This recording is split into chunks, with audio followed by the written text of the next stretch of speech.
we are here today for the 15th edition of the HealthCare 360 Summit, and we are going to start very, very soon. Before we call on our first speaker, I'm sure you might be wondering, for those of you who are new to our initiative, what is the 360 Summit, HealthCare 360 Summit all about? Well, in a nutshell, we bring together the visionaries, legends, and leaders of the healthcare space all together under one roof to discuss ideas, solutions, and how do we take the sector forward.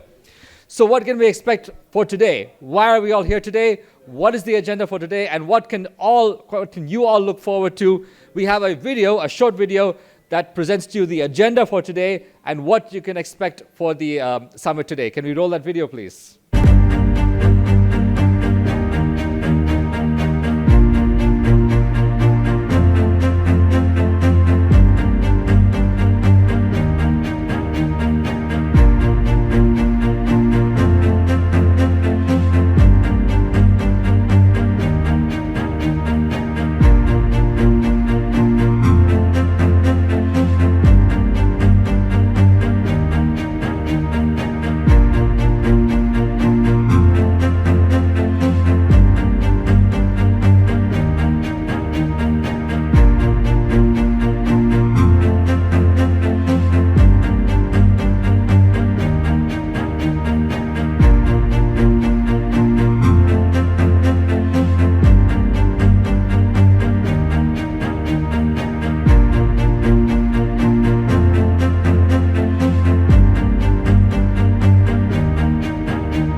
Very briefly, that was what we can look forward to for today, the agenda. As you saw, we have assembled some of the leaders of the industry to come and present their years of knowledge and experience with all of us today, and also discuss how we can move the sector forward. Of course, we'd like to thank all of you for being with us here early on a Friday morning, for taking time out of your busy schedules, I'm sure. And we'd like to, in particular, extend a sincere thanks to our patrons and our partners who have helped us put this event together. I'd like to individually thank all of our patrons, starting with our silver partner today, Shah Decors, who is a distributor for Gerfloor flooring and tiling solutions. We have Shah Decors on my right side, exhibition as well, a stall which you can check out some of their samples and products. Thank you very much for being here. We also have our bronze partner, Perfect NG Tech and Healthcare Solutions. We'll be watching a short video from Perfect NG Care and Healthcare Solutions in just a bit. We also have our strategic finance business partner, Clinic Catalyst. We'll be hearing from Clinic Catalyst a little later. Our emergency care partner, Red Dot Health, one of our India's leading ambulance network service. Our networking partner, GrihaSoft, and also our exhibitors, whom are right there at the back of the hall. Astral Pipes and Kite Senior Care. We'll be hearing from many of our partners and patrons later on, so we look forward to that. So we are about to start the first session, and I'm very delighted to announce to you that our keynote speaker today is the Executive Director of the HealthCare Global Enterprises Limited, especially been with us this morning to present her years of knowledge and experience. And it's a very interesting topic. The topic for the keynote address is the future of healing spaces. Sustainability meets patient-centric design. Yes, we want to be providing the best services, but is this all sustainable? It's all good to go the whole 9 yards and provide all of these additional features and services, but can that be sustained from an environmental point of view, from a cost point of view, and all the other perspectives involved? Our keynote speaker is Mrs. Anjali Ajay Kumar. Without any further ado, ladies and gentlemen, please help me welcome on stage Mrs. Anjali Ajay Kumar. Good morning. It's an absolute pleasure to be here. And I think it's still taller than me, so I'm going to go this way. Anyway, I think many of you know that my voice is just very loud, so it's okay. It's an absolute pleasure and honor to be here today. I think talking about design and healthcare is such a close to my heart topic, and it has been with a mother who's an artist and a father who's a doctor. It is something that I've grown up with, always a dinner time conversation about using design and how it connects to patient care. And as all of us are in healthcare in some way, shape, or form, it is very important sometimes to connect with how we connect to health. So last weekend, HealthCG had organized a very fun sports competition that went for the last few months across HealthCG. And this year, for the first time, we had kind of a finals. And we all had to travel to Bhavnagar and go through this adventure there. But what was the most amazing thing was that every employee that participated or didn't participate, and we had over 20% of our employees participate, was their connection to health. Suddenly, hallway conversations went from like boring, okay, what's happening? What's this month's revenue? What's this month's, EBITDA that we're going to reach? To suddenly talking about, oh, are you going to come for TT practice today? Are we going to talk about cricket? Are we going to, tomorrow we should start yoga classes together. Why don't we do Zumba? Suddenly, a vibrancy went across the organization and started talking about health. And that led to me realizing that really, while we are service providers and we really work on health every day for our patients, we forget that we also have to have that joy and connect. And how do we have that when we look at our design and look at our design spaces? So as, Kavita was just reminding me that one of the things I started off when I first started my career was communication training. And, in communication, 90% of communication is nonverbal. So whatever I say today doesn't really matter. It's more about how I'm looking at you, having eye contact, how I'm dressed is giving a more impact. And while I'm not a cricket expert, I've learned last week by watching that wherever you hit the bat and wherever your shoulders are pointing is where the bat goes. Similar to table tennis or tennis, I know tennis, so wherever your shoulders point is where that communication goes. Now, unfortunately or fortunately, in Indian healthcare, and especially Indian healthcare design, when we first started, of course, always budget is always a big question. And of course, CapEx and what you're going to spend on medical equipment and medical infrastructure versus design. And that's always a battle. For years, it's a battle that I have always advocated for design and always am shut down by saying, oh, no, we have to spend this on OTs, we have to spend this on, Linux, and where do we spend on design? But really, the reality is that it really connects to the communication that our entire ecosystem revolves around. For each employee walking through the door, for each clinician walking through the door, and of course, every patient walking through the door. What does our brand and what does healthcare as a sector communicate to patients? And that's really what I want to spend the next few minutes kind of diving into. We know that ultimately being in healthcare, while we have issues and health issues that come up with our patients every day, the ultimate goal in some way, shape, or form is longevity, right? We all want to live, and ideally we all want to live forever.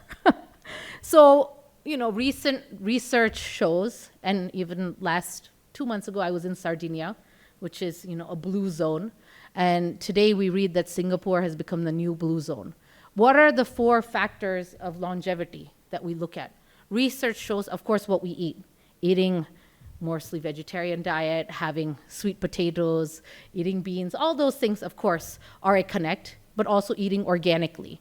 Research shows that eating organically reduces your chance of cancer, reduces other health issues. We know that taking on environmental stress is a big factor, right? Stress that you have every day, of course. Stress that is global dynamics is a very different thing. I'll give you a quick tidbit. You can tell by my accent that I'm American to some degree, so of course I watched the elections. There was a study done in Arizona that interviewed both the Democrats and Republicans and did a sleep study on them.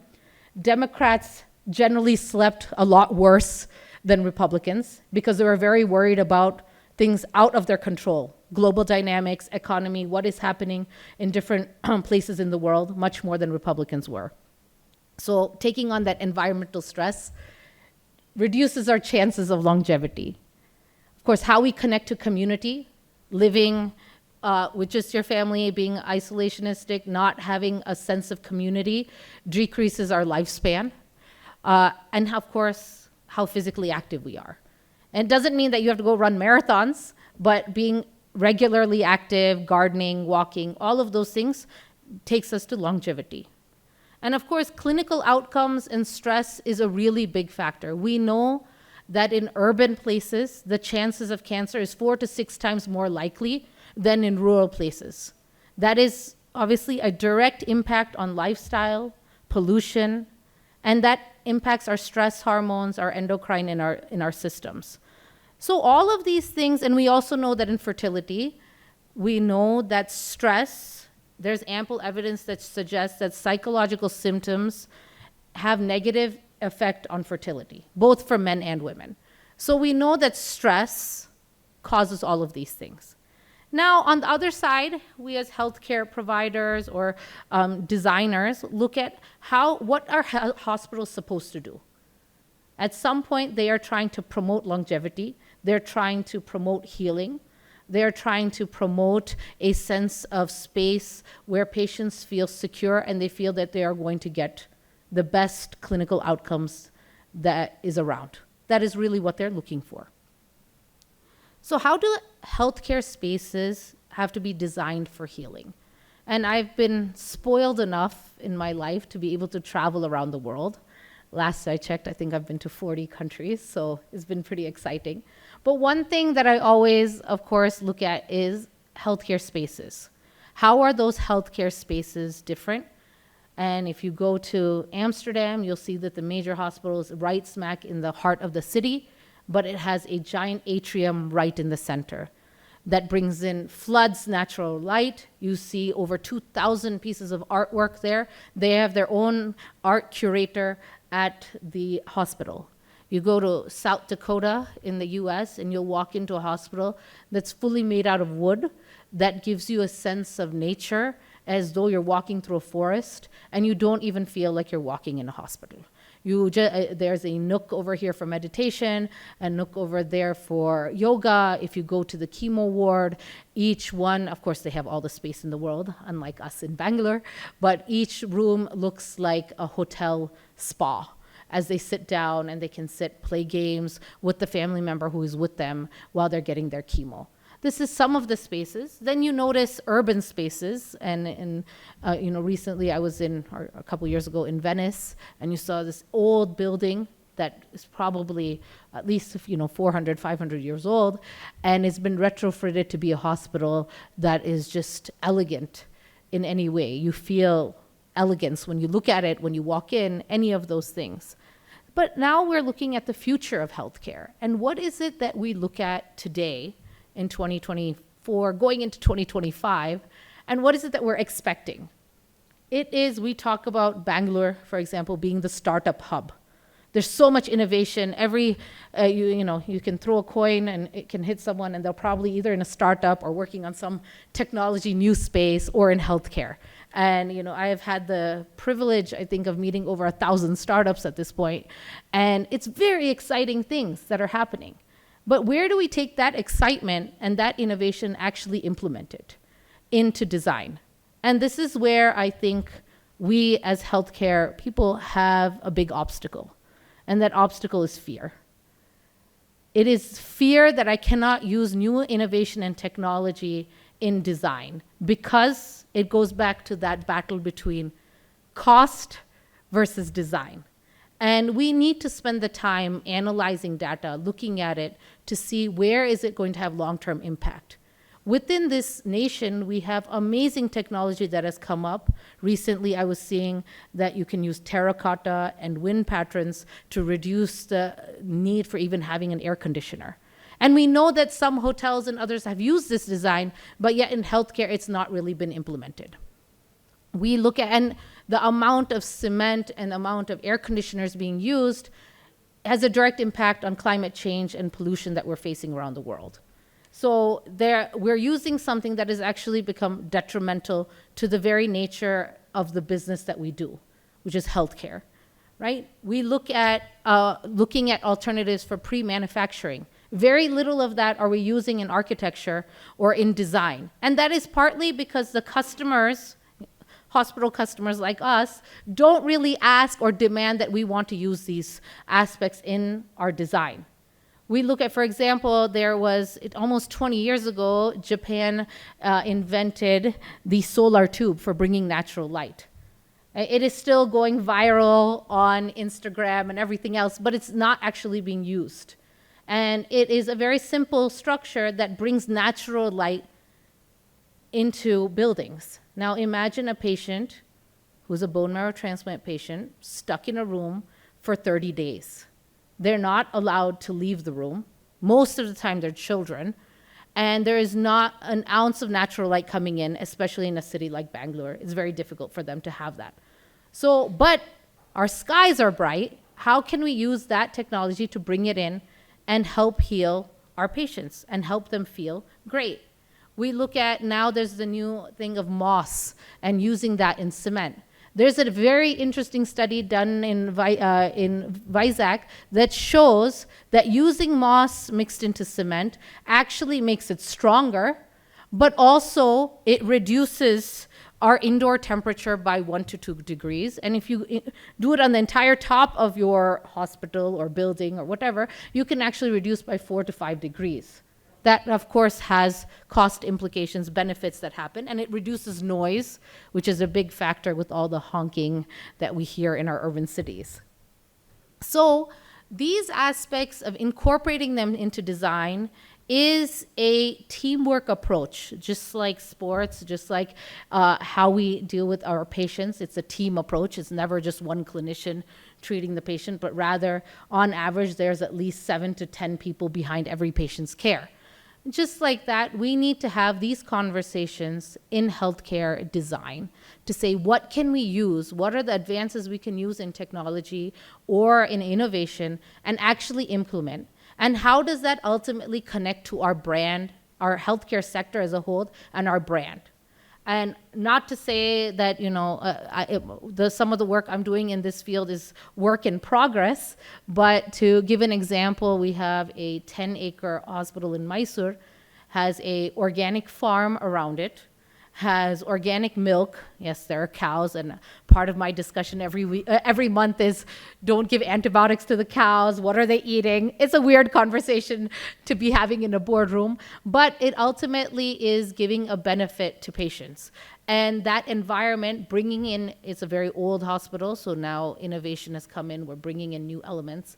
But as a patient, you walk in, and it's an atrium, and there's a tree in the center that is almost 40 years old. That tree tells each patient that, hey, I have hope. That tree has grown in this environment. I am coming here. What am I looking for? Of course, I'm looking for high-end treatment. I'm looking for excellent clinical care. But I'm also looking for a place that can reduce my stress, where I can meditate. I can find solace in myself in order to go through and the strength to go through my treatment. And that is an environment that we need to work on. And that is where I would say we should let go of the fear that we have and try to push the boundaries in design, in healthcare, and really take this conversation and the conversations we're going to hear today and have it ferment a little bit and reflect on it and really see how we're going to change our goals in the healthcare sector and as citizens of our planet, which is really headed towards kind of a scary situation in climate and environment. How can we be the path leaders as the healthcare sector by connecting to our patients? So that's food for thought. So thank you very much.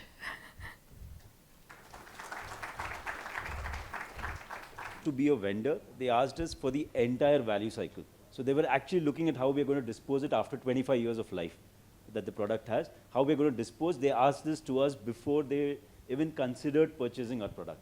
So, that is not something that I've ever seen in healthcare, but there is some initiative, at least on the industry side. So that's an experience that I would like to share.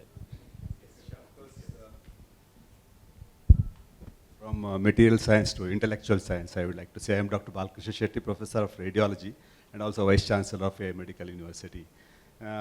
You mentioned that you visited so many hospitals and you saw internationally, you saw there is a place for meditation and yoga. Do you see it in any of our Indian hospitals?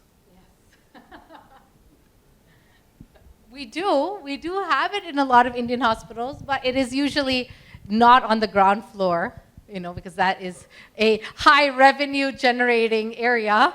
So, of course, it's on the upper floors. There are some hospitals that are up and coming that have very calm, quiet spaces for yoga. There is actually a lot of research happening, which I think is very exciting, research into using yoga in healthcare outcomes. And there's pros and cons like everything else, just like any medicine.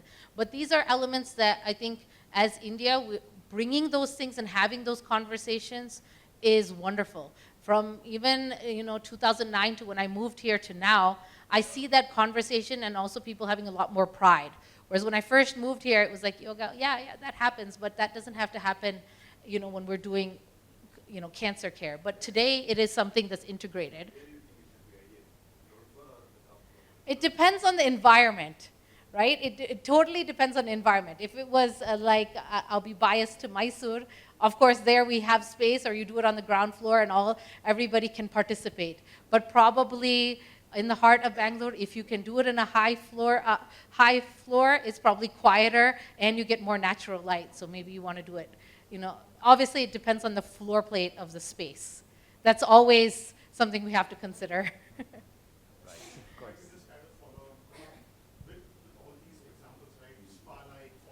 Yes. Does that increase It's okay. do you think that increases the cost of healthcare delivery overall and what eventually the patient ends up? Absolutely not. Yeah. I think that if you plan, and I'll tell it because our project's head is here. One thing that I always say is, I'm not a Netflix fan, but there's an amazing TV show on Netflix called Instant Dream Home, and I got really inspired by it. They can build a house in 72 hours, renovate the whole house. Why? It takes 3 months of planning. They plan each and every moment, have 70 workers, and overnight they're able to, 6 hours they can transform a house.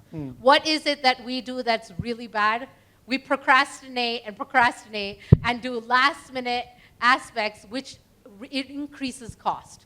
If you spend the time and the homework planning before you execute, get your materials, get everything, plan accordingly, show data of how it can be sustainable, and give a proper budget for that, it absolutely is not as expensive. And in the long term, I definitely believe that, usually your payback period of 5 years using more sustainable materials just shows.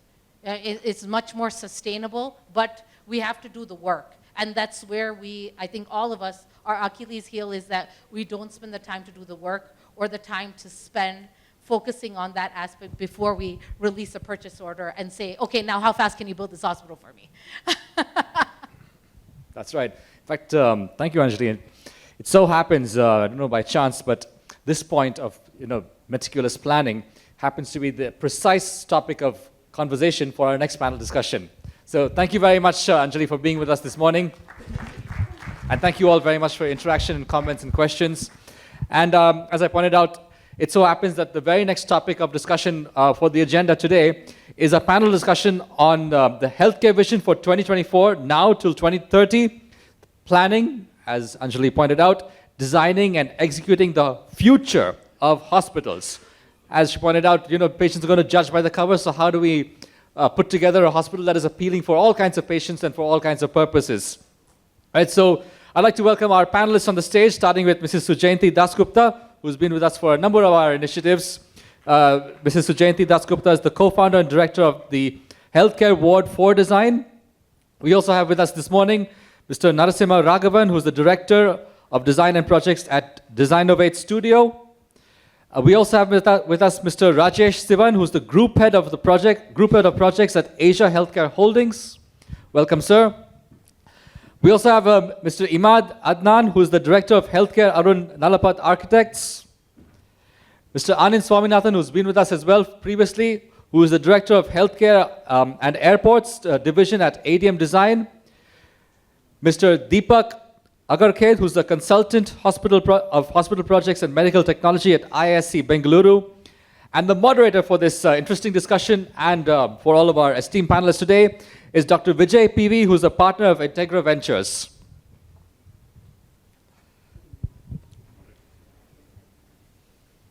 So, ladies and gentlemen, the topic is how do we put together state-of-the-art hospitals that cater to a wide range of patients and wide range of purposes. The stage is yours.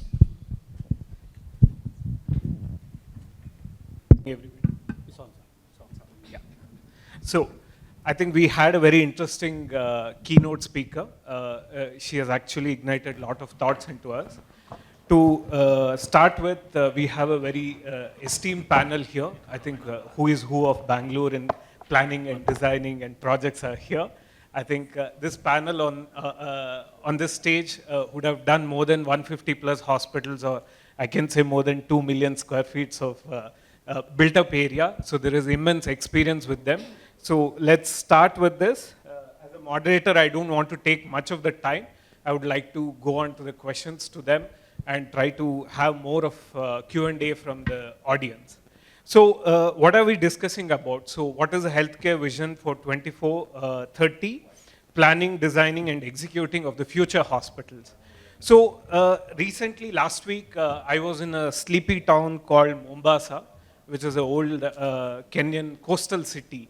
So I had an opportunity to visit 3 of their old hospitals, which is 130 years old, one is 80 years old, and the other was around 30 years old or kind of stuff. This actually gave me a thought-provoking thing that these hospitals were spread on a 5-acre land. Like what and all we discussed, nature, sea, meditation, outbreak spaces, everything was there. Or what we had initially like old mission hospitals in India, where mostly we were going horizontal than going vertical. So every architect or somebody had huge chances of incorporating a lot of things into the design element, and it used to heal. So one of the hospital which I visited is just on the bank, on the river, sorry, not river, sorry, on the beach. So if you really sit there, I don't know, it's a 130-year-old Portuguese design, where they have designed it in such a way that every clinical room has a sea-facing environment. They have not wasted an inch of space. And every time the hospital which I went to assess, it was again a 75 years old hospital, and the board kept saying, always our patients, we are losing patients to this Mombasa hospital. What is that they have? But we have space and we have greenery, but then once I realized the way it was planned and executed and maintained, that threw us a challenge that how do we revamp the existing hospital. So coming back to our panel discussion, so I will start with few questions. I'll start it with Sujanti ma'am. Hello. So ma'am, coming to the first question, so how do we measure success of a design intention in the design, the propagative of administration, physicians, investors, staff, and collective effort? So that's 2 separate questions. I'll start with the first one, is how do you measure design? Design, when we think about it, it's really, the first thing that comes to your mind is, what's the eye candy? That's the first thing you think about when people normally say design. We think about eye candy. But if you delve even one layer deeper, design really is supposed to mean at its core that it either improves something that exists or it identifies a problem and solves it. So really that's what design is for. But as architects, you know, I mean, I think, I know I have been personally subject a little bit to what's commonly known as the imposter syndrome, where you feel like, how am I adding to this? Well, how am I doing better? Am I doing better at all? Am I adding any value? And historically, we have always gotten our feedback in a very anecdotal fashion and not in any firm way where we can measure things, or at least the effort is not available. But in the 1980s, I believe, I think it was sometime in that phase, where there was a very simple exercise conducted by actually a physician who was also a psychologist. He took two patient groups, similar ailments, similar age groups, similar vital statistics, etc. And he did a very simple experiment of putting one set of patients in a room with a window and another without one. Two of the things that stood out over there, and I think all of us here on this panel and in this room can agree that these are very, very measurable elements that measure the success of design or the contribution of design in it. The ALOS of the patients who were in the room that had the window was far lower. And two, the pain medication, working off the pain medication from the surgeries was also a lot quicker in the room with a view versus the one without. So this it was such a simple exercise, but it goes to prove that the environment that you're working in, that you're put in, you could be going to school, you could be going to work, you could be in a healthcare system, it works subliminally on human beings. No matter how technologically advanced we become, there is a subliminal component to it. So from that exercise, actually what started was evidence-based design that was brought into space. Now, evidence-based design, I think a lot of us here again are familiar with the concept and how it has worked, but I think there is a little bit of a confusion about how we can implement that to make it more measurable. So evidence-based design doesn't really necessarily stop with identifying research that points towards outcomes of better health. What it requires us to do is, of course, first sit down with stakeholders and identify what the goal outcomes are, find research that could then become a platform for us to kind of project what our expected outcomes are from it. Post that, implement the strategies that you've developed from it, but the most important part that we often miss is post-occupancy evaluation against those very measures that you took. So those tend to be very, very precise, and it deals with numbers. Like she said, like Anjali said, data matters. Data matters, and it makes for a very, very strong case in success and failure. So as designers, I think we can all kind of push those boundaries and look at goal set and the post-occupancy evaluation on that. So that's my first question. The second part that you asked me was, is design a prerogative just for designers, or does it involve all other stakeholders? I can't speak about other building typologies. I've never worked in anything else other than healthcare. But in healthcare, I know it's a philosophy in our firm, is that as healthcare designers, we are not this great creator that walks in and says, this is how it will be. Our role is to be that of a curator. Curator, why? Because there's so many stakeholders that have to function and function at a high level in order for us to build a successful healthcare environment. So, short answer to that is, I feel that our role here is as curators, and there's many, many stakeholders that have to get on board, whether it's design, whether it's operational efficiency, it's a teamwork. Ma'am, thank you. A quick sub-question for that. Mostly in metros today, we don't have land. We end up, clients coming to us saying there is an IT building which is 3 lakh square feet, 50,000 square feet floor plate, and they ask us to create all this in that one rectangular building. So how do you face these challenges? Well, we can wring our hand at it, or we can say this is really a challenge for us as designers. I mean, we are supposed to be the creative souls in there. So it is, we have done so many retrofits. I've kind of lost count on how many retrofits we've worked on. So we rely a lot on some of the basics, like where is the northern light coming from? That is something that we like to capture if it is a possibility for us to do that. So we try to plan our plans such that a lot of the public spaces or the critical spaces like chemotherapy, for example, or even patient rooms are able to take full advantage of that light, that natural filtered light that is so essential for us in this part of the globe, and it's the best form of light that you will get. That's one thing. If we get in early enough, we've even created an inward-looking courtyard in some of our centers. We've been lucky enough to get in there early enough where we can twist certain, certain coattails there to make it happen. We also tend to look at things as, where is it really noisy? I think, urban hospitals almost always, unfortunately, have to be inward-looking because there's so much noise, pollution, and really not much of a visual, impact outside. So it almost has to be inward-looking. So how do you? The goal is to kind of look at all these opportunities as opposed to just looking at it as an entire disadvantage and a disaster. So yeah, those are the elements we would look at. Does that answer your question? Yeah.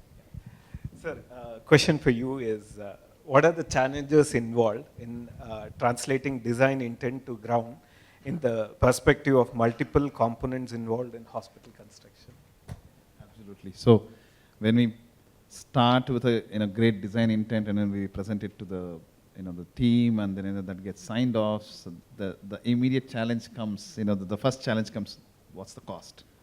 Okay, so that's one aspect, the first thing. Second, also in terms of the thing, there is always a question comes back, okay, I have picked up this land, because see, now with respect to the healthcare deliveries, I will put it more on a delivery front. Everything, there is an ROI related, and there are stronger timelines related, and now the question, okay, so this is what is the anticipated design intent, how quick we can get it out of the ground, or like that, because we have been now seeing, as you rightly said, greater amount of brownfield projects coming up, because there was a time, where it was probably start from the thing, it was more of a greenfield, but right now the more of a brownfield projects coming up, so now the timelines also kick in. So there are also challenges when it comes to, more from execution aspect of it. Maybe, we will propose a design intent, and then suddenly they will realize the pick and selection of a executing agency or a contractor is not up to the sub mark, and then suddenly down the line in the half the thing that they realize, oh, we are not in the right hands, and they say, okay, can we little tweak it in terms of, okay, without really getting on to the, not diluting it, can we really get onto that? So there are various aspects of it, but you look at it other aspects also, like the healthcare sector from an equipment or technologically is getting so much advanced, even in terms of like probably starting from your equipments, the thing, we plan it right in the day one, but the equipment selection or the placement of the equipment selection maybe happens probably 12 months down the line or 18 months down the line, but there is already an upgradation. So we also need to be looking at being flexible, being agile, I would say. So from that angle. And some of the other challenges where we normally tend to come up with is basically in terms of a modularity. So where they say is why modularity, and they say, okay, you be module, because we need a flexibility, because they say that right now you're planning for this department, but down the line, I'm not sure basically as a business proposal or probably as a center of excellence, this is going to do good, but I might have a best of the best doctor, but whether it is working fine or not, tomorrow I need to have a flexibility to change it to a different center of excellence.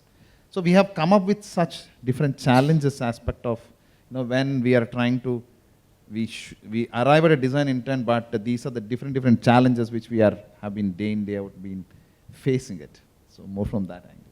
So good, sir. So this is always a challenge convincing a promoter that first question after we do a design brief is, what is per bed square feet you have achieved, and what is per square feet cost. So when we say it is 1,000 plus per bed, then they say, can we come to 750?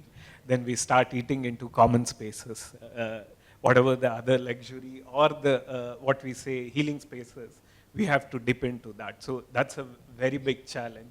And also when the cost comes beyond 5,000 or 6,000, depending on the group and the level they are planning at. So it brings down a lot of what we say designing. We have to rearrange it. So where we have to work around the budget. So always for designers, budget and space is a huge constraint. So coming to that, Rajesh sir, I have a question. So you have always been retrofitting hospitals in motherhood and doing things.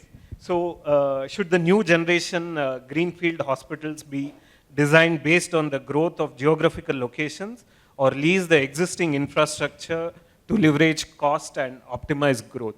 So. Hi, good morning everybody. Good question, Vijay, but I'll take it in two parts. I know our architect friends would have a different view here, but I come from a background of healthcare where we have been dealing in, where I have been dealing in hospitals, whether it's multi-specialty, could be like 2-3 lakh square feet, and now in the last few years into single specialty. So the dynamics are different. Geography does play a role in terms of you going to select a location for a hospital or the size of the hospital. It all depends on what type. So geography does play a role, but let's get a step back. Let's step back a bit and understand what is the need. We all know that we have been hearing that as a country we are not even half where it should be, like 3 beds to 1,000 or whatever number. We today are short of close to about 24 lakh beds, 2.4 million beds. And which, if you just translate into square feet, we are talking of 2 billion square feet. So the thing that I would really want to know from either promoters or designers is how do we get there and how quickly can we do that? Because if you have to catch up with the world in terms of getting that healthcare support, and whatever data we read on the healthcare spend, it's going like 4-5 times. I mean, it's already multiplied 5 times in the last 10 years. So soon we'll be about 1.2 trillion in the next 5 years. This 2030 is our vision. So that's the kind of spend we are looking at. So how do we get there to fit out 2 billion square feet of space, and 2 billion square feet, how fast we can do it and how efficiently we can do it. So probably when I see that, 3-4 key things come into my mind. One is, yes, as Raghavan just pointed out, modular. You know, how do you templatize your designs? How do you go fast? There are challenges, there could be changes, but morning I guess Anjali was speaking about how we would want to spend time in design to ensure that we don't lose time during the construction phase, we do everything right. How do we do that from a design perspective? Like how fast you can templatize, how fast you can have all the inputs ready, because hospital to hospital these vary, geography to geography these vary. So yes, and the second part of your question, whether we lease or go for a greenfield, we have been doing lease buildings in the recent past. That's another challenge these architects have, because I'm not an architect, but the challenge we pose them is we give them some building, 1 lakh square feet, could be 5 floors, 6 floors, no open spaces, there'll be another building next to it. So we push them to create a space which is of a healing environment for the patients.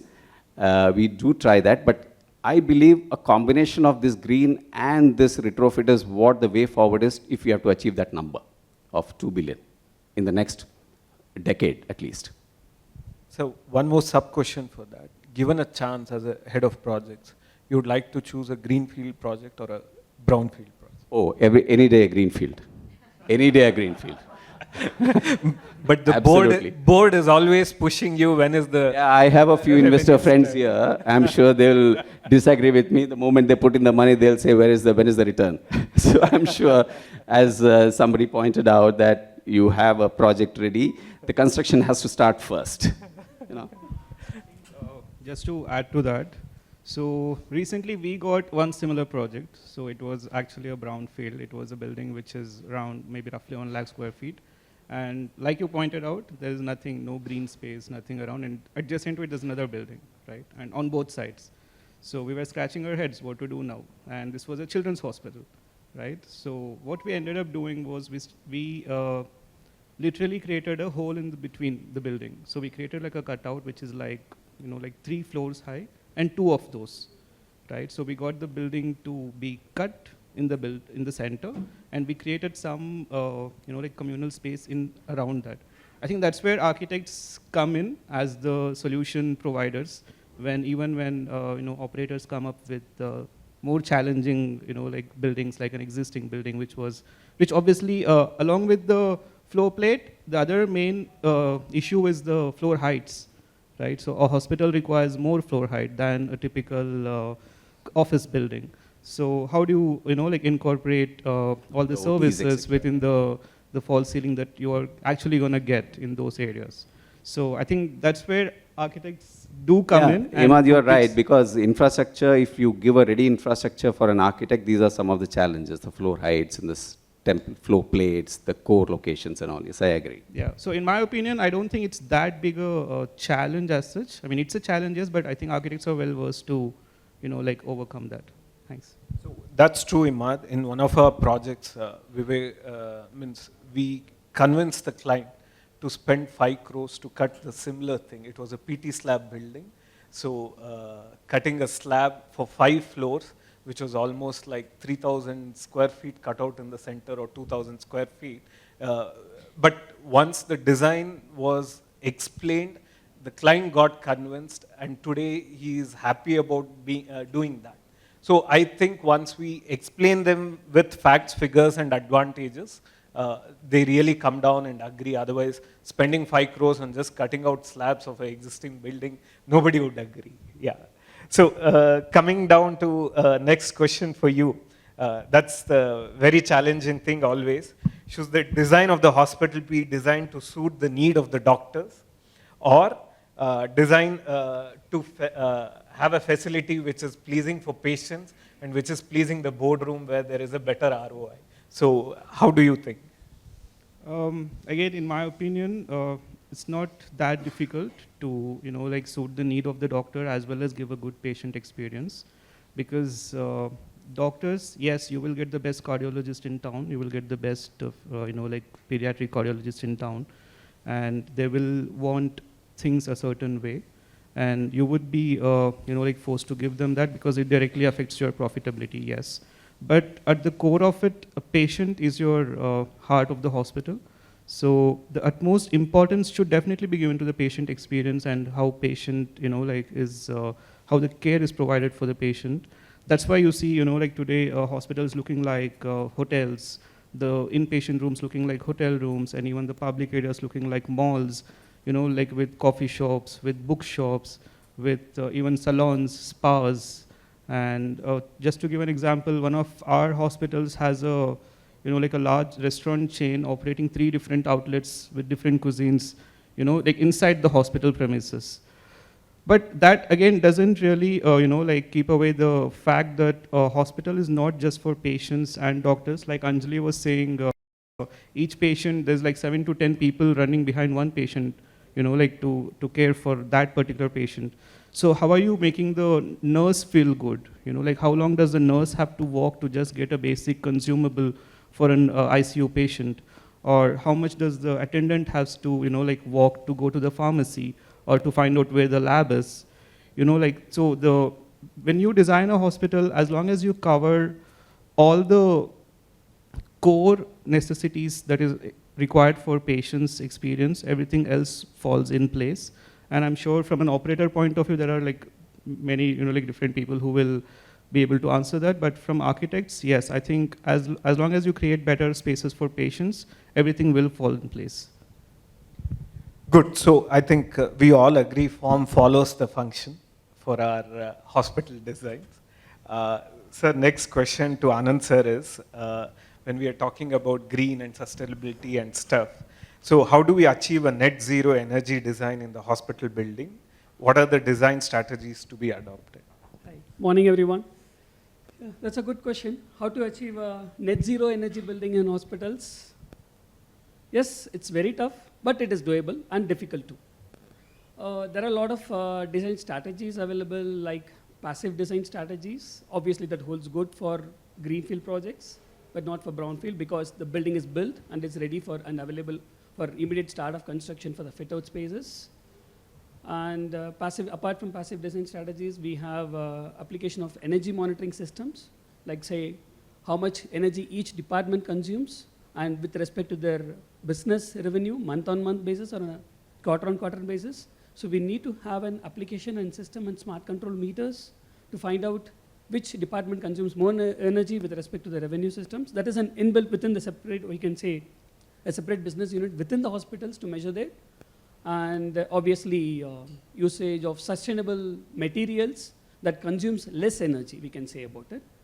Like for example, when they say talking about what do you call, right from the bottom aspect of sustainable materials, yes, we can use what do you call bricks or any what do you call external materials that reduces the ingress of the, not second question, that reduces the ingress of the heat inflow into the building. Obviously, the moment the heat consumption within the building is reduced, the HVAC or the electrical power required for air conditioning is also reduced to that extent.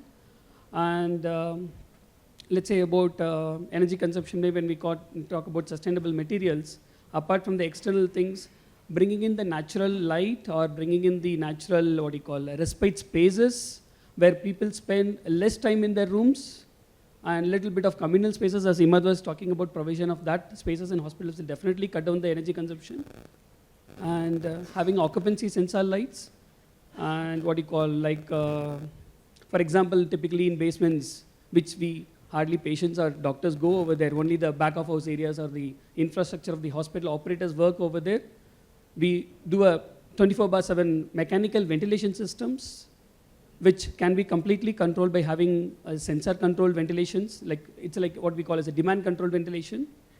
And then talking about other aspects like passive design strategies, having proper window to wall ratio and shading devices, because typically in a groundfield project, let's say a site which is facing north or south direction, obviously the longer side of the building is bound to happen on either on the east or west. Typically in south part of the country, west side, we always try and cut and avoid the longer face of the building. But in brownfield projects, if you don't have an option to do that, we need to have proper shading devices, be it vertical or horizontal elements, to cut down the heat ingress into the building. And then, what else? Demand control ventilation, as I was talking about it in the basements, which, like, let's say about a carbon monoxide level increases in the parking area, where the automatic system comes into place rather than the ventilation system runs 24/7. And some examples or case studies I can like to quote about it. Typically in hospitals, what we do is either a air conditioning area or it's a mechanical ventilation area. But some hospitals, not of course in India, there are few hospitals in India which adopts that hybrid ventilation. Because typically corridors in IP floors or what do you call, less people crowding spaces, they provide only a treated fresh air. Basically, like taking the external ambient air and then bringing only a treated fresh air to where it's basically it's a transition space. I can talk about it. And then hybrid ventilations, and then we can talk about having a mechanical ventilation, which obviously goes for the stores and toilets and other things. And then non-ventilated areas, let's say about in an IP floor, there are about 30-40 patient rooms are there, providing 1 or 2 room spaces into a non-ventilated area. It's basically a respite spaces, we can talk about it. That is also few ways to achieve it. Maybe as in from an operator perspective, why do I want to waste that space? Why don't you convert into a room? Basically, it's a respite space for the patients, which cut down the average length of stay for hospital patients, we can say about it. These are intangible benefits, which we don't see on the paper, on the day first. Maybe if you work out the cost-benefit ratio, these intangible benefits will prove over the life of the hospital. So, Anand, just quickly, sorry Vijay, this net zero building versus a very conventional, what do you think is the delta cost? I mean, does it go 15-20% higher? No, what sort of? More than 40-45%. More than for 40. that matter. Achieving net zero, because when I talk about net zero, it's like we create our own energy for the entire consumption. That's very difficult for that matter. It is difficult, I can say about it, but partially we can achieve it. For example, in some hospitals in the developed countries, they have mini wind turbines or wind mills they create their own energy. And some of the hospitals in Europe, what they do is like, as a people, for example, typically we always wait for in the ground floor and whichever the floor we want to go, let's say for 3 or 4 floors, we always wait for the lifts. Whereas if it is 1 floor below or above, be it for the staff or the hospital patient, obviously patients who cannot walk cannot take the stairs.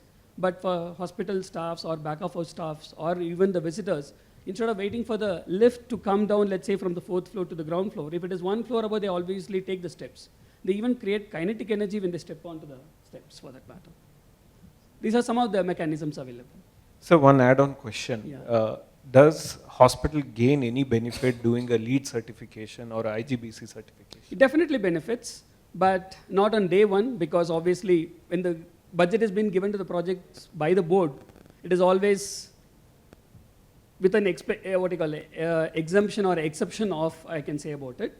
Let's say the current market hospital construction per rate square feet or cost of construction is approximately 4,500 to 5,000 rupees. Gone are those days where we talk about 3,500 and 4,000 rupees. This I'm talking for a greenfield, not for the brownfield, where the shell is readily available. The main reason behind is, one, non-availability of skilled labors. That's the main reason for cost of construction. And obviously other dynamic factors or other world scenarios, for example, when another country invades another country, the steel cost goes up, and by the time it lands to the construction yard, obviously the transportation cost plus the fuel cost also indirectly adds cost towards the cost of any construction for that matter. And hospital building being a services-driven building, not even a service-oriented building, and completely an energy-driven building, involves a lot of energy-saving mechanism, we can say about it. Thank you, sir. Deepak sir, I have a question for you. Where do you think we are heading in medical technology advancement, and should hospitals plan for the same now?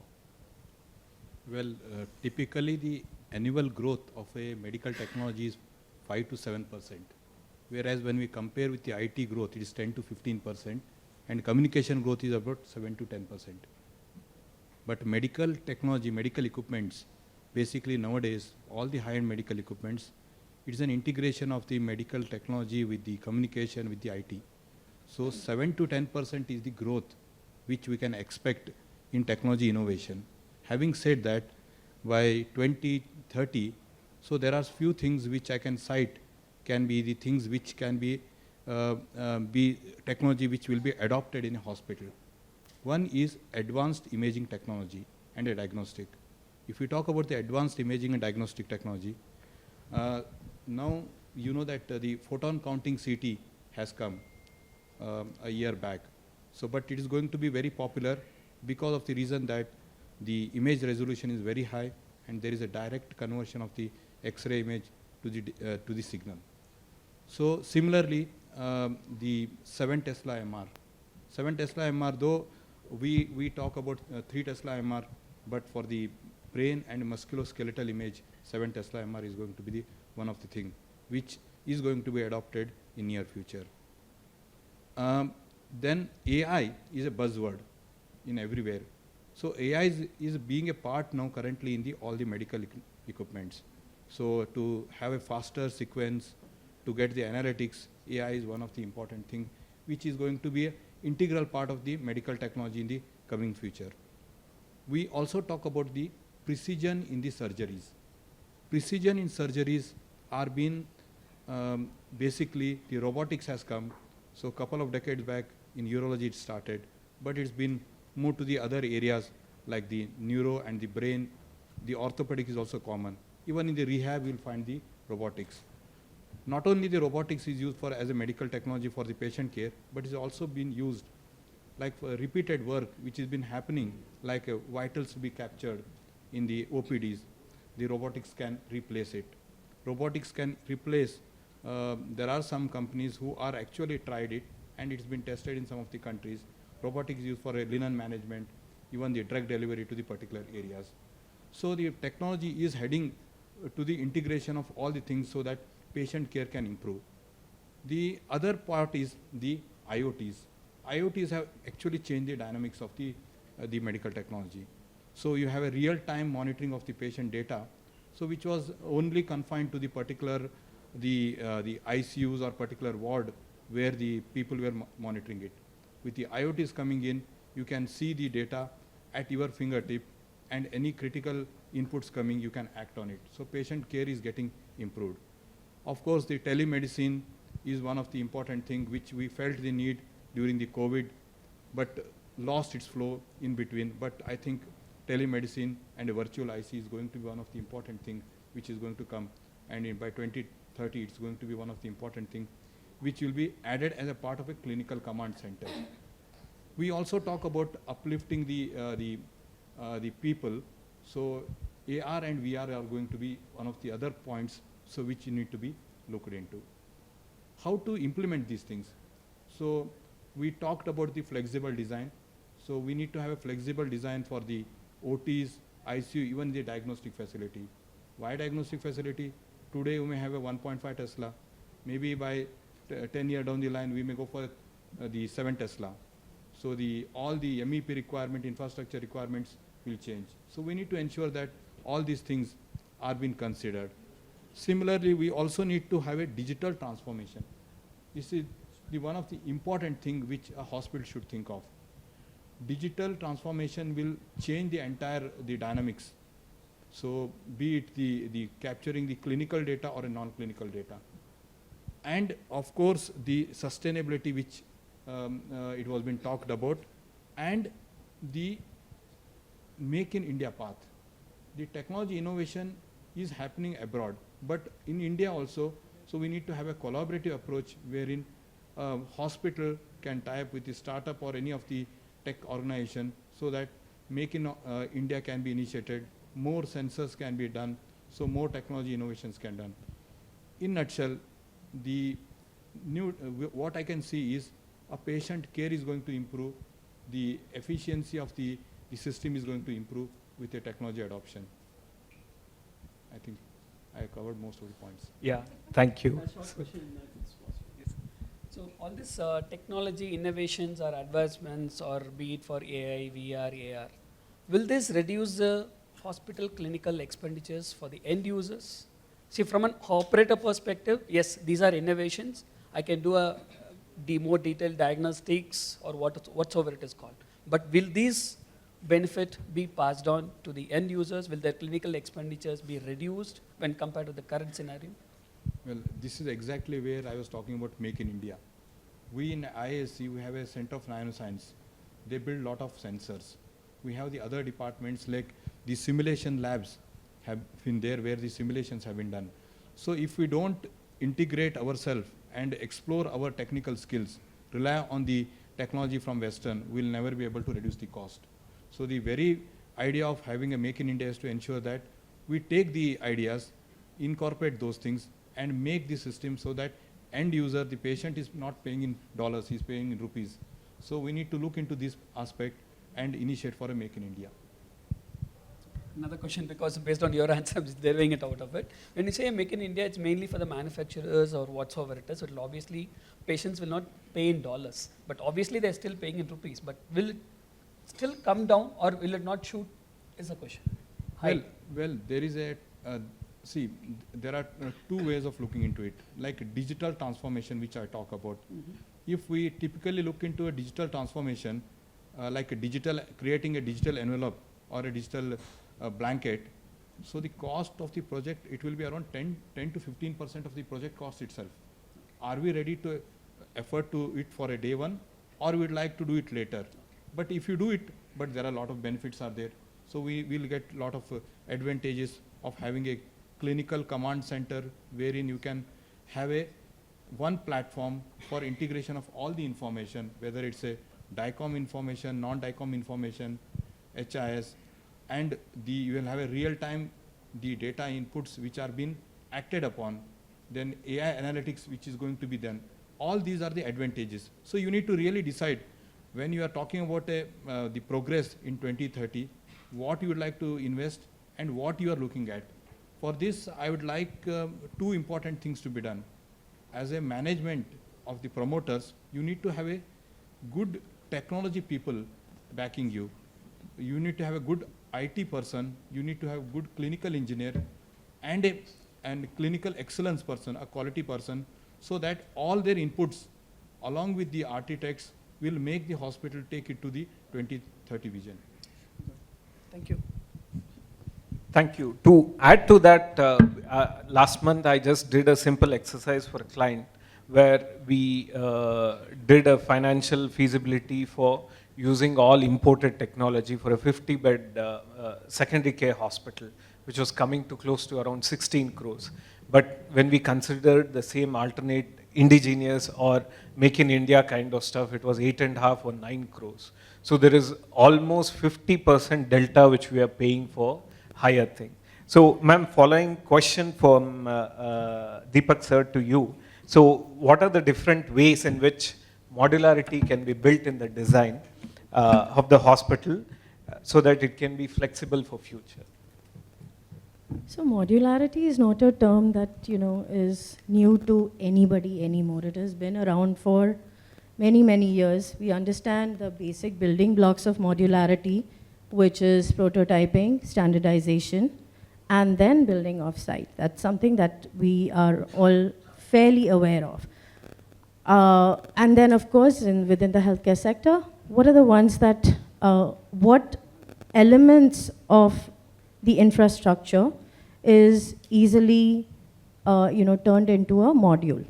So there's several repeatable components within a healthcare facility, like whether it's your OTs, whether it's your ICUs, whether it's your OPDs, that, and patient rooms, of course, that are, can be made modular quite easily. But I think the one I want to touch upon, the part I want to touch upon is, again, something that Anjali talked about earlier, is that for any successful modular structure, there's a lot of time that needs to be spent on paper. All of the integration happens on paper first, because you can't miss that. I think there needs to be a serious paradigm shift if we are to actually take modular seriously and use it as to our advantage. That means the paradigm shift that needs to happen is that how much work is being done today on site? We have to accept that the site will be quiet for some time in order for us to work that out on paper, build it out, and therefore reduce the cost of actual construction on site itself. I think that is a major shift that we require. So it's not the modularity, what can we be made modular, can it be made modular? I think even within India, we've had examples where there are modular, buildings, healthcare buildings. COVID has proved it over and over again that that is a good way to go. The only way we will see success in that is that if collectively we all are willing to accept that there needs to be a change in the sequencing of how this is delivered. We have to get comfortable about it not being on site from day one. So, of course, Rajesh is here, and I will look to clients and implore them to seriously evaluate this as a possibility. But yeah, can it be done? Yes, absolutely. I mean, that it builds in flexibility, it builds in us being able to change one block into another very quickly, because every element within that modular element is modular. So for us to even refashion it into another room shouldn't take that long. But it requires some thought on paper. Yeah, but I think what she said is right, but it works more for a greenfield than a building which is taken for a retrofit. Absolutely. However, we have seen hotels implementing modular elements. I'm sure we could do that in healthcare as well, given that. But at the end, probably we need some sort of Lego book. You need a book, absolutely, wherein a client can actually pick and choose what he wants. Today you go, you have some of these healthcare modular furniture design guys have a book. You pick and choose your OPD furniture, you wear. Something like that. I mean, if there is some sort of collective effort by designers who can come on a table and say, okay, here it is, and a few people who can build it out for them. It will take time, but if it is there, then probably that's where the speed picks up. But I'm sure you would have faced pressure from him saying, we have signed the building, rent is starting in 3 months. Oh yeah, it's day in, day out. Don't worry. I'm not We keep them on the toes. on that. No comment. Those are non-quotes in the forum. But you know, I do want to also actually chime in a little bit about the number of beds that we keep talking about that India needs. On some level, I actually do want to challenge that. Because if you read the history, or rather the background information that has been utilized to project the number of beds that we need in a country, it's based on current practices.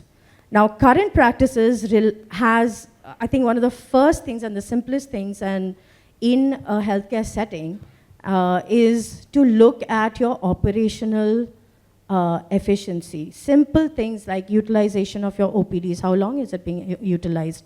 What is your flow of patients? So simple things like that. The other thing that impacts it, one of the reasons we don't have that many beds is just if you simply take the discharge process. It is extremely inefficient in this day and age. If you look at just insurance by itself, right? Insurance pushes us towards needing more bed in India, whereas in other parts of the world, more and more procedures are being done as an outpatient component. There's absolutely no reason we won't be path breakers by moving in that direction. I assure you there's enough medical history on its success. So I think I actually do question the number of beds that we have projected in our country for ourselves just based on the history. So I think if you're able to tweak the models a little bit, we really should see, all of us should be less and less employed in that way, where we are building fewer and fewer and smaller hospitals, but the model itself is changing. I believe there's a conversation today, second half of the day, on that element. Yeah, but Sujanti, in this number of beds, what we know about is within this hinterland of our country, within this place, 60% of it lies in the tier 1. Yes. So there is still the tier 2, tier 3 penetration, Absolutely. which is still not happening to the level of that what we think. And that's where that first question of yours of geography comes into play. True. So I think somewhere I read an analysis where, I don't know, Kavita ma'am put it or somebody, that most of this bigger brands, hospitals, their length of stay is coming down drastically. Yes. If it is coming from 4 to 3, I think they have unlocked 25% of their beds, which is your turnaround is more faster. Yeah. So Raghav, sir, next question for you is, what is the future of hospital construction in terms of increasing efficiency through scalability and adaptability? Yeah, I think we touch based on all the aspects, and I think with various speakers have already spoken about it. Even earlier, I also spoke about it. Because as I was rightly talking about the day one of designing a hospital to the day when we hit the site, or we are actually trying to complete it. So there have been, as Mr. Deepak also was talking about, there is a greater amount of digital transformation or the technological enhancement which is basically happening on the front. So as Sujanti also was talking about, the modularity. So that attempts have been already made in our current scenario, because as we were talking about the prefabricated buildings, or there has been a hospital built in Kerala, which is actually completely in precast. Okay, so there have been attempts which are already made, or either instead of looking at your typical brick and mortar or an RCC construction, there have been projects which have been built on steel structures and stuff. But yeah, they also come up with certain challenges, because if you are actually looking at, there are also I would say there have to be a serious effort on the codal interpretations for the technological advancement. For example, let me take an example of your National Disaster Management Authority healthcare guidelines, wherein some of the operators are insisting on that, where they say, I want to go for a typical column and beam structure, no composite structure is allowed. Where when I'm looking at a typical conventional set of a construction scenario, I'm actually going quite step backwards when I'm actually trying to complete the project faster. No. If I'm actually looking at spending on abroad and many of the overseas, we've been seeing many of the projects have been built and being built in terms of your composite structures and steel structures, but why in terms of a codal provisions is not being done. So some serious effort have to be really put in, but yeah, there have been already efforts which are already there in place, as I rightly said, in terms of the precast, modularity, and again, the more from the flexibility component of it. Like, for example, many days, I mean, many years ago, we were still doing some of our OPDs or IPD rooms with your regular walls. But right now, the drywall partition has actually taken over, including toilets and wet areas. We have been doing that. When we actually talk about the retrofit buildings, the brownfield projects, the moment somebody talks about time, we are actually saying, okay, let's go all dry. So these are the set of construction, the methodologies which are coming in, and as, of course, more abroad have picked up more in terms of your AI-driven or a robotic construction-driven technologies, but we are still to catch up because we are technologically, we are also trying to imbibe those things, but I'm sure, and down the line, we will definitely be looking at, because when we talk about the construction in our scenario, we are largely human-centric, skill set driven. So that's where it is becoming, because of course, we are a developing country and quite a larger set of a population, but yeah, there are also times that, okay, so there is no proper labor set on the site, and so we are also looking at being absolutely minimal human intervention. There may be a days where you plan it, but as Sujanti and Miss Anjali was rightly pointing it out, a greater amount of time has to be kept on the planning aspect of it, and then when you go to the site, I think it moves absolutely systematically, so that things can go forward. I mean, there will be days where we might end up with your robotic construction happening at site, more from that angle. Thank you. Just to add upon Raghuvan's viewpoint, during COVID, hope all of you would have seen hospitals have been built in less than 60 days' time. There was a need, so it has been built. So until unless there is a need for it, are we not ready to face the challenge or are not ready to change ourselves? So there lies it. As I was rightly mentioning about the codal restrictions, yes, there was one of its kind, as you were saying, in Kerala it has been built, but I don't hear, rather I've not heard till date, there's another hospital built on a PEB structure for that matter. Even in the PEB, till the substructure level or till the ground level, it has to be at site cast in situ, and anything above can be explored for what you call precast. But after that, I have not heard about it, maybe. Raghavan? Yeah. It's all the codal restrictions we can talk about it. Yes. So, Rajesh sir, quickly, do you believe in evidence-based design? Does it heal patients? Yeah, of course. EBD has been one of the key things. We sit on a lot of data, actually. We have been sitting on a lot of data right from the time the patient walks in. You take all the inputs when the patient is in the admission process, data is taken. When the patient is moving out, we have data in terms of all the entire clinical history. We have RFIDs, with which we can track a lot of things. So I think we're sitting on a lot of data. The only thing is that we have not started implementing it to a great extent. We have, again, it's a factor of time, because EBD requires a sort of sitting with the client to understand, the operator to understand what exactly has transformed in the past and how they would like to look at it for the next hospital. Because if you look at EBD, which has been happening abroad, I will more call it as a biophilic, I don't know if that's the right word, a biophilic design, wherein a lot of greeneries, we have been talking about like greeneries, open spaces and all.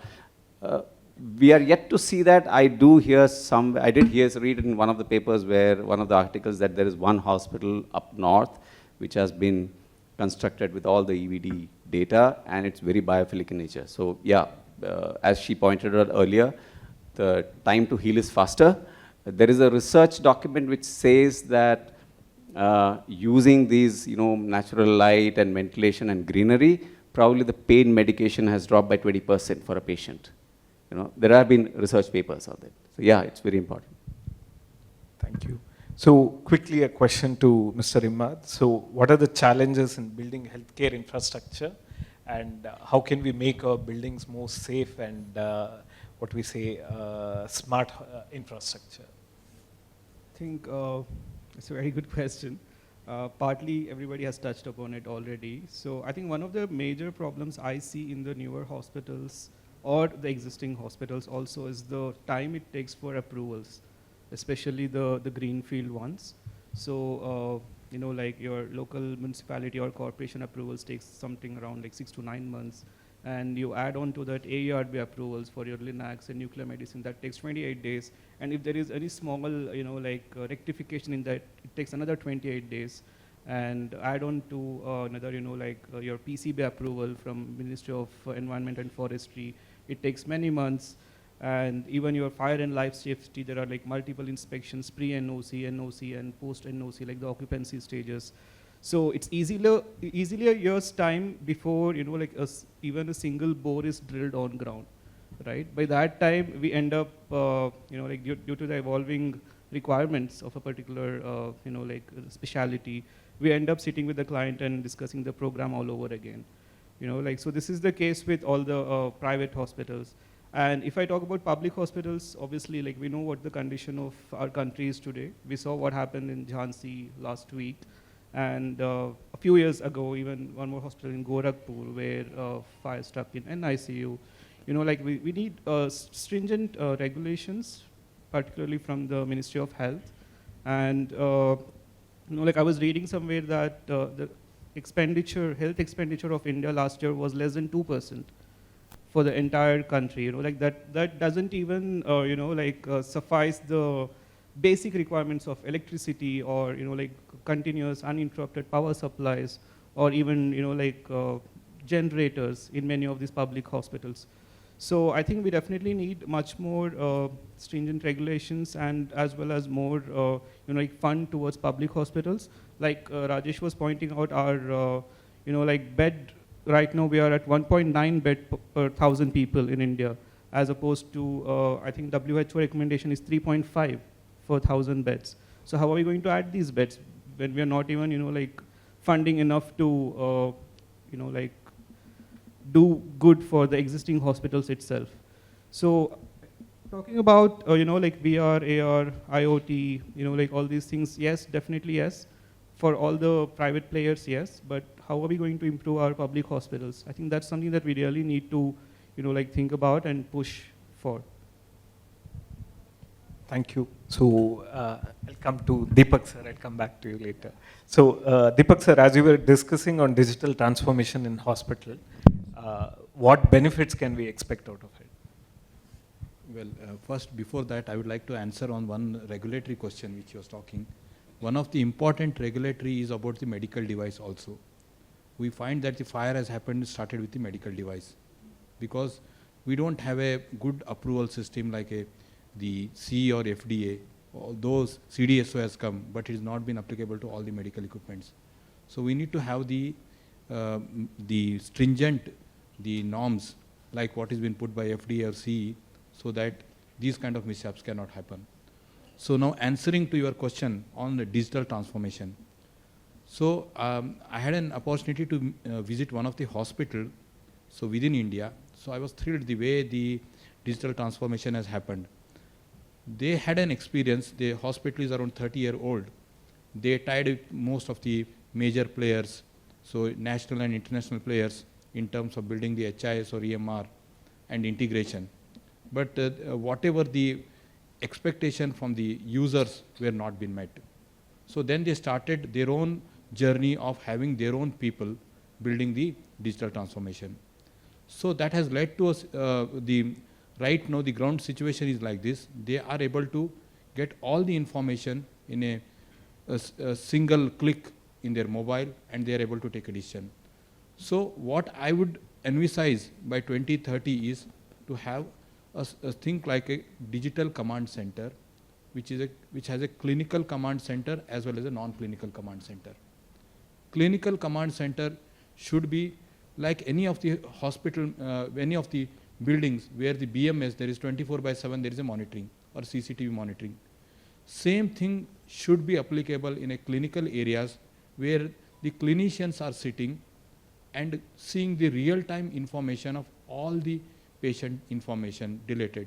So data interoperability is very important, because you get data from the EMR, you get the non-DICOM data, DICOM data.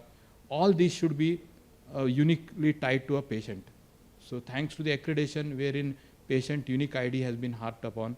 So we need to ensure that these data are being tracked, and with the AI analytics, we are supposed to get the alerts well in advance so that the actions can be initiated.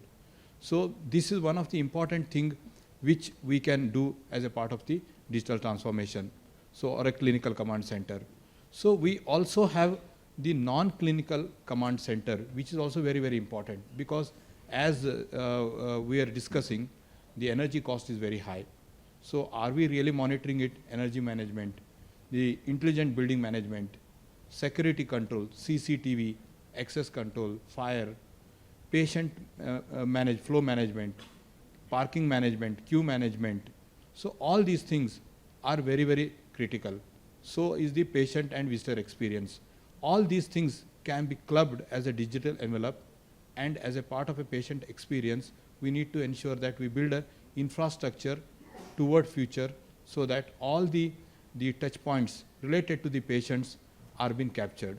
So one of the important things which I have noticed is predicting clinical decision support systems which emerge because of these touch points. So we are able to see whether the sepsis is going to happen or cardiac arrest is going to happen based on these things. So are with the non-clinical data, whether any department anywhere the threshold temperature is going beyond that. Is there the energy in a particular area is more than this?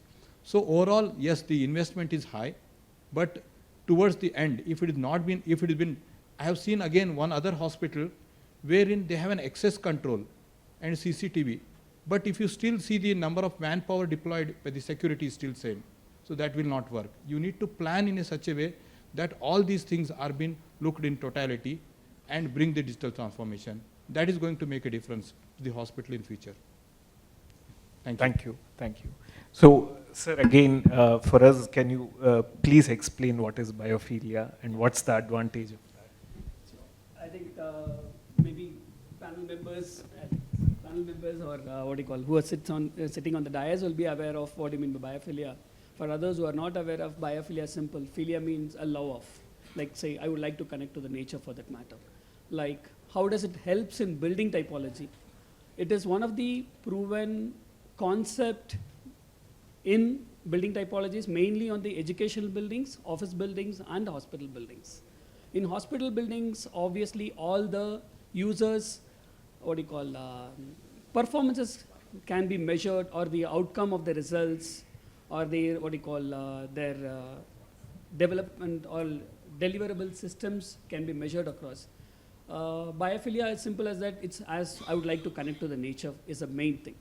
So in hospitals, we talk about, yes, all patient rooms need to be provided with natural or not natural, view to the nature, or windows with the rooms. As Sujanti was talking about, the outcome of the patient in the room with the windows is far better than the room without any natural windows for the patients. But as hospital operators, are we measuring the performance of all the staffs? Because as good as the doctors, even the nursing staff also completely takes care of the IP flows. Even their outcomes or the performance levels improvises if the corridors or if the topmost floors are provided with the natural light. Because we during the planning system, we are bound to be driven by the factor every inch has to be converted into a revenue generating space. In a concept of biophilia, it is possible. Only thing is there will be a sacrifice of some real estate spaces. Not every spaces has to be converted into a real estate things. When you talk about kind of hospitals in India, yes, there are. Maybe the presentation, it's a 3 or 4 minute slide presentation. Can we connect that? Excuse me. Can you run that presentation? I'm just showing some case studies of hospitals, the biophilic design hospitals in India. In the West, here there are good amount of hospitals. For example, a hospital by name Kutekpa Hospital in Singapore, where everywhere the nature is connected, or every room has been provided with the nature. And Cancer Cure Hospital in Finland, and an Astra Psychiatry Hospital in Sweden. In coming to India, a hospital is located in Lavelle, Pune. It's a symbiosis university hospital. It is completely designed with a concept of biophilia. And these are some of the biophilia, I can just step out so that I can read it out for all of you. Some of the concepts of biophilia.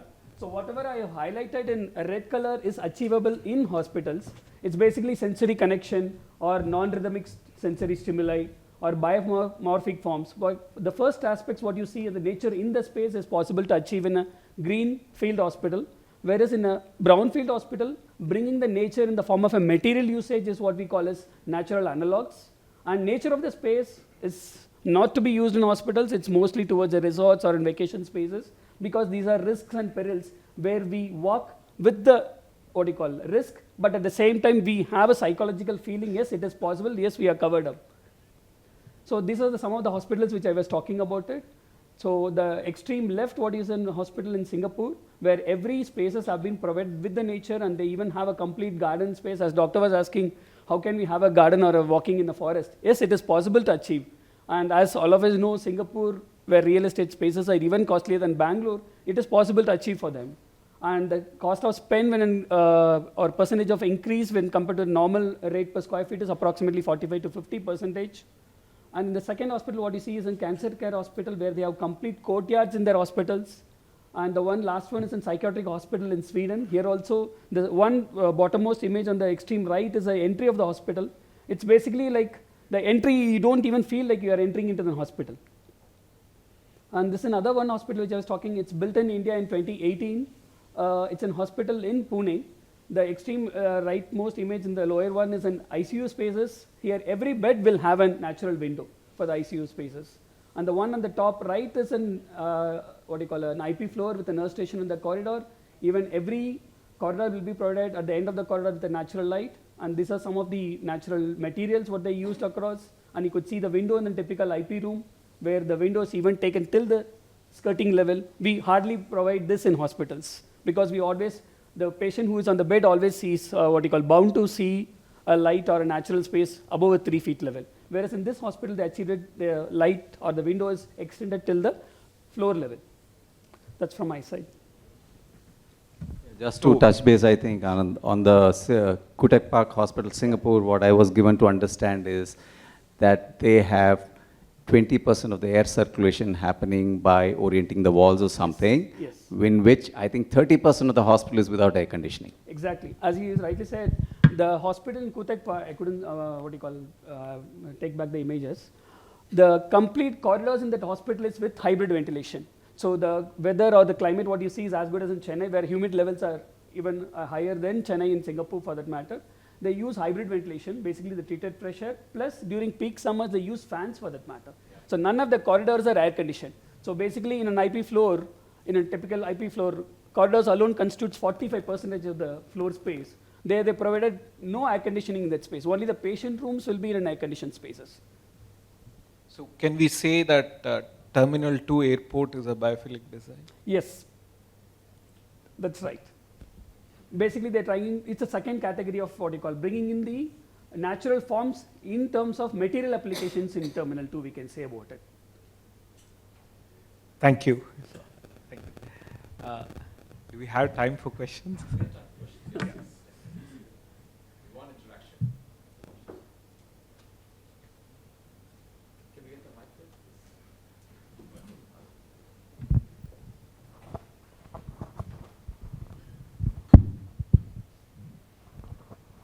Yeah, good morning. I'm Dr. Chimote. I have been an anesthesiologist and a intensive care specialist for over 30 years before I diversified into healthcare consulting and hospital designing in particular. So I have a couple of comments and one question. We spoke about modularity, but I feel we don't talk much about multi-use spaces. With evolving technologies, a lot of old spaces need to be repurposed for new modalities which come into play. And I think it is the bounden duty of hospital planners to look at what is on the horizon, maybe 5 years down the line, 10 years down the line, and create spaces which can be converted for those technologies later on once the hospitals adapt to them. My second comment was on the number of beds that was spoken about and the need for number of beds. I think that particular report which came out somewhere around the year 2000 by somewhere around that time, I think it was a UN report, and it was based on purely on number of beds per 1,000 population. The unfortunate part of the whole thing was when this report was in fact misused by hospital promoters to catch investment and invest in hospitals in purely urban areas, while major swathes of rural India still remains unrepresented as far as healthcare is concerned. So we have a piquant situation where we have too many beds in urban areas and nothing in rural. So that was another comment. And my question is, when we talk about sustainability, what I wanted to ask was, where are we vis-a-vis using structural cooling to, particularly in areas where we look at ambience of 45 degrees Celsius and above, about using structural cooling to bring down the overall requirements for air conditioning?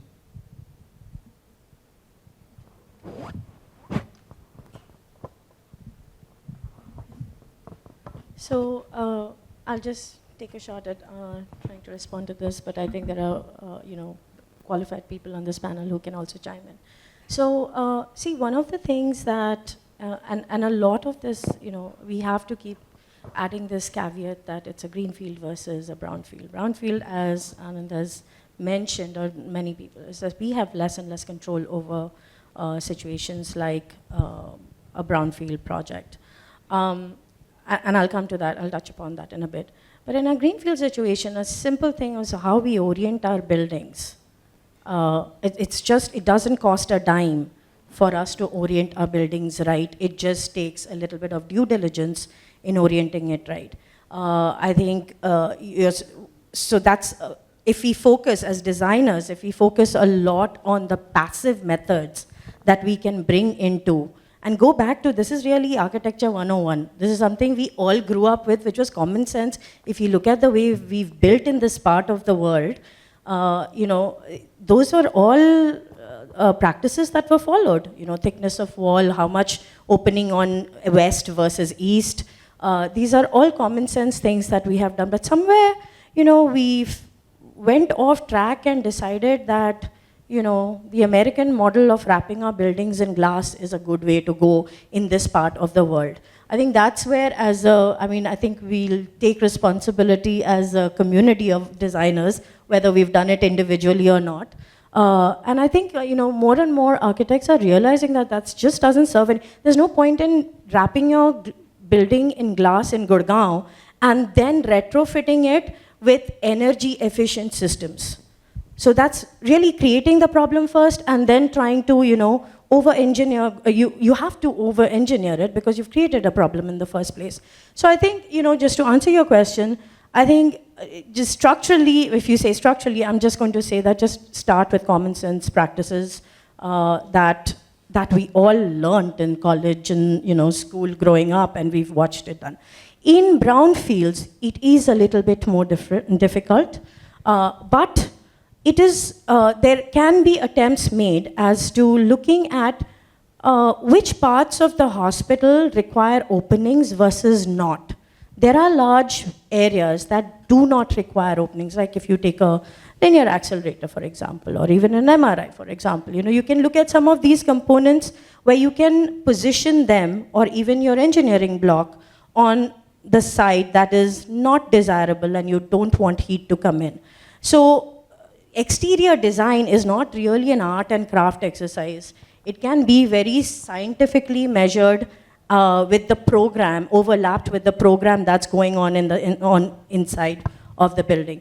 So really, I would say just in one place, it's up to us to use common sense. So, Doctor, just to add to this, the word you use, structural cooling, basically is something which has been practiced by non-healthcare institutions.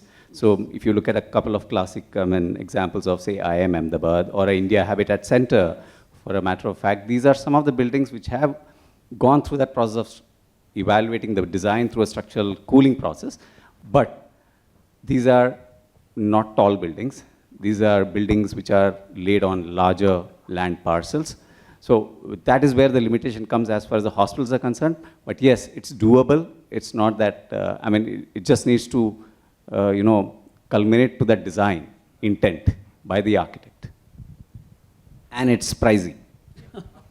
So you have to These are free usually. So you have to spend upfront. No, to see the recurring expenditure coming pricey, I would again, look at the life cycle cost rather than the upfront cost. You're true. It again depends on which part of the geography this hospital is. Absolutely. Because land is premium today. In fact, you'll not believe it. The first net zero energy building in India is a government building, by the way. Yeah? It's none of the hospital. It's a Parvarayan Bhavan in Delhi, New Delhi. Good morning, sir. This is Dr. Sudhakar from Hyderabad. Just my question is, how do you consider Vastu in planning and designing of an hospital? So, anybody wants to take the question? So, it's obviously depends on the operator's requirement. It's, if the client needs it, we look into it. But if we go completely driven by the Vastu considerations, then cost should not be looked into it. And the efficiency, what we call as an area per bed, should not be looked into it.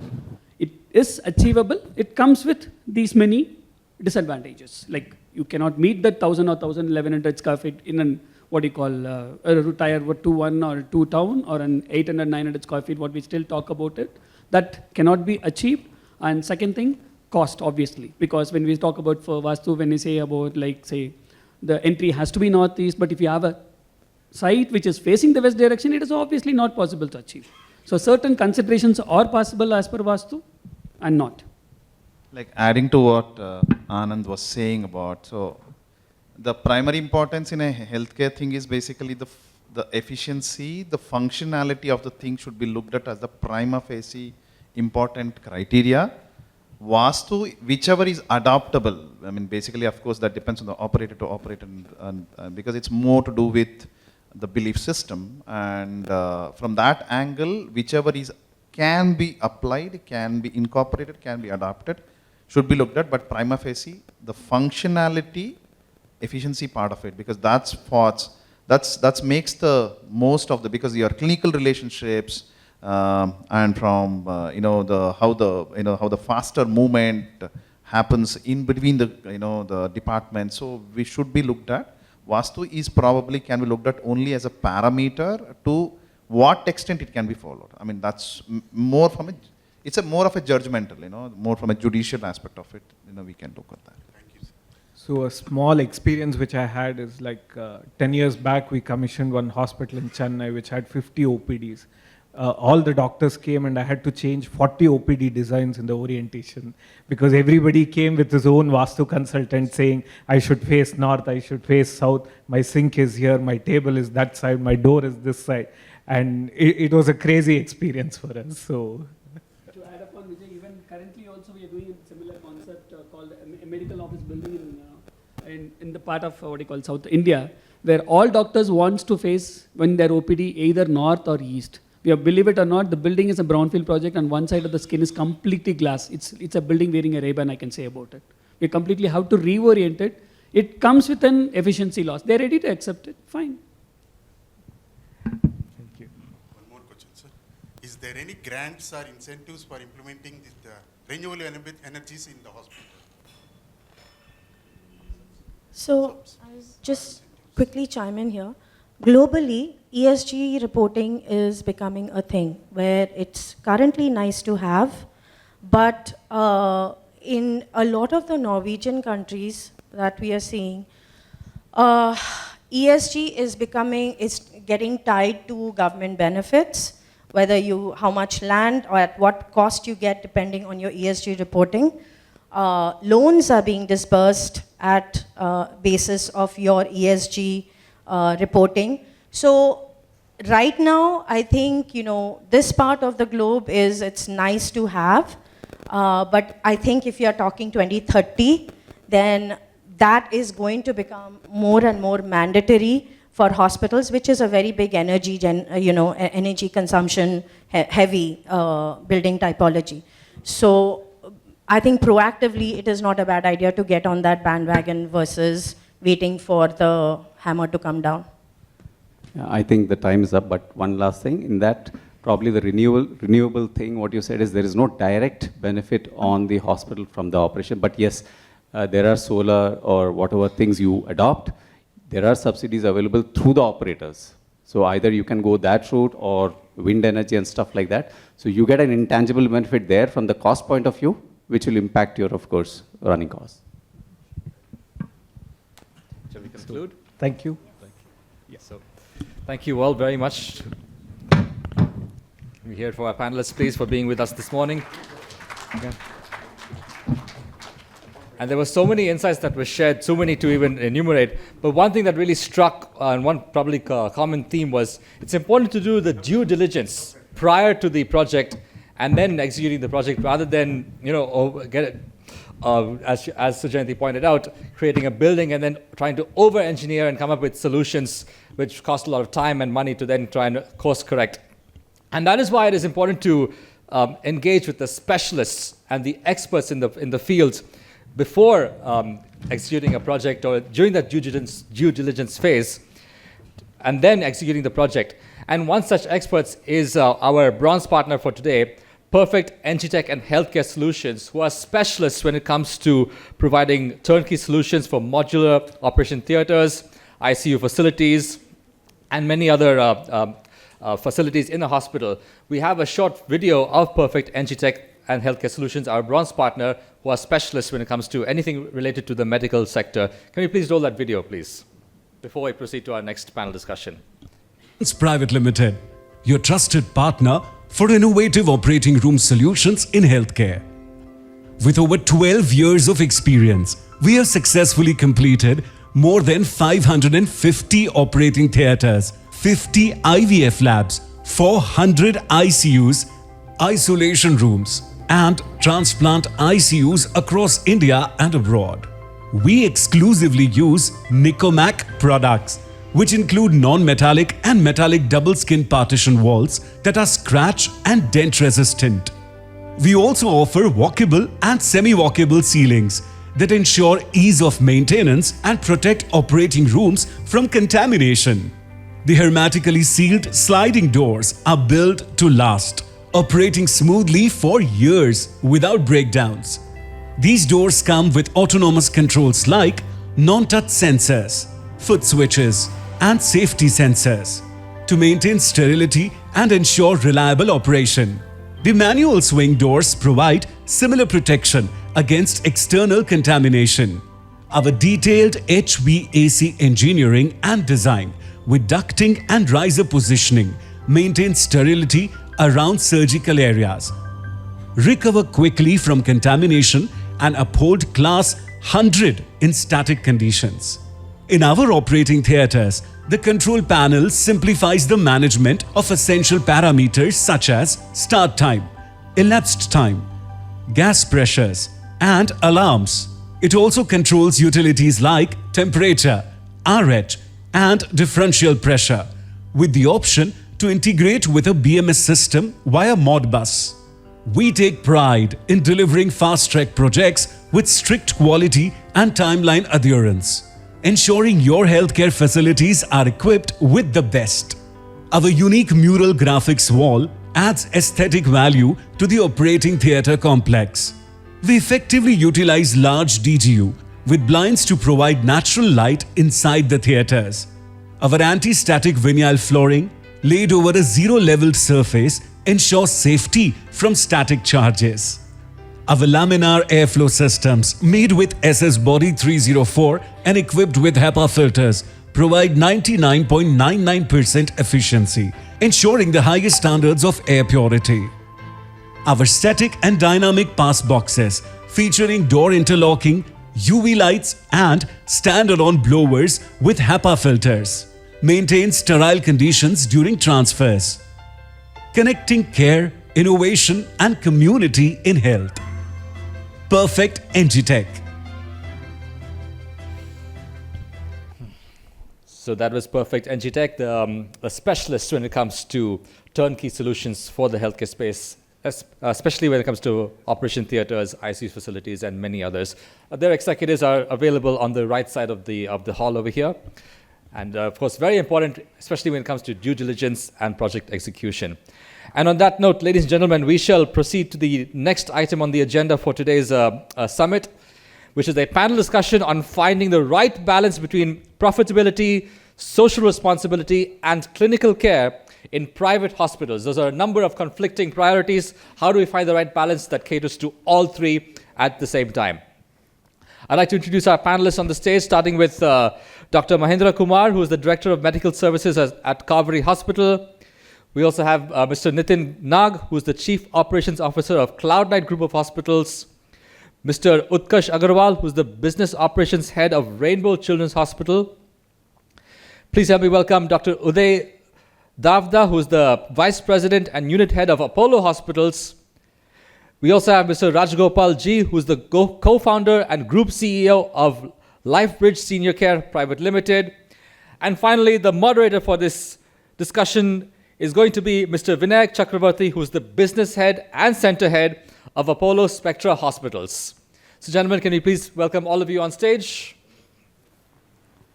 And our audience, can you please welcome our panelists on stage for what promises to be an engaging and intriguing conversation.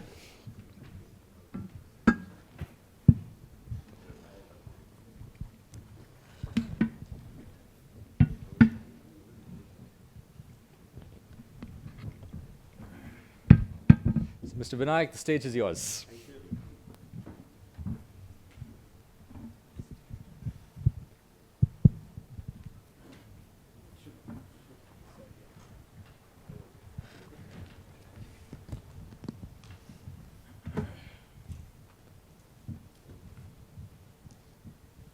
So thank you. Can you hear me? Thank you, gentlemen. It's really an honor for me to be the moderator for this discussion. And today we will get into a few aspects of, how do we ensure profitability while, having the social responsibility part and, the clinical care excellence. So the points that we will touch on today's discussion is going to be mainly on, how do we maintain this right balance? As a business head, this is a big challenge for me because the kind of pressure that I have on, managing the EBITDA, yet doing, excellent clinical care, and, how do we balance this? So straight away, I'll jump into the questions. My first question to Dr. Mahendra Kumar, sir, that every hospital has a vision and mission. However, end of the day, the profitability has to be there for its survival. So, how do we ensure that, that is maintained? Yeah, good morning, colleagues. Whenever we start a hospital, there's going to be a vision and a mission which is going to drive us in the right path and what we have been focusing on. But then everyone should also understand, or not the healthcare industry, the outside people who are our clients, our customers, that at the end of the day, hospital is also a business enterprise. When we say business enterprise, there has to be a profit at the end of the day for sustenance, at least. And for future growth, it is very, very important. So when we say a business enterprise, when you have to start a hospital, whether it's a already acquired like a brownfield or a new construction like a greenfield. The government doesn't give the land for free of cost. It's going to be charged at the market rates. The taxes are going to be there. Equipments at actuals, customs at actuals, rentals, if at all, at actuals again. So they're going to be GST applicable on many of these things. Manpower comes at a huge cost because acquiring talent today has become the biggest challenge actually.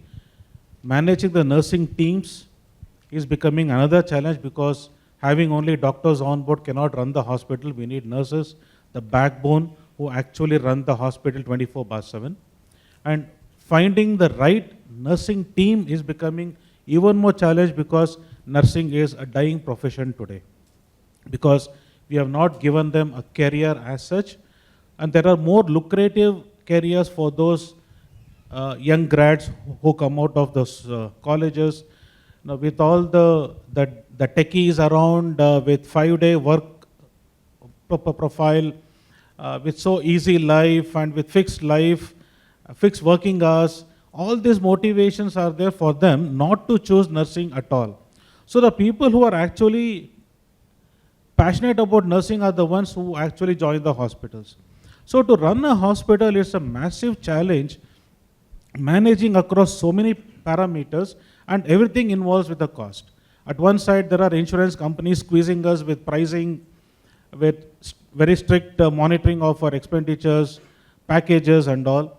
And again, differential pricing between hospitals is there. And our operational expenses which are going to happen.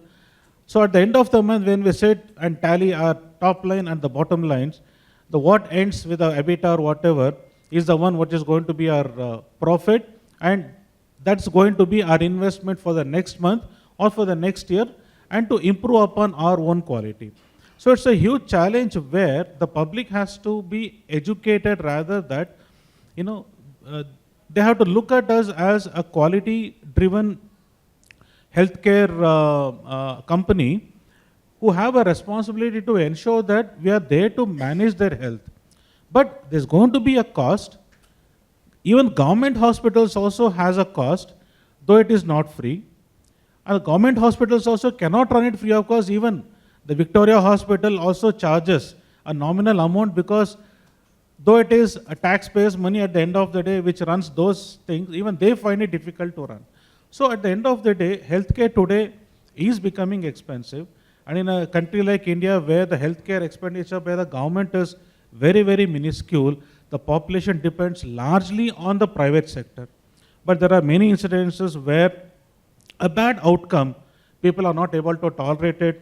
They have vandalized hospitals, damaged the furnitures, manhandled doctors, even to the extent of killing doctors. There are many examples across the country. So unless we as a country educate ourselves, bring in a culture that hospitals are there only for the public and they have to make good use of us, there has to be a mutual respect and cooperation for the existence of a hospital and also for their own benefits. This is what I can say. I have an additional question. Do you think tools like digital engagement, telemedicine, real-time AI, do you think this will add to profitability? I know there is a cost associated in embracing this new technology which everybody is talking about. Definitely, when there is a technology available, we need to harness its full capacity. It is going to help us only better. Like even a simple example of queue moderation in a OPD.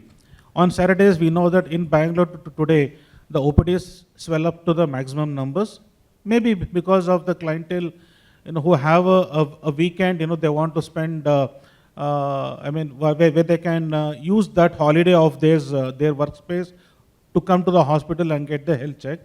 So in that scenario, even a simple queue management, making them aligned, will help the hospital to streamline the operations every day.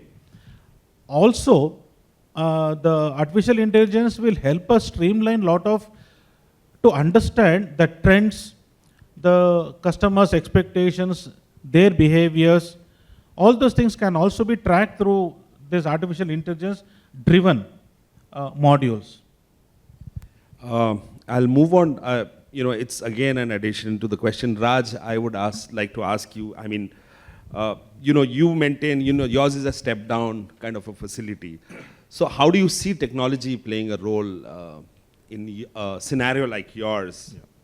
Good morning, everybody. Thank you, Vinayak. Just want to take a minute to talk about our model because it's slightly different from the hospital model, an allied model that we are pioneering in India. What is popularly known as the skilled nursing facilities, hospice and memory care centers in the US and developed countries is what we are pioneering in India. So we actually continue the journey of a patient once they leave the facility of Mahendra. That's a kind of a journey that we are tracking for elders and seniors. So we are a geriatric care specialist brand called Kite Senior Care, funded by Dr. Ranjan Pai's MMG Family Office. I think you went into the question of technology, right? I think, look, technology is going to play a big role, and we have been discussing about this in the back end for a very long time. And I will talk specifically about the technology and its relevance in our field. Probably there's an extension of this to the hospitals and the other environments, and including Nitin and others, okay? I think Nitin and others have been doing a lot of work on that front as well. See, in our case, when we call them as a patient or a senior elderly who come into our center, the typical ALOS for them in our case is anywhere between 2 to 8 weeks, unlike your hospitals where it's about 3 days to probably a week, right? So the length of stay is very long in terms of the geriatric population which comes to us, and the children are not with them. Probably the spouse also doesn't stay with them in our center because it's a long haul. So one of the key differentiators that we found was how do you engage the primary care provider from the residents, which is their children. That's number one. And number two, our entire business is delivering care. We are not here to cure because that's the job of great hospitals over here. So we are here to provide great care, which obviously supports the process of curing as well. So the fundamental driver for our business is a care plan. And a care plan has to be devised, has to be monitored and delivered upon. So therefore, what we have embarked on a technology front, which we are doing some trial run right now, is to see how HMS do not help this. Let me tell you something.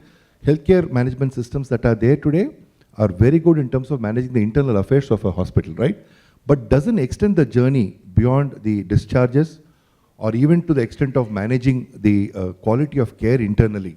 To a large extent, there are a lot of disparate systems that are available today, which I think others can talk about. So what we have done, we've realized the importance of technology. I think we want to put technology to the best use to make sure that number one, the care plan or the care delivery is absolutely on top of it, monitorable and manageable. And number two, this care is also very transparently evident to the care providers at home. So therefore, we have decided to develop an indigenous CMP, care management platform. We are working with a technology company from Pune, and we are in the trial run phase at this point in time. I firmly believe technology is going to make a big difference. And I just want to add one more stuff. I think we realize AI, as you know, talk about artificial intelligence, I think the kind of disruptions that is bringing into the field is also amazing. Today in our geriatric population, we are seeing a lot of AI models across the world where it is talking about how does it engage directly with active seniors, etc. By the way, I want you to know we also operate and manage the largest retirement community brand in India called Columbia Pacific Communities. So we basically travel the journey from active aging, healthy seniors to managing sickness. And so technology is going to play a great role, Vinay. Yeah, thanks, Raj. I think my next question is that, your profitability would be much lesser than traditional hospitals, right? If I'm correct. And it's very people intense. There's a lot of parties involved. So how do you deliver this care, managing your profitability? And, how do people look? I mean, the first look of your center, that's the last impression that people carry. So how do you maintain that balance? I agree with you. I think Mahendra touched upon a point saying nursing and skilled labor is a scarcity right now, and we cannot earn as much as, if you look at the technical term used by everybody's ARPOB, we all keep talking about it every time. So our ARPOBs are much lower than what the hospital ARPOBs are, okay? So therefore, we need to find a balance between. And so the other point is, today our businesses are out-of-pocket expenses for most of the people. Insurance doesn't cover. Not that if insurance comes in, it's going to be a great, a green brownie point for us, but certainly it will increase the awareness of this particular product in the market. So from our perspective, managing the cost is very, very important. If you have to deliver that 30+% EBITDA at every operating level, I want you to know that we do work at a 30% EBITDA at unit levels with a very optimal pricing, because we realize that children have to pay this money on a long haul. It could be for 2 weeks, 8 weeks, probably 3 months, 4 months, right? So managing profitability, what we adopted as a strategy, Vinayak ji, was number one, we took few years to even get a grip of what's your right manpower sizing and how do you deploy people, either it's one-on-one care or 1:5 care, so on and so forth. So we got a grip around the manning part of it from an individual facility perspective, because like in our case, the 70% of the cost is largely a component of manpower and your rentals, right? The second thing that I want to share with you all is, I think we were very cautious from the beginning on, trying to keep the top-down structure very light at the top level. I think sometimes what happens in the frenzy of trying to scale up a model, you do try to pile up your top management with multiple resources, which then ultimately leads to a lot of draining of money. So we try to adopt that and use resources as an outsourced requirements whenever you want to plug in some specialist. So cost management is very, very important if I have to deliver the 30% EBITDA, keeping the pricing constraints in mind. So we have been doing that pretty decently at this point in time. Thanks, Raj. I'll probably come back to you again. My next question to Nitin, as a business leader, I face this, is that, whenever there is a period where revenues are down, you get this thing from the higher management that cut down on the cost, but P&L should not suffer. So how do you, in your scenario, manage to keep that balance?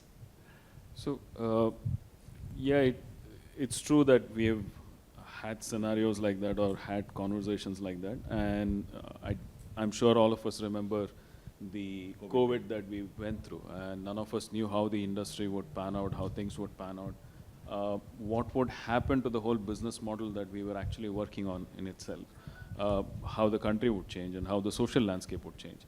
So all of us have been through those situations. I think few of the things that we do personally, I mean, I speak from personal experience, is one, cost of doing business. I mean, that's what Dr. Mahendra alluded to. In India is real, and that's something that's going to inflate year on year. There is an annual inflation.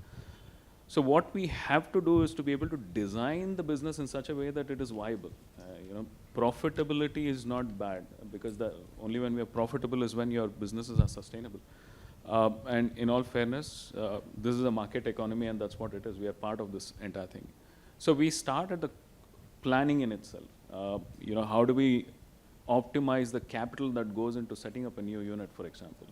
Over the last 5-6 years, we have reduced our capital outgo per unit to the tune of about 20%. That obviously brings down the ROI time frame that is required for any investment that goes in. So our thought process starts from there.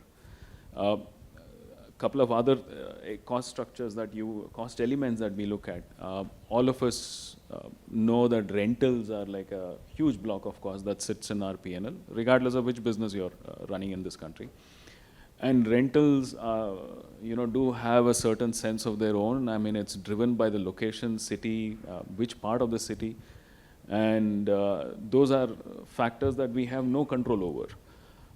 Somewhere along the way, we have realized that there is no point in locating ourselves on any of these prime roads, prime buildings, and paying a huge rental just because we have a great spot, which gives us a great visibility. Like, for example, we are sitting in Megrath Hotel here. I mean, if we were to be located in the parallel road, which is where that community is, the rental from there to here is ridiculously different. So we have moved away from being in those places to being located where it is optimal for us to be in, where we can afford the rental over a longer period of time. Because when we lay out a hospital, we don't look at it from a 3 or 4 year point of view, but we are looking at it from a 10-15 year point of view. Our flagship hospital that we set up was 18 years ago, which is still up and running in Jayanagar. So that's the time horizon we are looking at. So we need to plan to be able to say, look, this rental is affordable, so we are okay with it. General factor that people use is locating yourself in a main or a visible area offsets marketing cost. I don't think that has worked out. That thesis doesn't pan out. Brand building is hygiene that is required regardless of where we are. Driving customers or patients or footfall into where we are located is what is desirable, as against screaming, having our hoarding screaming in front in a main road with a huge frontage, which comes at a 30-40% rental escalation. So that's another factor.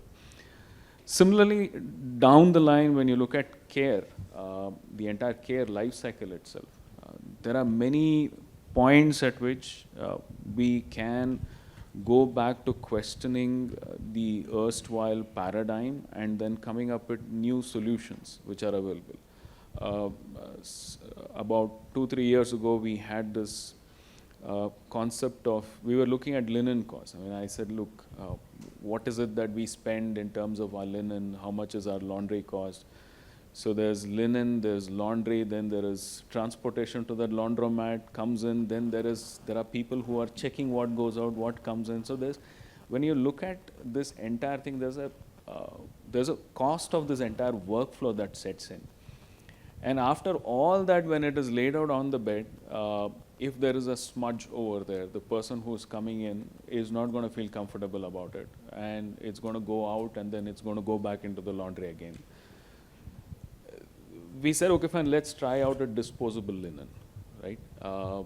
Let's see if it works out. Obviously, it comes at a certain price increment to the current linen. But in the larger scheme of things, will it reduce the overall cost that we are incurring? And it did work out that way. So today, that entire workflow that we have, which is in terms of inventory, calculation, then sending it out to an agency and everything has got replaced. So as much as it is, I think what is required from a prison is not so much in terms of cost cutting, because that has a different understanding and a different impression, but it is more in terms of cost optimization and then finding out the right cost, that a structure at which we should be operating. And that has kind of worked out well for us so far. So hopefully we will see fewer and fewer, or probably never a situation where we will have to look at, what do we do to maintain profitability. Absolutely. I think the COVID days taught us how to, manage costs and come up with innovative ideas. But one thing which has also come up during this time is, patient experience. It's like the thing now. What's your patient experience? So what would you say about that? So it's yes, it is true, and there is a huge amount of expectation that is built up in the minds of the people who walk into any hospital, and that's a reality that we are faced with. We have to accept it, and how we cater to that requirement is what we'll have to do. We are very conscious of it. That is something that's there in our DNA as an organization, and we plan pretty minutely for it. To that extent, I think your earlier conversation with Dr. Mahendra was in terms of the digitization experience. That's another enhancement or a factor that assists patient experience. We take it very seriously because for us, we deal with maternity, it's pregnancy. People are not ill technically. They are coming here for having a wonderful experience, probably one of the best moments in their lifetime for a husband and wife. So we design the room in a certain, with a certain aesthetic. The space is designed with a certain perspective of what it should reflect or what it should exude as an emotion and what it should convey to the people who are occupying that. So we have different room configurations, different comforts that are provided. The highest real estate that I have goes all the way up to 550, 600 square feet. for a maternity delivery that's people are going to occupy for about 2.5, 3 days. We call it an apartment suite, which comes with its own living area, dining area, and the amenities that we provide over there is no different from what you would get when you check into a Marriott or a Taj or a Leela. So it's more or less the same, to the point that the toiletries are even Inara and Forest Essentials, not even anything else. That's the other side of it. Of course, it starts from the point that they first enter the premise. When someone walks into the space, the first thing that hits anyone is, how is the cooling here? How is this room smelling? I'm sure that's what we would have also walked in with. How does this carpet feel to walk on? These are also things that we kind of, pick out and then identify and then cater to in a very, very fine-tuned manner. Digitization is another aspect of it. Although I do partly agree that digitization is not so much of a revenue lever per se, but it's more of a convenience aspect. People want to be in the confines of their home and reach out to the doctor, therefore teleconsult exists. So to the point that post-maternity, once they deliver, before they go home, they can even buy apparel for the kids over there, and we have stores for that as well. So the entire end-to-end journey is mapped. Every single aspect of that journey is taken care of. One other aspect that we have, the person who runs my kitchens is not from hospitals. He used to be in hospitality before. He used to work in Taj. So he comes with that experience. He designs the menu. So I have an F&B team which caters to the food aspect of it. It's less about the mother who is delivering the baby, because I think she is fine and she is given a curated diet. It's the husband who is having a lot of spare time, who has a lot of taste buds which he wants to exercise to. So that's what we cater to. So a lot is done around it. And as much as I would say that this is specific to us, but when I walk around and then see other hospitals, I'm sure every one of them is doing the same thing. So it's not just that we are in a space which is resonating happiness, therefore we take it seriously. I would actually go back 15, 16 years. I think Columbia Asia, when it was designed, the thought was around consistency and quality of experience. I think they were probably the pioneers of this thought in this space, in this country. And since then, it's kind of stayed on. Different people have adapted it differently. So have we. Yeah, thanks. Utkarsh, sorry to come to you late. I'll straight away jump into a situation where quality does come with a cost, and at the same time you have to maintain profitability. Have you come across a situation where you had to ensure quality, compromise on the cost, or have the right balance, and how did you achieve that? Well, thank you. I think this is a daily tussle. This is not something which is once in a while. It is a daily tussle that happens to all of us sitting over here. But this is a broader question, to answer to. I think we should understand it, and as Dr. Nitin Nag has already put forward, the focus on cost while designing a hospital, while strategizing things. But as somebody said, that strategy is about choosing what not to do. It's not about what to do. So, so when you design a hospital, probably focusing on cost is one aspect, which we all do. The profitability comes not just from the operation, it comes from how we have strategized a hospital in a particular geography. So we have to also think of how market is responding in that location, whether that market suits to the operation that we have, whether the market, whether the patient, our clientele have that appetite of the services that we want to offer to that location or not, or we are just entering for the competition. Have we thought about the market size, the opportunity that they have, the size of market that we have? These all parameters create important impact on the final profitability at the planning stage itself. And operation is just part of implementing that strategy that we have previously implemented. So focusing on what market we have, focusing on the revenue side also before planning in a hospital is also a key factor in the profitability finally. To answer your question, I think we have to understand how healthcare system has evolved over the last 2 decades. I think three to 4 decades before, it's free healthcare, and no marketing probably. The focus changed to cost, to cure. Everybody highlighted in their advertisement, we have these kind of services, MRI, CT, you see the advertisement that time.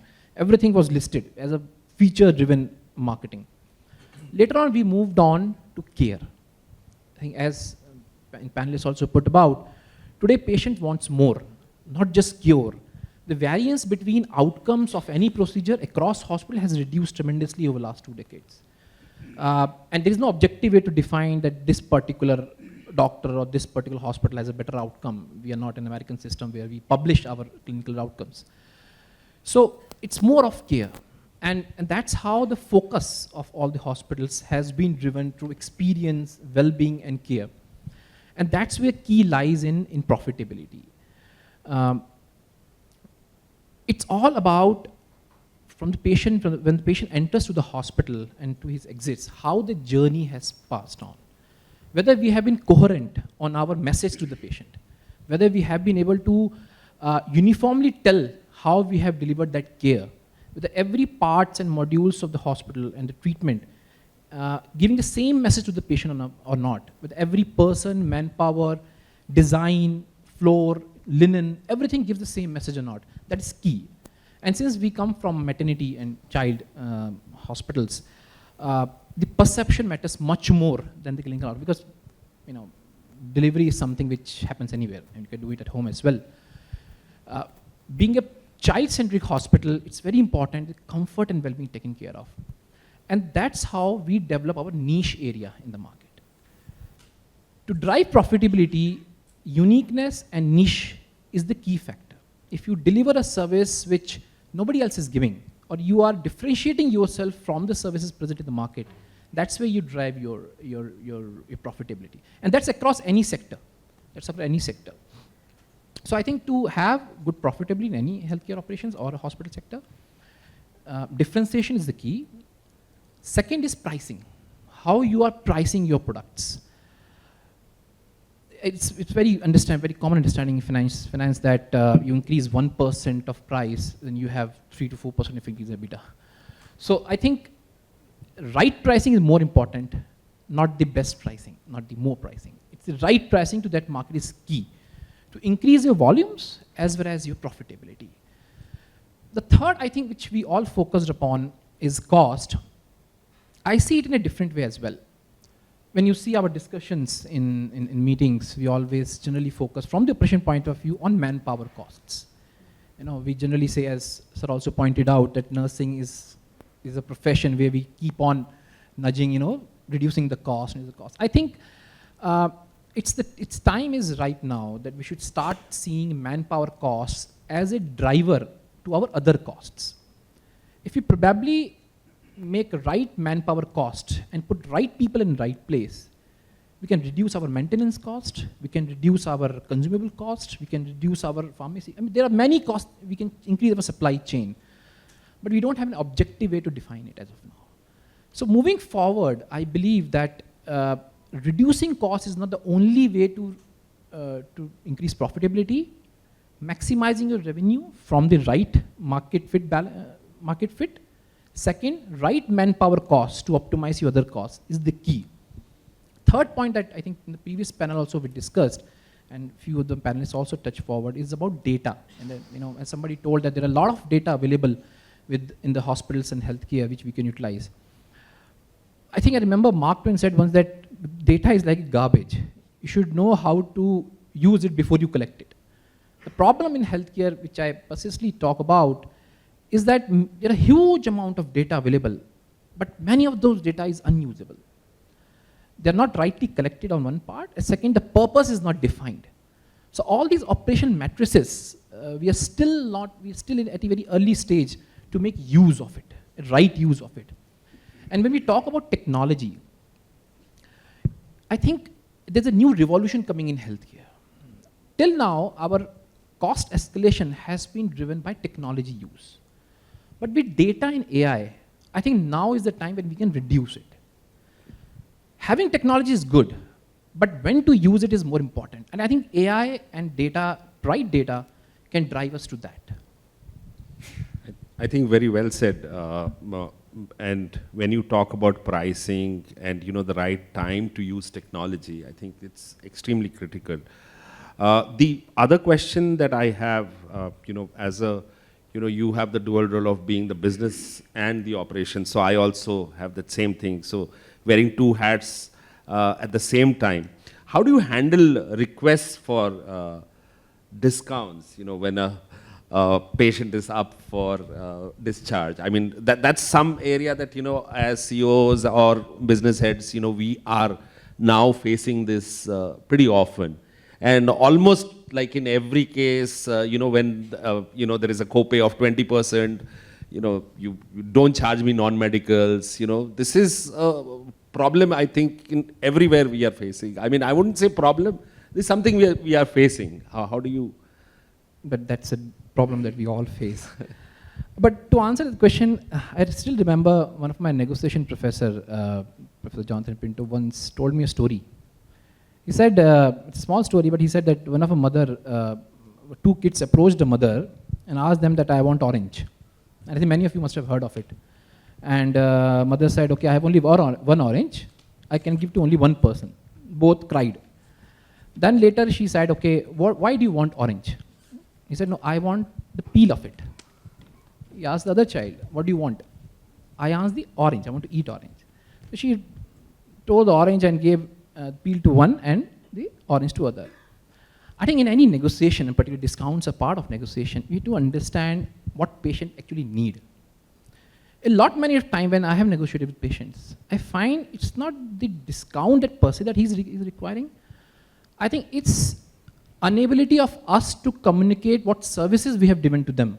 That makes him to demand discount. I think that's where the right people at the right... Yeah, correct. So this whole ecosystem, the journey. So from the start itself, for example, I spoke somewhere else that we still, the GDPR guidelines are coming in, the data privacy protection is coming in. And what is happening is the choice of what healthcare to begin is now increasingly being given to the patient. Healthcare system is a system where what to buy is decided by the supplier, not by the customer, which has to at least subjectively change. When patients say that, okay, I am the owner of what I have taken, I think his demand for discount will be much less. So in the operations itself, if you are able to communicate why a particular test is done, why a particular service is being utilized, why a particular pharmacy is being used, that is the key to reduce discounts. But eventually, we all work in a care service delivery, and we have to not just satisfy the need, we also have to satisfy what patient wants. So eventually, you have to give some other discount, and we all budget in our P&L how much discount we can give. But overall speaking, discounts it's something which happens at the end. It's the whole chain of events that that patient goes through that brings that demand of discount. Thanks. Dr. Mahendra, probably I'll add, from a clinical side, I mean, how do you handle such requests? I know, in my days in HCG, a urology patient would come wanting robotic surgery and then seeing the cost, say, no, I don't want robotic, it's too expensive, I'll go for an open thing. So, but we see that probably robotic is the way. So how do you handle situation like this where clinical care is the top priority, but again, affordability, profitability, from the clinical side, what do you suggest, I mean, for all of us? With the advent of medical technology and going ahead, technology will drive more and more. And it's an order of the day that, patients now demand robotics. It's not that a robotics will give anything better than a regular surgery, but somewhere in the mindset of the patient is that the doctor doesn't operate, the robo operates. So robo will be 100% perfect. Little they know that actually the console is being monitored by the surgeon himself. So in that case, proper education to the patient is very important, and also his affordability in terms of whether it's a cash patient or whether it's an insurance one, because insurance still doesn't support robotics as such much.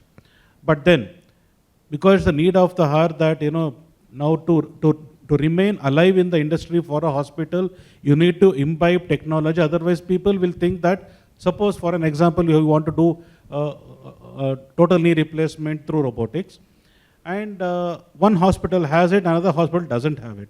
So patient thinks that a hospital which has invested around 5-6 crores on probably on a robotic is better than the hospital which has not invested, they're slightly behind.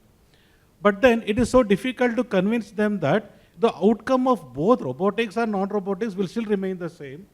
The expertise of the surgeon who has put in 25 to 30 years of handling a knee replacement through a convention way, his skills are much higher than a youngster who would actually operate through robotic. So convincing them between these two differences will help us a lot.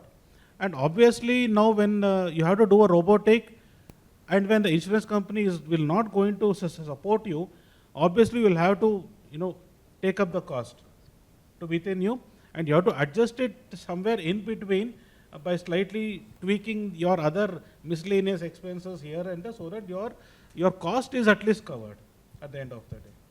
I think what you rightly said, proper education. I think Kash also mentioned that, how do you the journey from entering the hospital to the exit. I think every department has to add to their thing, and you have to make the patient aware as to what they will go through and what to expect clinically as well as financial outcomes. What you do. Coming back to you, Raj, probably I missed that question. Yours is something, the space that you are working on. Does insurance cover that? How do you handle that if no?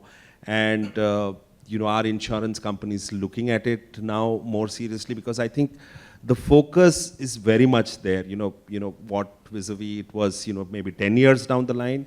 And, people who are having old parents here, staying abroad, they are looking at a senior facility pretty seriously.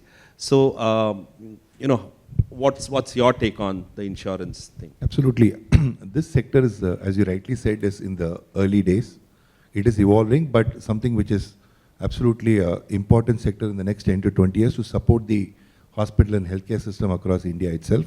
With the kind of growing senior population in India, I think the numbers are going to be very mind-boggling in the coming days. As we speak now, we do not have any insurance cover to a large extent for the services that is rendered outside the hospital, because currently it's all hospitalization. There is some amount of cushion that's available for pre-hospitalization and post-hospitalization. So some of our patients are guided, and there are some covers through CGHS, etc. But to a large extent, insurance is not currently covering this. Now, what is that we have done? People like us who are pioneering this sector, and I'm fortunate enough to represent the industry in an industry body as well. So we have now pursued this with the IRDA and the appropriate ministry. We are trying to raise awareness now. It is going to be some time before we can get into this, because insurance companies need a lot of data before they can actually productize certain things. So very early days, but I'm very sure that in the coming years, you will see a lot of products coming out from the insurers and helping the patients and their family. Thank you. I think in the interest of time, probably we'll take questions from the audience. Yes, comments, queries, questions?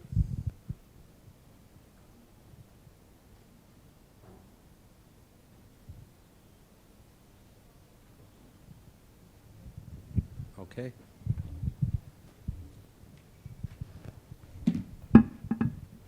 Do we have any questions for our panelists? Or maybe we can take the questions during the networking break, which will soon to be followed. So, but thank you all, gentlemen, for being part of the panel discussion. And we should look forward to networking with you again very soon. Thank you.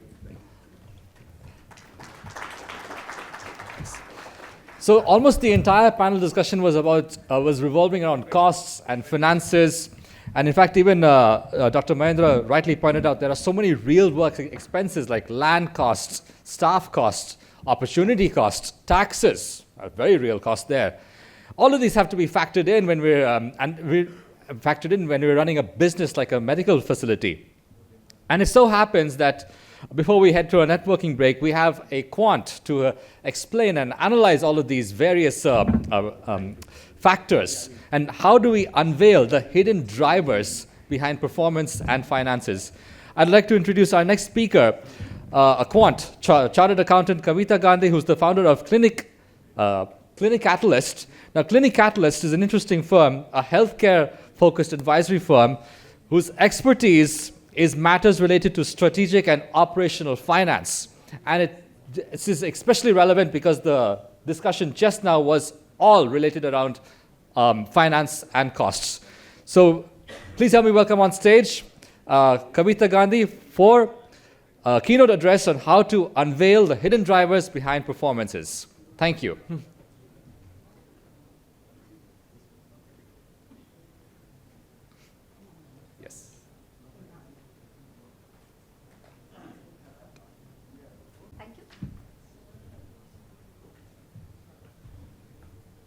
Are you connecting? Okay. So good afternoon, everyone. Good afternoon. Thank you very much for this opportunity to share my thoughts. So today I'm going to speak quickly about something about performance analysis. I heard everybody's talking about something futuristic, Phil. I'm going to speak about postmortem perhaps. But I'm going to unveil some hidden factors that we are not talking on a regular basis, right? So is it happening?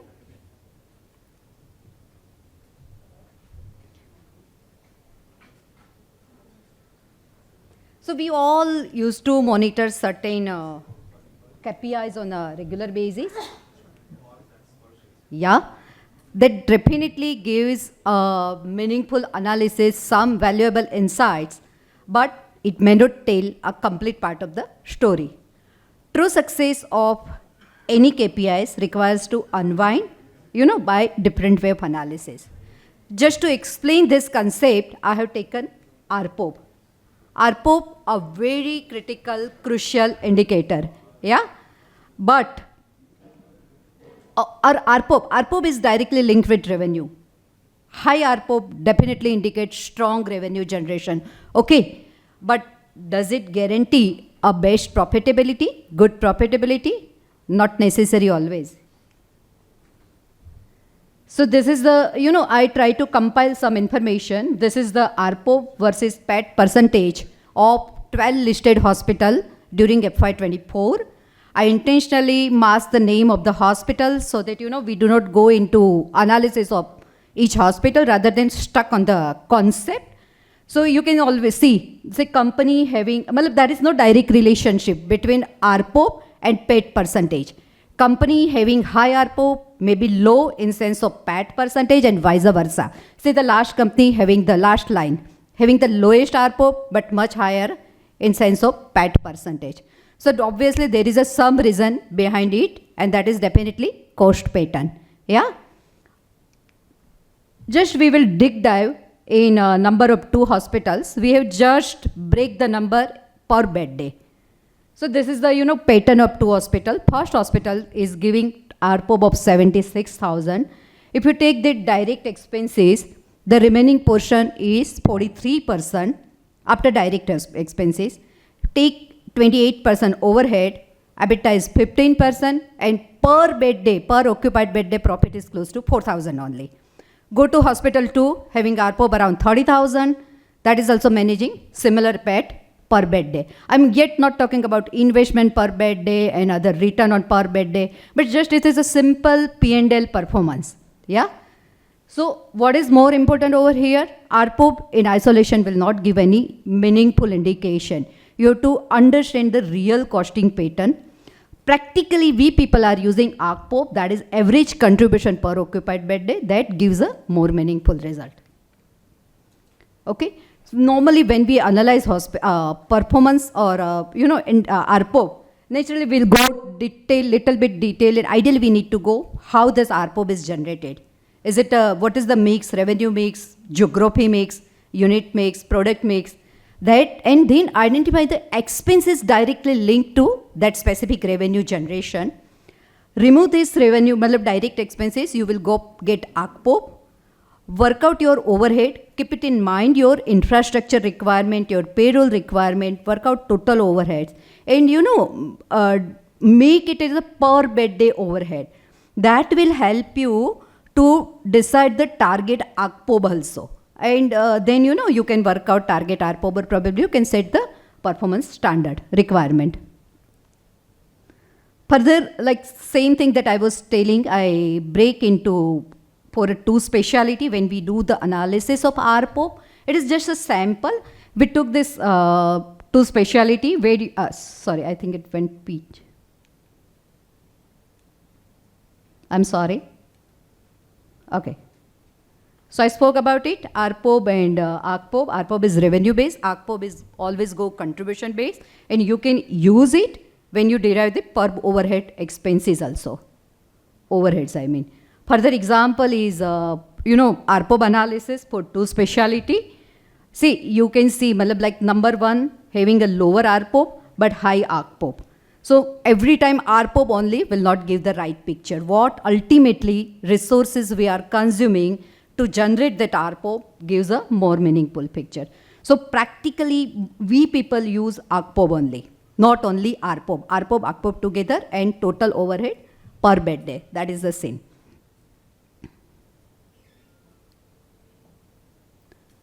At the end, I will try to share industry pattern, how FY24 has delivered the number for all, I think 12, 13 listed hospital. This is the pattern that I have observed. I am trying to share with you. If ARPOB was 100, ARPOB for the industry average was 51, EBITDA 19, PAT 13, and PBT 13, PAT was 10%. This is not the standard. Every hospital operates in a different situation. You have a different set of challenge, different strength. So naturally, you have to modify your number based on your requirement. So this is something very small, my thought sharing about ARPOB and way of analysis for ARPOB. You can do similar thing for other P&L indicator, balance sheet, cash flow. Nothing to be done in isolation. It is just a snapshot. And above all, we have to remember non-financial factor also like quality, patient care. Ultimately, they all are leading factor for performance of any hospital. Yeah, I wish you people probably can use this in your hospital and may help to you. Do intimate me if you feel it is really going to helpful to you. Thank you very much. Thanks a lot. That's a bit. Yeah?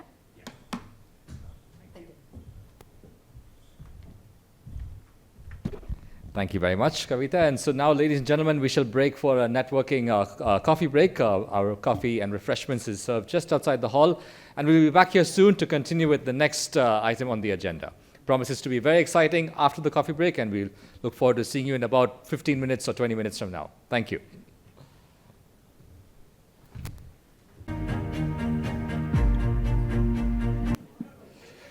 Right, ladies and gentlemen, we shall start any minute now. While we wait for everyone to come in, let us, in case you missed it earlier, let us play that video of the Perfect NG Tech and Healthcare Solutions Private Limited, the specialists when it comes to Perfect NG Tech. It's not there. That video we played earlier. Perfect NG Tech, bronze part.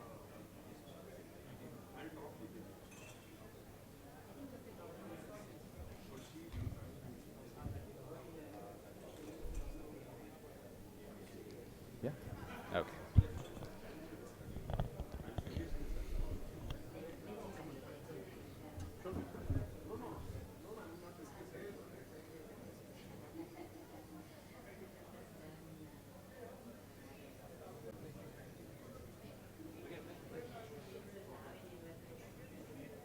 To Perfect Tech and Healthcare Solutions Private Limited, your trusted partner for innovative operating room solutions in healthcare. With over 12 years of experience, we have successfully completed more than 550 operating theatres, 50 IVF labs, 400 ICUs, isolation rooms, and transplant ICUs across India and abroad. We exclusively use Nicomac products, which include non-metallic and metallic double-skin partition walls that are scratch and dent resistant. We also offer walkable and semi-walkable ceilings that ensure ease of maintenance and protect operating rooms from contamination.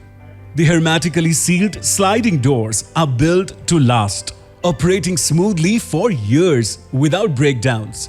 These doors come with autonomous controls like non-touch sensors, foot switches, and safety sensors to maintain sterility and ensure reliable operation. The manual swing doors provide similar protection against external contamination. Our detailed HVAC engineering and design with ducting and riser positioning maintains sterility around surgical areas, recover quickly from contamination, and uphold class 100 in static conditions. In our operating theatres, the control panel simplifies the management of essential parameters such as start time, elapsed time, gas pressures, and alarms. It also controls utilities like temperature, RH, and differential pressure, with the option to integrate with a BMS system via Modbus. We take pride in delivering fast-track projects with strict quality and timeline adherence, ensuring your healthcare facilities are equipped with the best. Our unique mural graphics wall adds aesthetic value to the operating theatre complex. We effectively utilize large DGU with blinds to provide natural light inside the theatres. Our anti-static vinyl flooring laid over a zero-leveled surface ensures safety from static charges. Our laminar airflow systems made with SS Body 304 and equipped with HEPA filters provide 99.99% efficiency, ensuring the highest standards of air purity. Our static and dynamic pass boxes featuring door interlocking, UV lights and stand-alone blowers with HEPA filters maintain sterile conditions during transfers, connecting care, innovation and community in health. Perfect Engitech.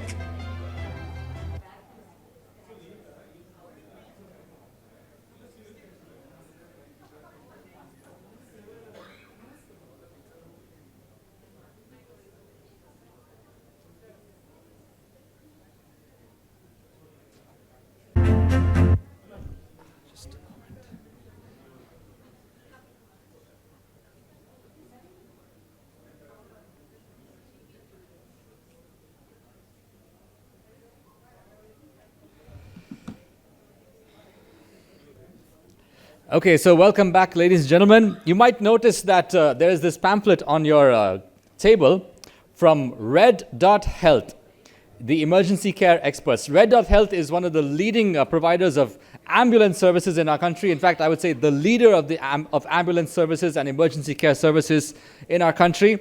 And of course, this pamphlet over here gives you a brief idea of what Red Dot Health is about. And we also have Mr. Abhiram Reddy, who's the AVP of Red Dot Health, with us today to present a little bit more about what they're about and how they can be of assistance to you and your healthcare facilities and hospitals. So, Mr. Abhiram, the stage is yours.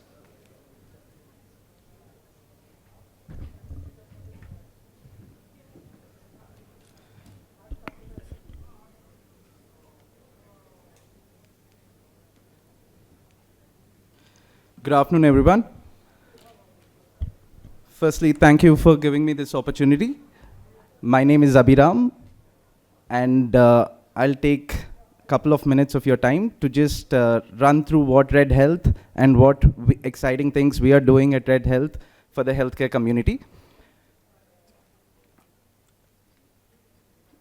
Talking about Red Health, it's been 8 years that we have started our journey based out of Hyderabad with a simple idea with me and my founder, Mr. Pradeep Singh, wanting to build the 911 for our own country. That's where the seed germinated.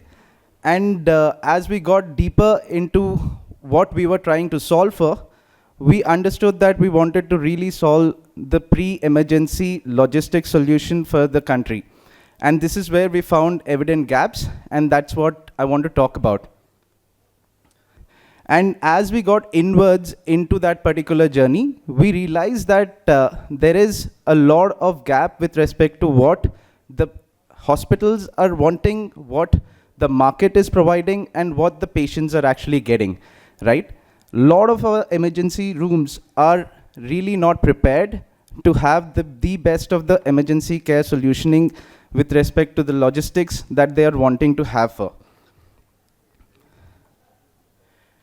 And most of the people present here would agree that it is of prima facie importance that pre-hospital care systems adds to a great value into the hospital's ecosystem, not only in building the brand perception for the hospitals, but also it adds referral revenues into the hospitals by getting the patients in time.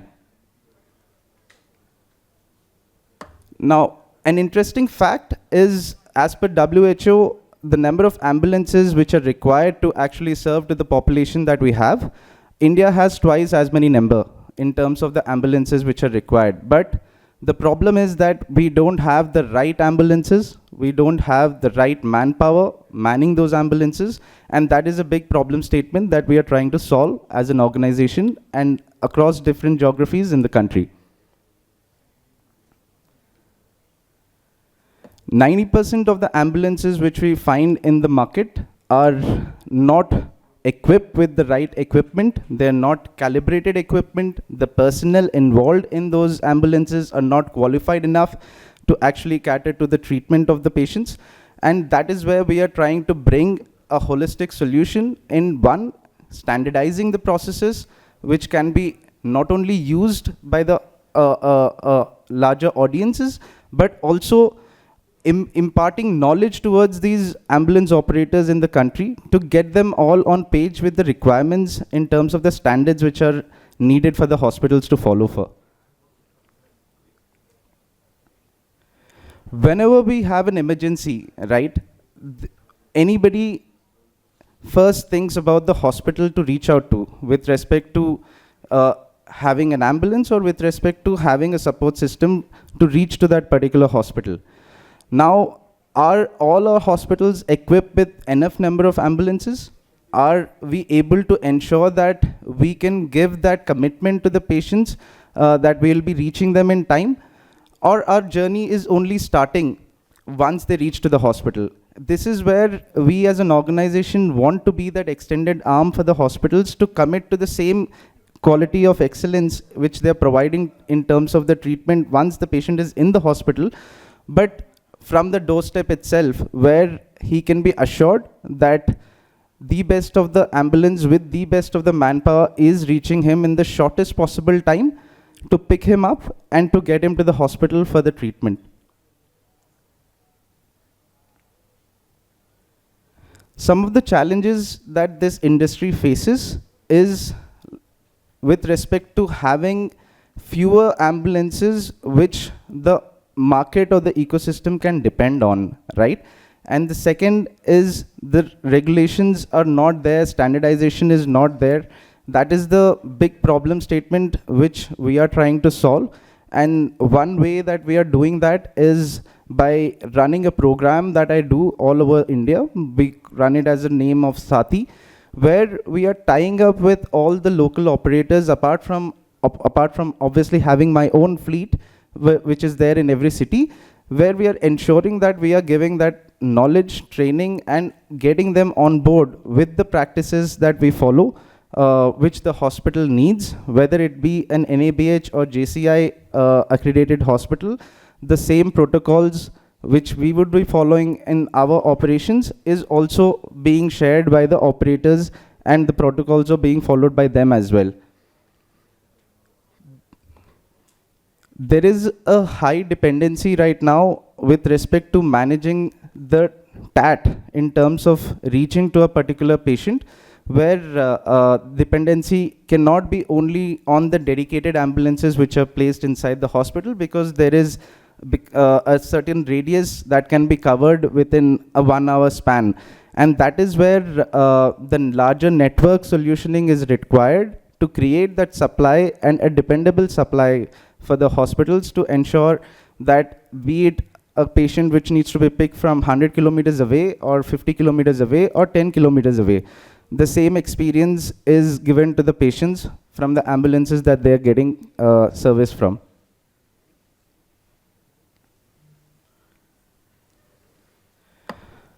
What does it take to solve all of this, right? We need one emergency call to be answered in time, one efficient emergency response system, and one network that you can depend on. And that is what RED as a solution is providing to the hospitals.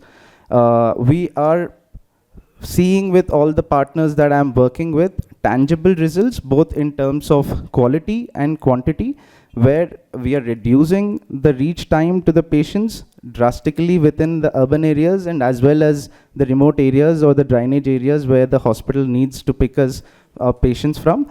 We can see an increase in the footfall with respect to the ERs which are happening because of me able to convert those cases in time and being able to reach those positions in time. And which significantly adds to the trust and the reliability factor to the hospitals that we are working with. About a presence in terms of where we are at this stage, we are working in 23 cities with close to 100 plus hospitals where we are directly running the emergency system for them. Along with that, we also tie up with a lot of corporates where we are partners as an emergency solution provider for the employees and their families. There are close to 100 such companies that I'm working with. In terms of the scale that I'm operating on a monthly basis, at this point in time, I'm doing close to around 25,000 trips. That is the volume, and this is basically, I'm talking about all over India, not just limited to one place. So you can understand the nuances and the dynamics which are involved, because there are a lot of variables that I need to manage to do these trips, and these are all critical trips that I'm talking about.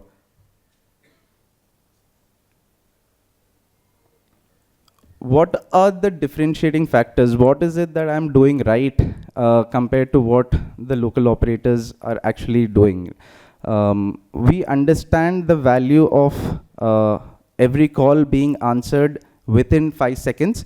I have a system which allows that any call landing onto my system gets answered by a human interface within 5 seconds. That not only helps in triaging the patient, and also auto-dispatching the vehicle during the process of the call itself. And that's how I ensure that my TAT to reach to the patient is reduced drastically, because all of it is happening synergetically at one place, rather than multiple steps, which are usually is what happening in quite a lot of places.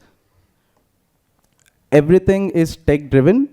We have an in-house software or an operating system, what we call as Red OS, which is the backbone of our organization, which allows us to do all the triaging, which allows us to auto-dispatch the right vehicle. When I say the right vehicle, identifying the right location of the call, from where the patient is calling, and then assigning that right ambulance, which is probably 5 or 10 minutes away from him, and understanding what type of ambulance need to be sent.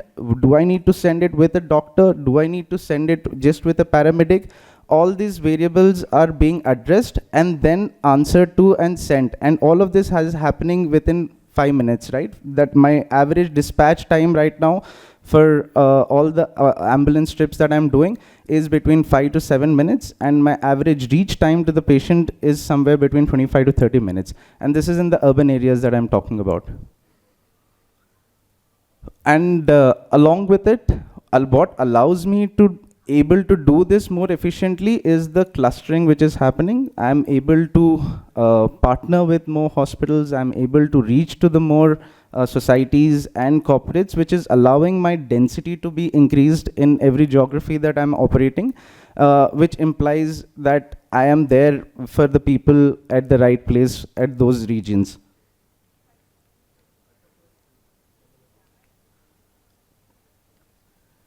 So like I'd mentioned about this, so with respect to the reliability, understanding the right ambulance which needs to be sent, sending the right manpower, qualified manpower, not just sending some random person who cannot even do the job which just a paramedic is supposed to do, because these are the problem statements which are there in the market. All the 5,000 ambulances that I am controlling right now, I have a proper rostering with respect to which paramedic is there, what is the qualification, is he a critical care expert, is he just a BSc nursing with as a fresher, and what type of case is need to be sent, which type of specialist needs to be sent. All of this is being done by my system, and the data that is getting collected across all these cases is also being thrown back into the system, being shared to the hospitals and their marketing teams to ensure that better insights are gathered or better insights are got out of it, and the same can be used to understanding the right drainage areas and unlocking the new pockets or new areas of potential where the patients can come from for the hospitals.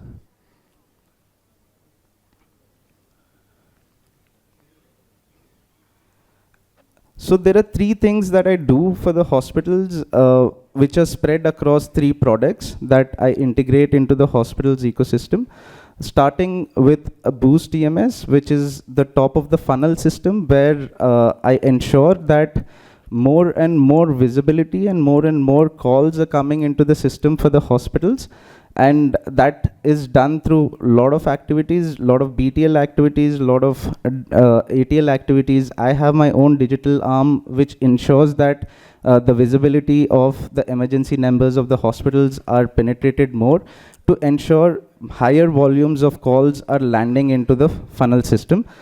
Apart from that, the second layer comes, which is the Red Assist, which allows me in terms of converting those calls, which happens through the emergency system answering system, which I had mentioned about, where all the calls are answered and addressed and measured in case that if there are any misses that are happening, it's not like that is not looked into. We have daily reports, we have weekly reviews with the hospitals that we work with to ensure that what can be done to having lesser cancellation rates, promoting particular aspects of the hospital. For example, if they're running any programs like cardiac programs, neuro programs, what can be done to ensure that the conversions of those patients on these calls is happening in a much better way. The third is the fulfillment part, which is my bread and butter, which is my strength, where the supply of 5,000 ambulances comes into the picture, where wherever these calls are coming from across the geography, and ensuring that that supply is scattered through these ambulances and fulfilled in the best possible way. So regarding the fleet capability, everything under the bracket of patient transportations, whether it is ACLS, BLS, normal patient transfer services, or air ambulances and train ambulances, just not going with the ambulances on the road. We provide solutioning for everything under patient logistics as a one-stop solution. Salus EMS is a new product that we have gotten into the market, and something that we are getting ourselves integrated with some of our partners and eventually with all our partners. The intent and the idea with this product is to basically give the complete control center environment in a tablet form in one's individual hands, right? Like every Salus EMS tablet is inside every ER, and they can track every particular case which we are solving for, whether it is with respect to any case which is supposed to come in with respect to alerts or identifying the because all the ambulances are GPS fitted, so they can track where the visibility of each asset is. If the ambulances are 5G enabled, which we can provide for, then the vitals monitoring, it can also be done on the same tablet. At the same time, communication channel with the paramedic through the paramedic app and as well as the Salus CMS can also be done, where both audio visual and as well as normal chat sequences can be enabled through the doctors and the paramedics and monitored the patients. So that's a brief about what we are doing and what we are trying to solve. I know that there is a lot that we need to do. We are learning, and your inputs are something that we take, we value, and then we incorporate to see the changes that we can add to make it much more and much more profitable, cost efficient, and value-driven system. Thank you.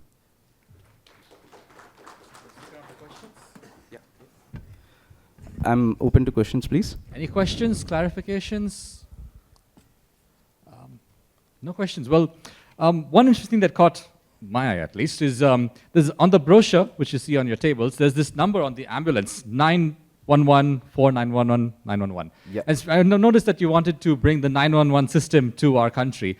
So is this your hotline? That's a hotline, yeah. Yeah. That's absolutely a hotline which I would recommend every family to have saved in their numbers, because, I mean, we are talking about emergency and it can happen at any time, and we just want to be there doing our best to solve that part of the journey. And it's great because even if it's not saved, it's such an easy number, 911 4 911 911. Such an easy number to remember, so that's an interesting point. Why is the number 4 there? Is that a random number or just that's... No, it was more like for the people, so 4. Ah, okay, yeah. So 4 represents for the people. Yeah. I see, interesting. 911 for...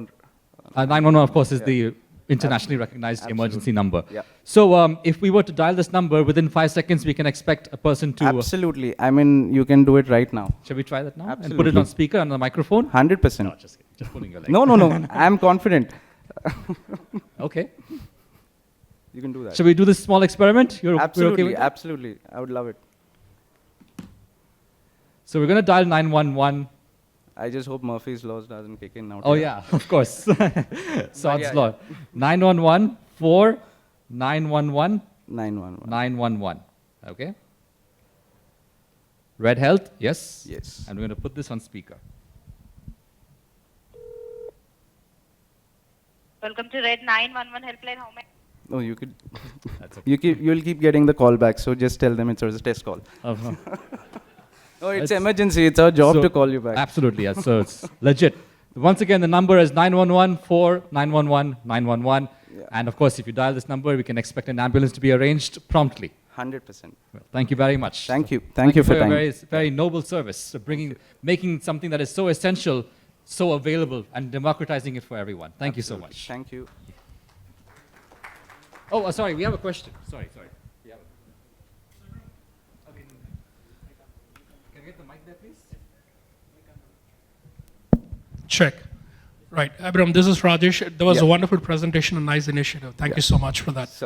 A couple of quick questions. One is that, are you considering incorporating an AI capabilities in your service? We already have an AI engine which helps in the triaging system right now, because we are, like I said, addressing a lot of calls. So that helps us in not only triaging part of it, which allows the dispatcher to do his job that much more quickly, but at the same time, we are also enabling that AI to engage with the patient/attender, whoever is giving the call, in the course of the time that the ambulance reaches, right? Not with instructions, not with treatments, with instructions. For example, if it's a cardiac situation, what are the couple of instructions that we can give so that the patient and the attender can take those actions which will allow a better outcome to come in.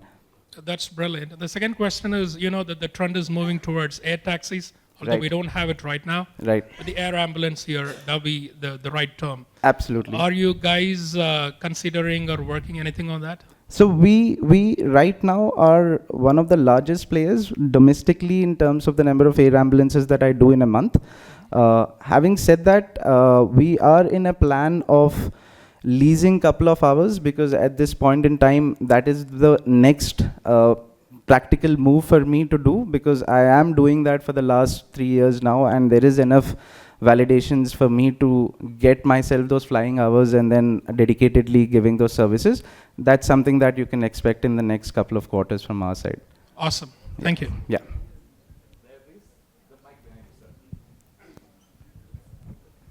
It's okay. Yeah, thank you. It was an excellent presentation, and of Thank course, you. need of the hour, because there's a huge gap in our Thank you. system, you see.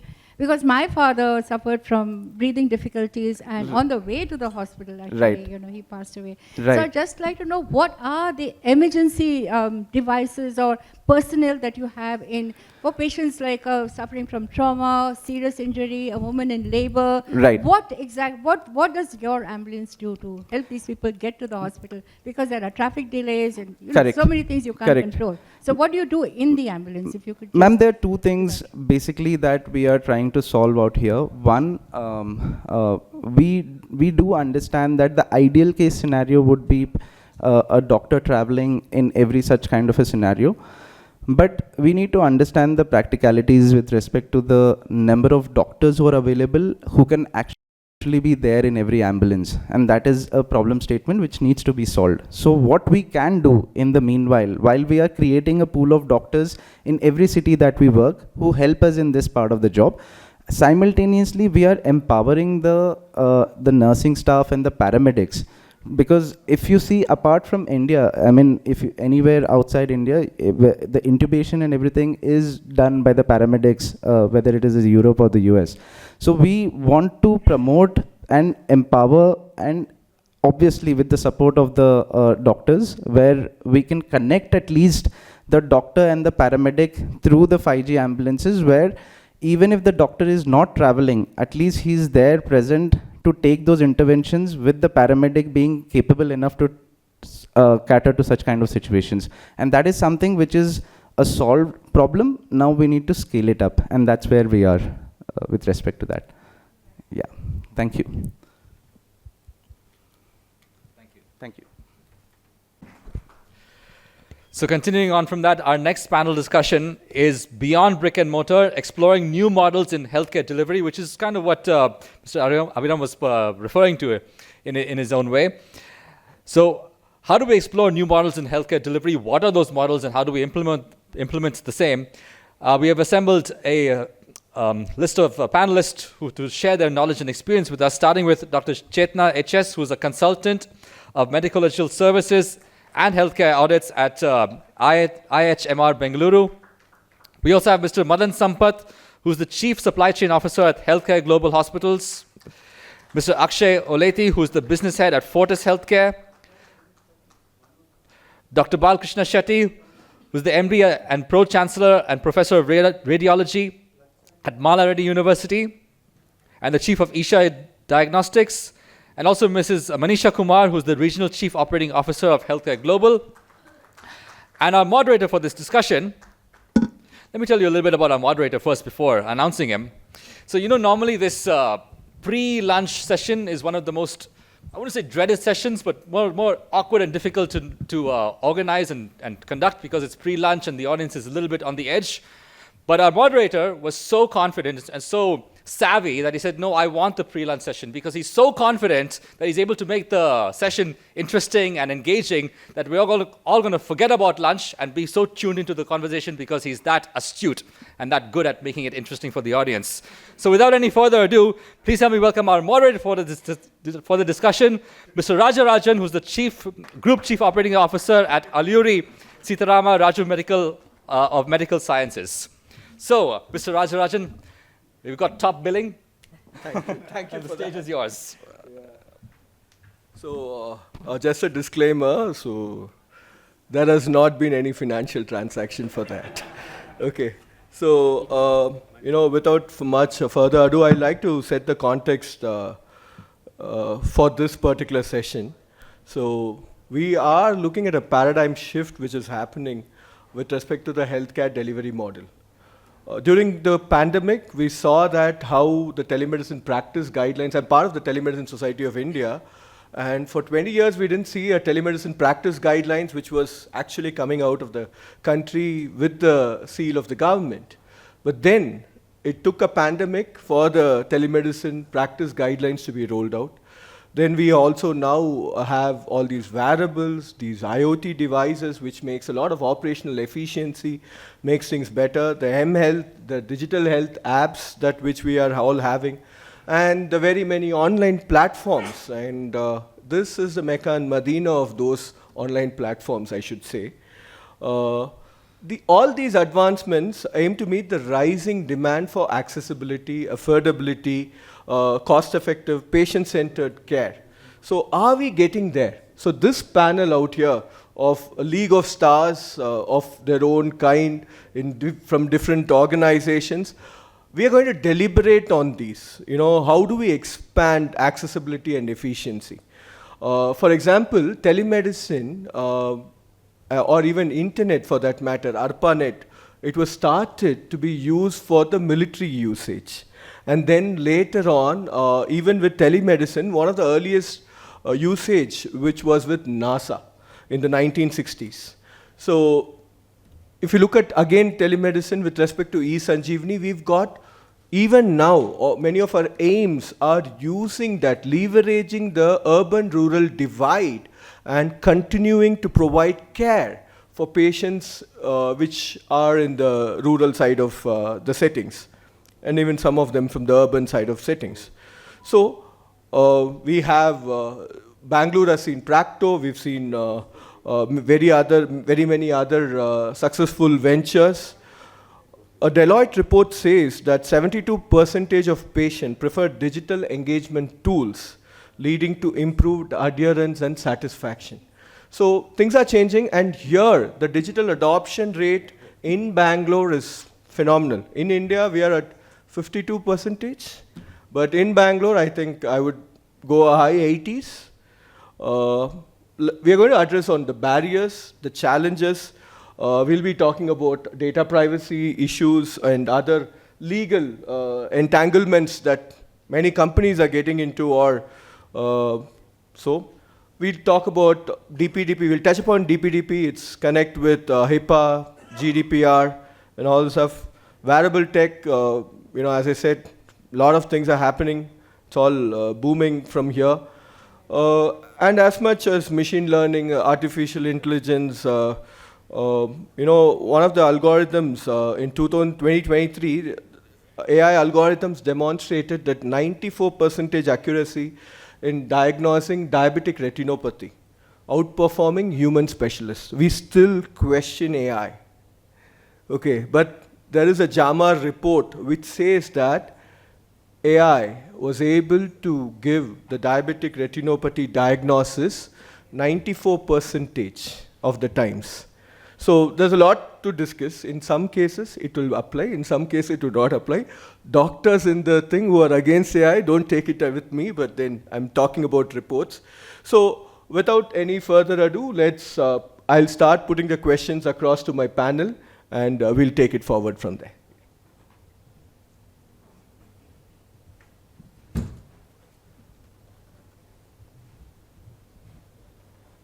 Check. First up, I would like to have your opening comments on the topic before we get into the session. We'll start with you, Manish. I think, as you rightly said, technology has disrupted healthcare, specifically healthcare delivery in the last decade. We have seen, it's been around for some time, but we've seen exponential adoption of late in the last couple of years. In two ways, and I think we'll talk more about it during the course of our conversation. But just at the outset, the first being as a touch point, just to create reach and access for the patients, which is, there's so many smart apps available today, a lot of online media using which patients will get the right information of where to go. They can book appointments. Of course, then they can do virtual consultations, they can order medicines, they can get tests done at home and so on. So really a virtual kind of a digital front door for the patients with which they can easily access. They have information symmetry, they can reach the hospitals and avail services. And the second is a lot of innovation, which is either hand in hand or augmented by technology for diagnosis as well as treatment. And I'll touch more upon oncology during the course of conversation on what we do on both diagnostic and therapeutic side. Over to you, Akshay. Yeah. I would like to talk a little bit about why it is not all rosy with technology in healthcare. Healthcare, as all of you know, is hypersensitive.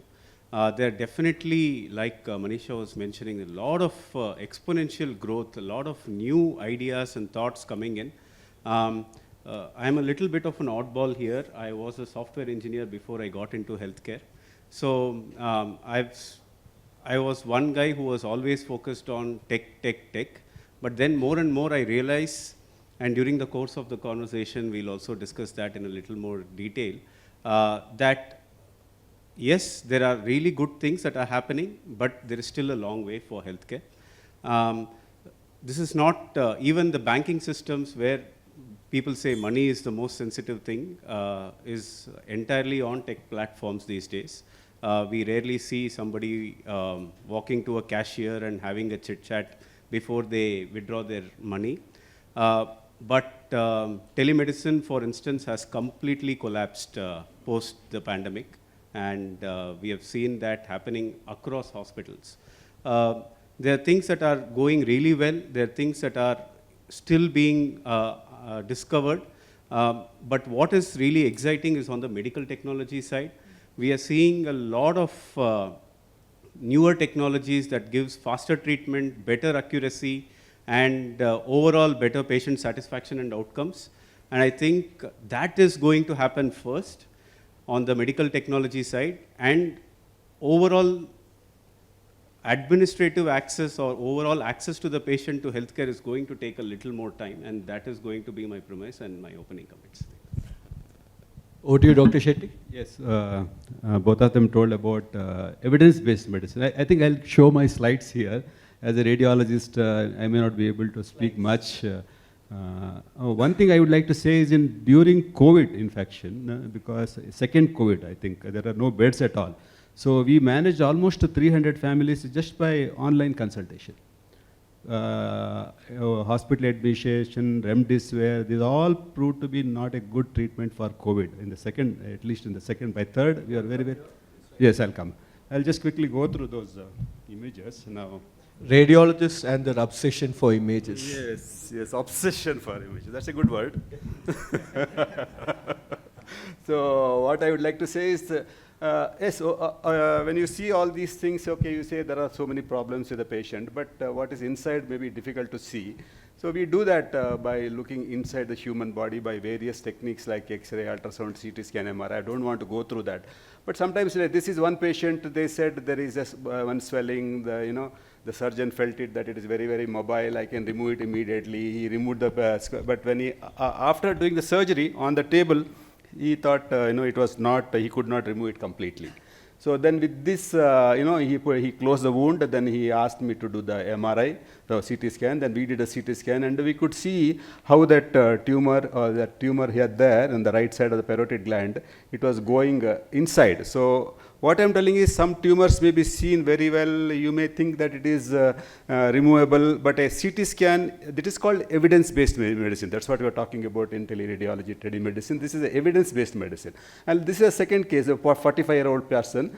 There was a tumor, lung tumor. They thought, okay, we'll remove the lung tumor, but within 2 years, within 2 days, he came with the convulsion. And when we did an MRI of the brain, it shows multiple metastases. So what I'm telling is, again, cancer we talk about. We say cancer is not a regional, it is a systemic disease. So when we do now, of course, we have a whole body PET CT, whole body PET MRI. We can see that it is not just removing one tumor, it may be spreading all over the body. So we need to see the entire body. This is they did a heroic surgery removing the lung tumor, but patient has got multiple tumors in the brain. So this is what is called evidence-based. This is what I'm going to say, that evidence-based medicine is important. So if a patient comes with hematuria, you have to find out whether it is coming from the kidney, ureter, or bladder. So this is what we say, it is not open and see. Those days are gone that we open and do that and look for what is the problem in the human body. It is see first and open next. That's what I say. So these are all the techniques which we have. where we can divide the body into multiple, like 1 millimeter, 5 millimeter sections by CT scan or MRI. Don't want to go into the details quickly. Now, the patient comes with a stroke. It could be a stroke could be due to infarction. Stroke could be due to hemorrhage. The first one shows there is less blood supply. Second one shows there is a hemorrhage. So we need to decide the stroke is due to lesser blood supply or increased blood supply. So this is the image which I'm going to show you. Finally, I would like to show 2 more images here.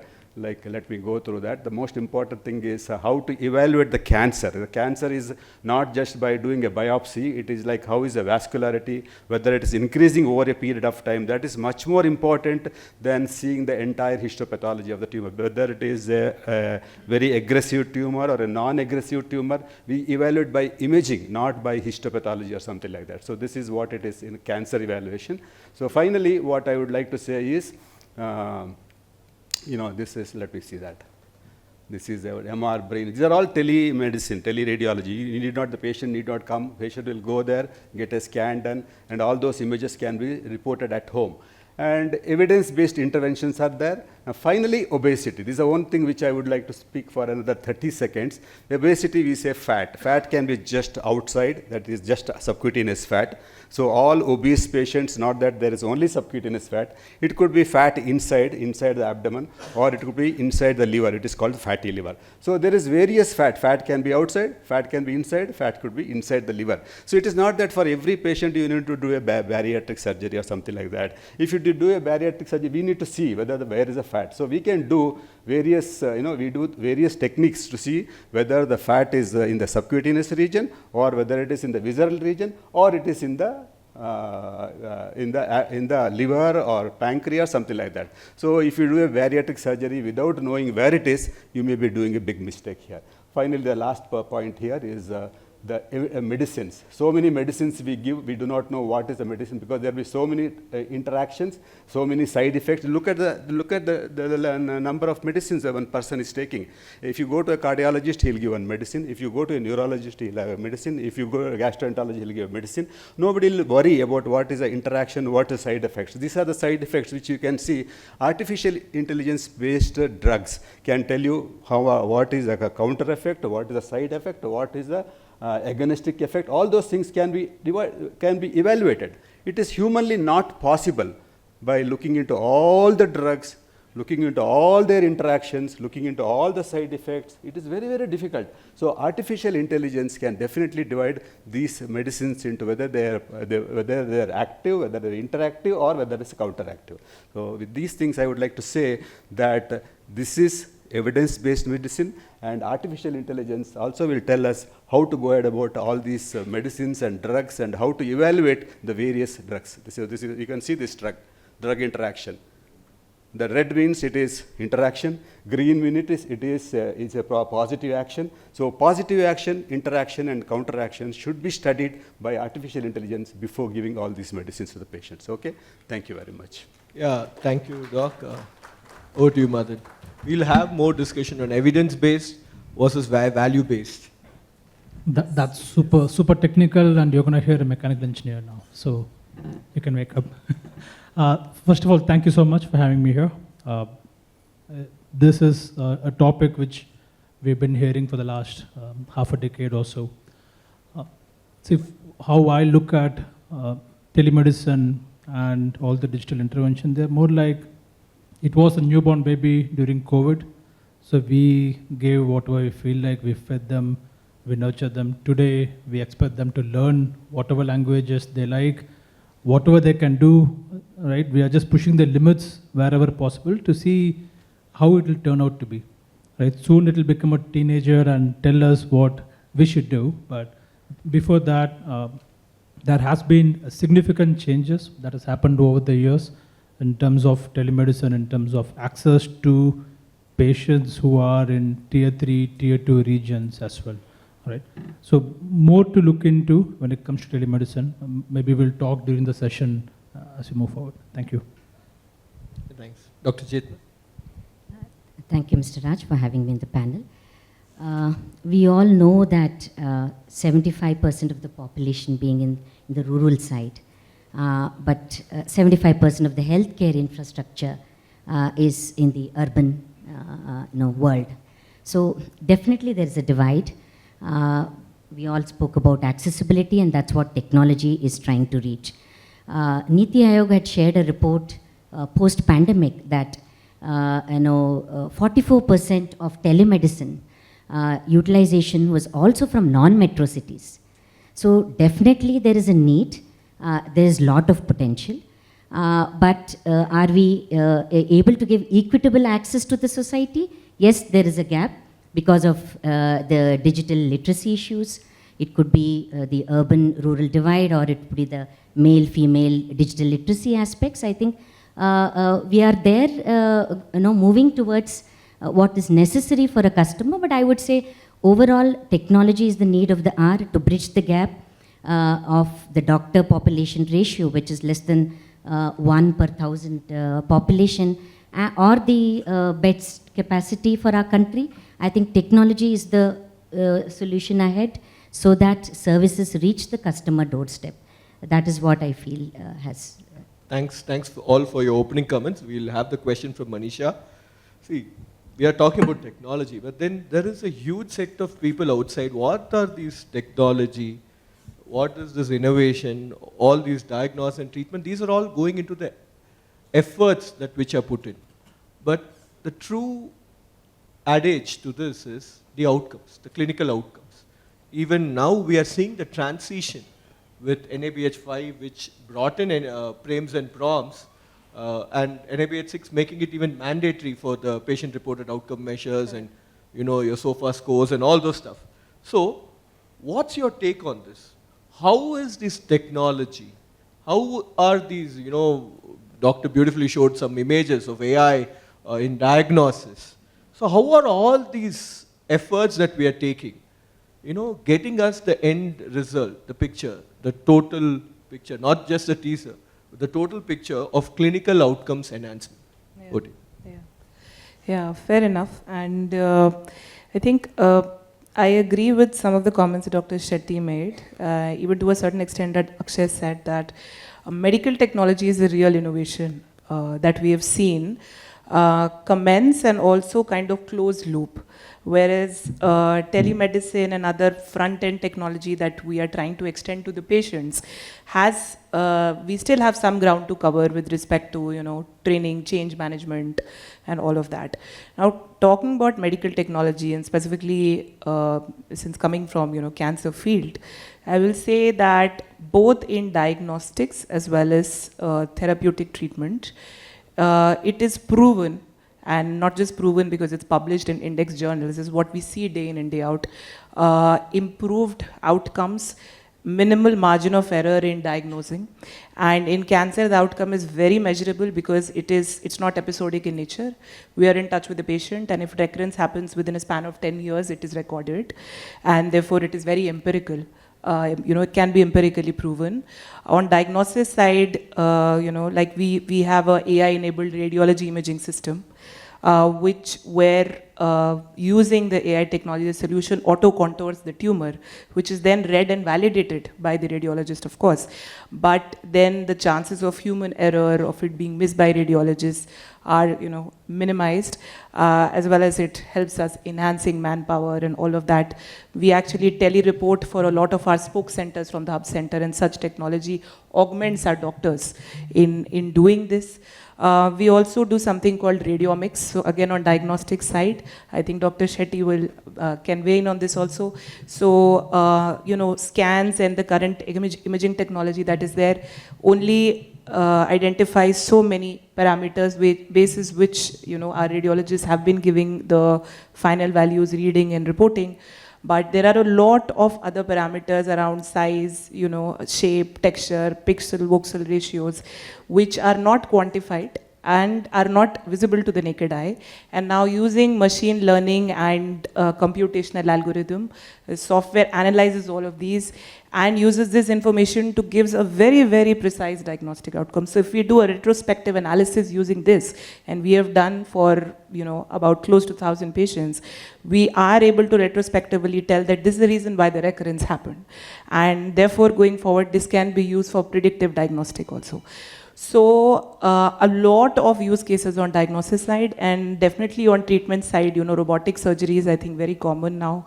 We do a very, very large number, probably highest number of robotic on-course surgeries in our setup, where it is more precise, and we know that for surgeries of bladder, urethra, prostate, in areas where the surgeon cannot manually do incision, it can only be done using the robot.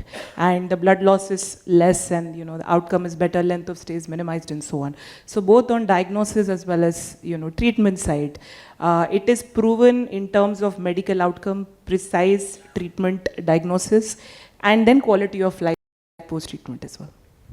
Thank you. Fabulously brought out the fact that technology is definitely aiding in better clinical outcomes. Question to Akshay. See, we are talking again, the biggest challenge today is, as hospitals, we already have some technology. It's about the integrating these digital solutions. You with your software background is going to step up on this and give us some insights. How can healthcare organizations overcome this integration challenges leading to interoperability and, vagera, so many challenges? Oti. I'd like to add a data point here. An average hospital in the USA has over 100 applications.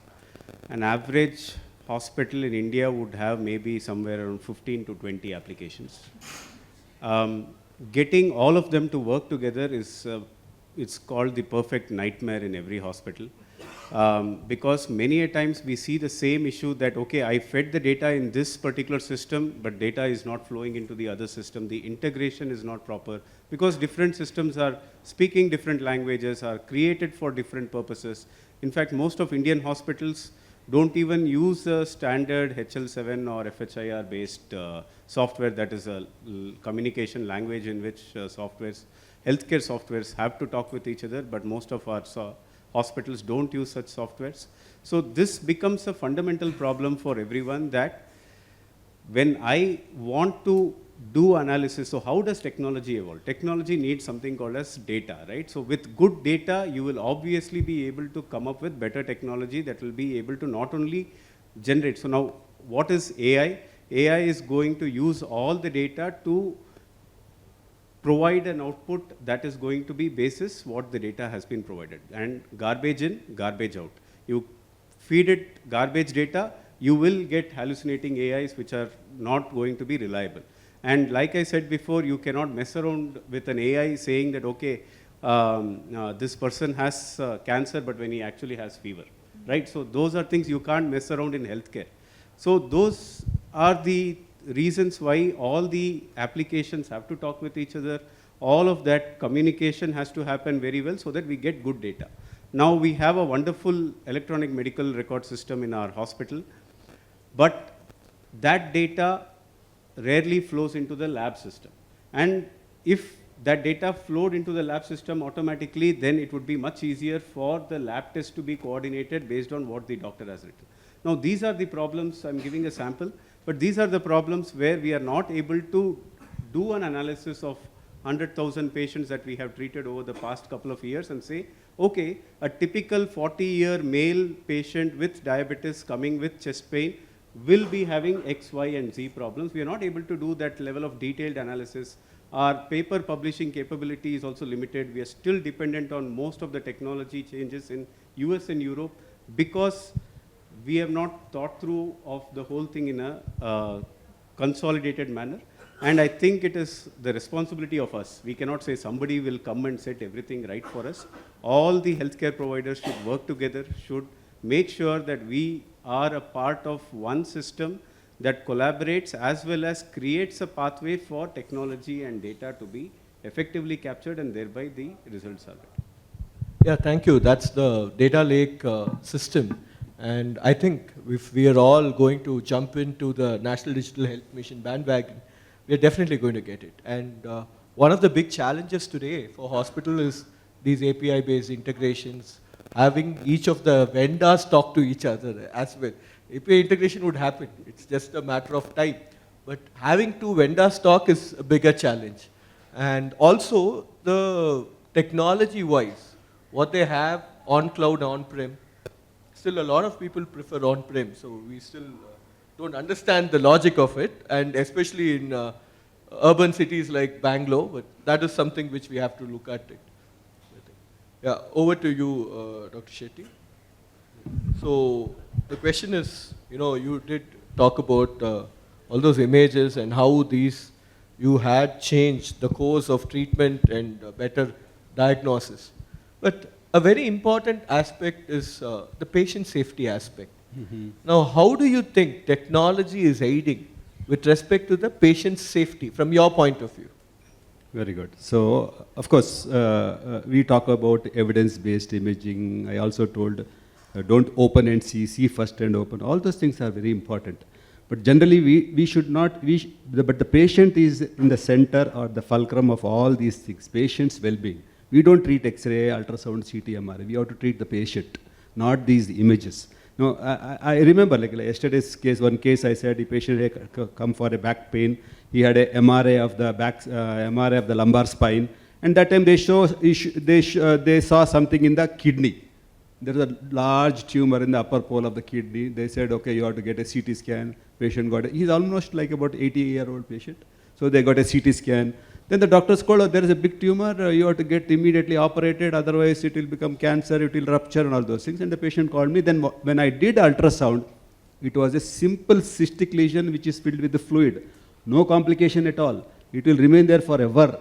So I told him, no operation, no surgery, no cancer, nothing will happen. You have to go back and stay, and you are happy. And he did not have any complaint. So when the patient do not have any complaint, I think we should not intervene too much. So that will be the problem with the AI. Even though technology is there, anybody knows about vomit syndrome? Vomit? Huh? What is that? It is called victim of modern imaging technology.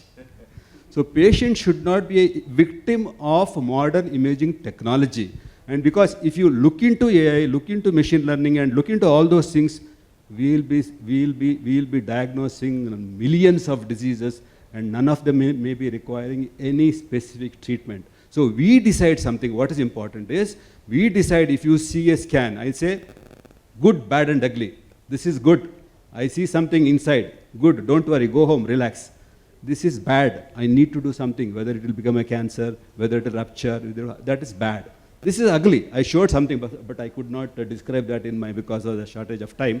So we need to say, whenever you see in artificial intelligence, whenever you see in imaging, whenever you see so many technology-oriented imaging, you have to say, this is good lesion, don't worry. Because when I see all of you, there may be some, the first case I showed you, there may be small keloid, there may be small scar, all those things. For everything, you need not do a surgery for that. You can leave it alone. So good, don't do anything, even if you do a scan. This is bad, go ahead and follow up. This is ugly, treat immediately. That is a follow-up we should do. Yeah, you brought out a very important point while you said that. AI can be trusted, it can aid you. But the implication of safety lies with the clinician. So that is one important take-home message. With all the technology, there is something which is smarter than the smartest of AIs. And that is each of us who are seated over here, or the one who is treating the patient, our doctors. So, sometimes, as you said, the vomit syndrome, it's very prevalent. Even I got a call from one of my friends sending me a scan report and saying, I ran it through AI, it says nothing to worry, but can you get it referred to a doctor and let me know about it? So, today, that is how everybody is tuned to, so these are times, difficult times for doctors with patients coming with all this AI level knowledge. AI will see only the images. AI will not see the patient. What is the patient's problem? Since how many days it is there? What is the patient evaluation? And it has to be correlated to what is found in the imaging. Then only we can come to a correct diagnosis and a correct management for the patient. I have a point here. Recently we were going through a presentation from one of the largest US AI makers, and they had a big product on healthcare, and they told our AI is the most accurate. We are now 85% accurate. And everyone clapped in the audience, and I told the best way to empty a hospital is to say, we are 85% accurate. So nobody will come next to the hospital, right? So there is still a long way to go, and we are still at the early stages. Yeah. Tip of the iceberg syndrome. Over to you, Madan. So, you are a supply chain specialist. So tell us about this demand and supply towards telemedicine aspects. So, Akshay had mentioned that probably it is, in corporate hospitals, yes, telemedicine post-pandemic has considerably reduced. We still do that for our international patients alone, outside the norms of Indian law, the telemedicine practice guidelines. But we do see that with, or you take any of the AIMS, they still report that monthly they're doing so many lakhs and lakhs of telemedicine. So take us through the supply and demand of telemedicine and how it is seen in the present medical practice for new patients, for follow-up patients. Sure. Just coming back to what Akshay said about all the 15, 20 apps getting integrated, talking to each other, right? So today we are in a world of fast e-commerce. When something gets launched, we don't want to practice it, but immediately go to the next one that's in the pipeline.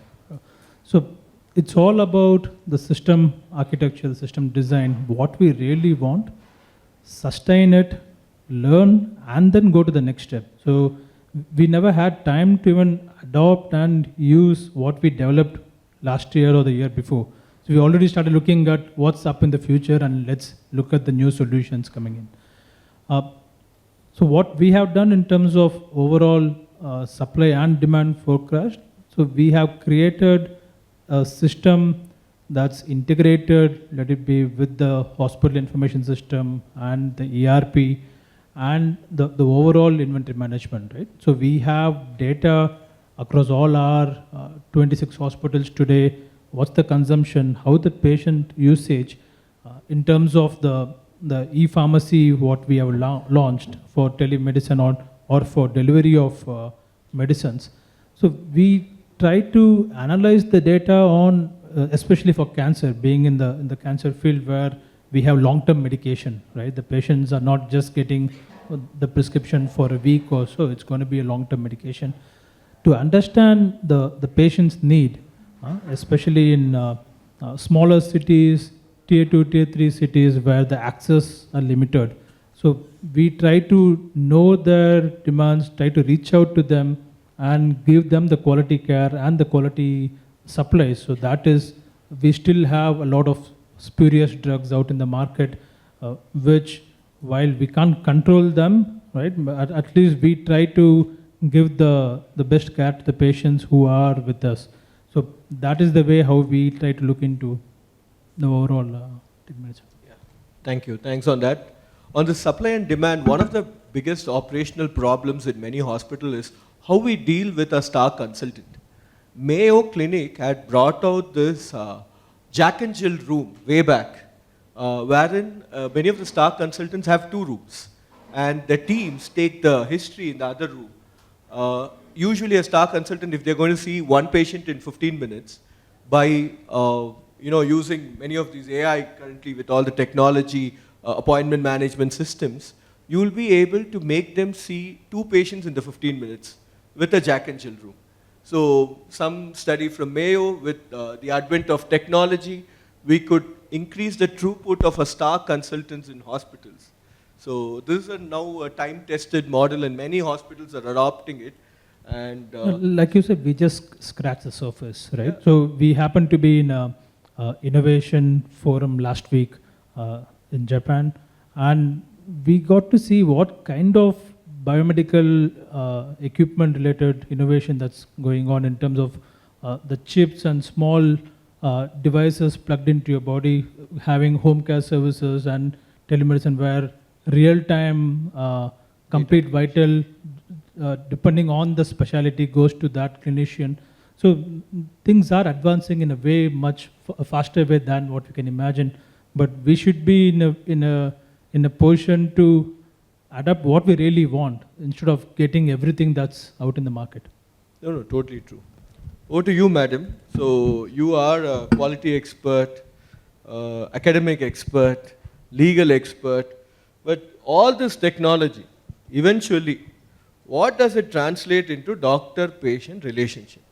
A much talked about topic, because sometimes when I go and talk to some of my doctors for EMR adoption, which is a very burning question across many hospitals, they will say, would I sit and type in the system, or should I have an eye contact with the patient and address to them? I would then say, so no, we have a voice-to-text software. So you can do that better. But they still say that, no, I want to spend more time with the patient. So with the advent of technology, what are all the things which have worked in the way for technology, the pros and cons in this doctor-patient relationship? Take us through that, madam. Yeah, thank you for this interesting question. The traditional doctor-patient relationship has always been established on the Hippocratic Oath and the Code of Medical Ethics, which largely is on beneficence, that is doing what is good.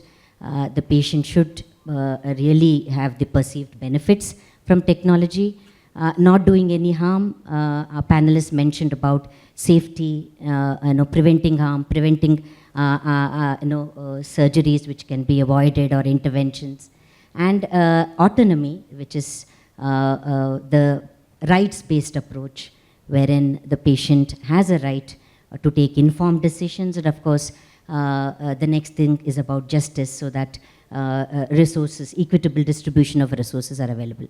So this has been something which we have been following. I would say the same norms, same principles should and would apply to the newer, the digital technologies.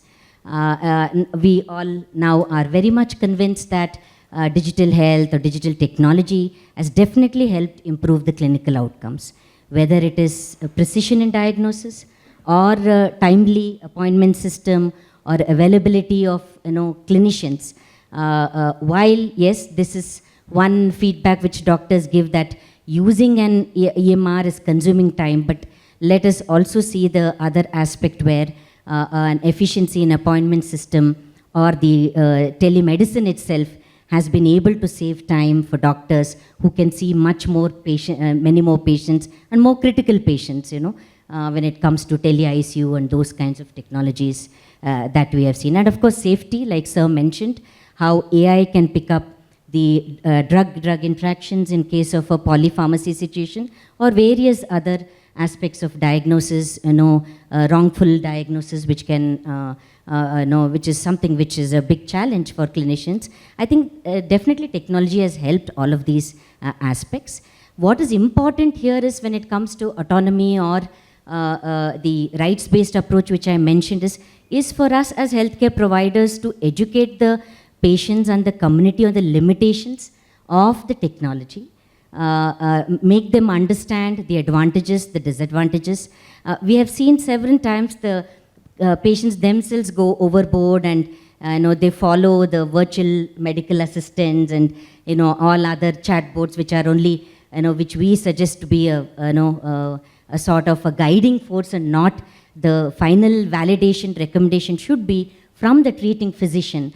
But sometimes we feel that the patients are sort of not aware, and they sort of try to sort of use it in a different way, which can contribute to more errors or harm. So that is important for us to inform our patients. And the last, of course, is about accessibility and availability. Like I said, digital literacy being a challenge, it is important for us that technology should look into these aspects. What is more important in this relationship is also the right to privacy. When we say privacy here, also the privacy of data that is being generated through digital health. I think we have to be conscious and responsible, whether it's an individual doctor or the healthcare provider or an institution, in the data management that we try to, the personal data that we source while delivering any digital health technology. I think so. Keeping the same ethos, the doctor-patient relationship, I would say, with technology has definitely, has improved for the larger benefit of the good. But of course, while these are opportunities due to the benefits that we perceive, there are certain risks. It is important for us, all stakeholders, to jointly understand those risks and try to sort of mitigate to the extent possible. Yeah. Thank you, madam. Thanks on that. Q&A? Yeah. So, one last quick round, we'll go and we'll get into Q&A. So, cost barriers. Over to you, Manisha. Cost barriers are actually a big challenge with respect to any of these integrations. India is still a frugal world, and we love our jugaad systems. So how do we, how do you as an organization as well overcome these cost-related aspects with respect to technology selection, integration, and delivering the best? What do you? Yeah, very relevant question. And I think, first of all, most of the technology enablements and disruptive solutions that have been adopted have been in the private healthcare. And in private healthcare, we fend for ourselves. So we have to be viable and make it last in the near term to be able to have a long-term vision. So only if we are doing well, financially viable in this quarter, this year, can we even plan for the next 5 years. And that is why we have to kind of get a fine balance between both the aspects. Technology should augment either an efficiency in the system or create a very tangible value proposition, a very tangible advantage either for the clinician or the patient. In which case, the cost can be absorbed because in the short or in a semi-long term it makes sense in a cost-benefit analysis way, or the cost can be passed to the patient. As I mentioned about robotic surgeries, and there is an incremental cost that is incurred for robotic surgery. There is an upfront capital expenditure, there is a running operating additional expense that is incurred. But now there is complete acceptance, acknowledgement and trust that this is far superior to the minimally invasive surgical option that is there, the other option, which is why the additional operating expense goes in the bill and gets passed to the patient. In COVID time, like somebody was mentioned, there was a lot of technology, quick adoption of technology that happened. So we put a lot of remote monitoring devices, we set up step-down ICUs within the hospital. And that was incremental cost, but then we could cater to 2x the number of patients using the same manpower. So that is an example of a solution that pays for itself. So I think, solution, and from a solution provider perspective also, designing a solution where the user interface is good. So the initial adoption challenges, and there is some amount of time and bandwidth that goes in change management training, getting accustomed to using any kind of enablement or intervention. So that initial change management is as smooth and free flowing, and it requires less incremental effort and time from the provider side. And a solution where there is a tangible advantage so that it is acceptable, the cost gets passed on, or it pays for itself. So I think that is a win-win situation for the provider as well as the solution company. Yeah, so to Akshay, thank you, Manisha. To Akshay, we did discuss about this interoperability. Now you are a large group spread across different cities in the country.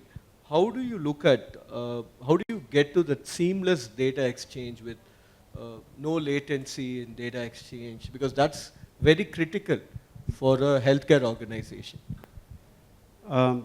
This would have been a wonderful question a decade earlier, but I think most of the hospitals have now cracked the code on how their applications have to be on the cloud, how anybody, any patient who is able to log in and register themselves in one hospital, seamlessly the data moves across the entire hospital network. So tomorrow, after getting treatment in Bangalore, the patient wants to continue their treatment, let us say in Mumbai or Delhi, it is a lot easier for them because the entire data, entire records of the patient are seamlessly moved. But right now, that is what the government is trying to do, is that this should not be restricted within one organization group. This should be something that should be available across organizations. So if a patient moves from Fortis to HCG or vice versa, the record should also move. Obviously, authentication concerns come in, data safety concerns come in, the chances of hacking become a lot more easier because now the data is on the public cloud, not on a private cloud. Right, so these are things that we need to keep in mind. But these are challenges that multiple countries have resolved, and this is something that should not be very difficult for us to wait for further innovations. It is only a matter of time before the government lays down protocols, and all the hospitals will have to make minor modifications in their applications so that they connect to the government data lake. And then it is like this, data goes across the board, and wherever the patient says, I want to send this, my information to this hospital, then there is a request that the patient makes on an app, patient gets an OTP, you enter the OTP, and bam, your data is already there.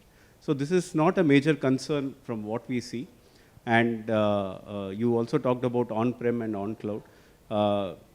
Gone are the days when people are saying, okay, I want to keep everything near me because the cost hybrid of, as well, yeah. The cost of data storage also has substantially come down. And Manisha was talking about the cost also. Initially, when a new technology launches, the cost will always be high, whether it's a new drug, a new equipment, or a new kind of doing the work. In our hospital, we had one orthopedic robo, and we thought, okay, we have got this robo, we have to somehow make it sweat and make sure that we get the cost that we have invested. But now, everyone wants a knee replacement done on a robo because of the accuracy, because of the outcomes and everything.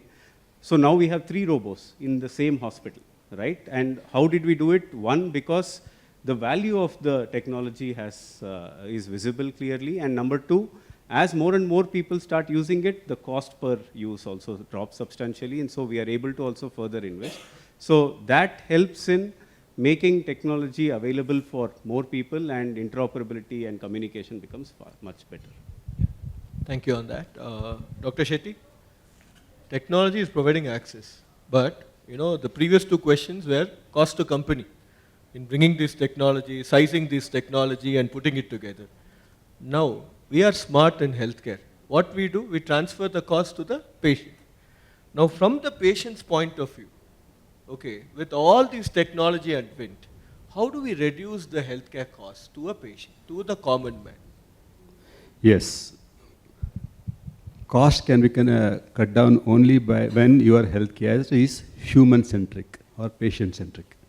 Your health is not decided by the number of doctors in the community, hospitals in the community, no. So many discussions, there are so many doctors in the urban area, not many doctors in the village area. Village area, they are all very happy. We don't need doctors there. Don't try to push doctors into the village area. They are happy. Don't try to play your healthcare with the amount of cholesterol, amount of blood sugar, amount of hypertension. People, for that, first of all, we have to stop following the Western standards blindly. Stop that. If you follow all the standards which are given by the Western countries, because they want to throw some drugs in this country, your cost will be always, we cannot control the cost. Focus on human health, focus on patient, whether they're healthy or not how much money you have spent on healthcare. Because US spends so much of percentage of GDP, India has spent so much of percentage. That is not important.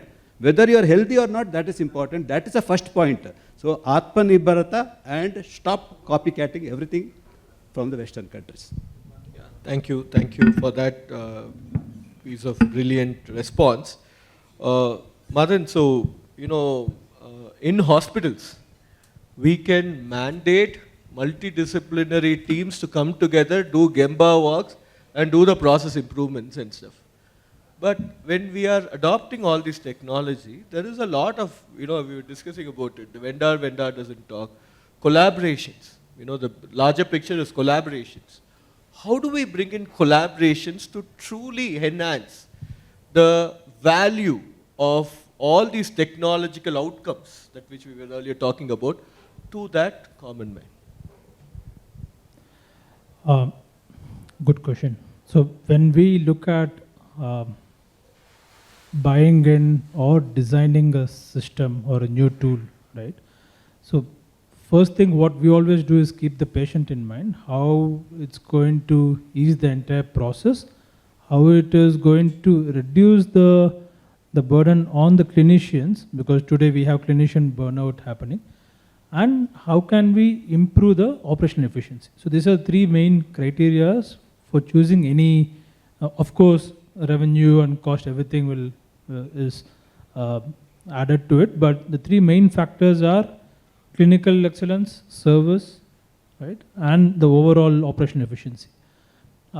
As far as it makes sense to the patient, right, we need to identify a tool. Today, like I said, we don't have time. We go buy what's off the shelf. Like most of our equipments, let it be CT or MRI, half of it is not designed for Indian patients. Right? We buy it, it comes with much more modality, much more complications, and we pay extra money which is not required. Right? As far as we start designing for Indian consumers, Indian patients, as per Indian doctors' requirement, right, things will be much more cheaper and easy to use. So similarly, in terms of any tools that we have in place, we should start designing for India. Good that there are a lot of startups in Bangalore. We meet a lot of startups who comes up with several ideas for Indian consumers, but we should not look at what Alibaba or Google is coming in. We should look at what our local guys within the same city who knows the business is designing for us, and try to have it customized for your needs. So then it's easy for the vendor, for the patient, and for you to use the same. Right? So that is how you reduce the cost, you increase the adaptability as well. Very good discussion on that, because there is something called a slice war which is going on the CT scan, 16 slice, 32 slice, 64 slice, 250 slice. 16 slice CT is more than enough, I am telling you as a radiologist. But this slice war, I want 32, my hospital has got 64, that is the biggest problem in this country, which is not required.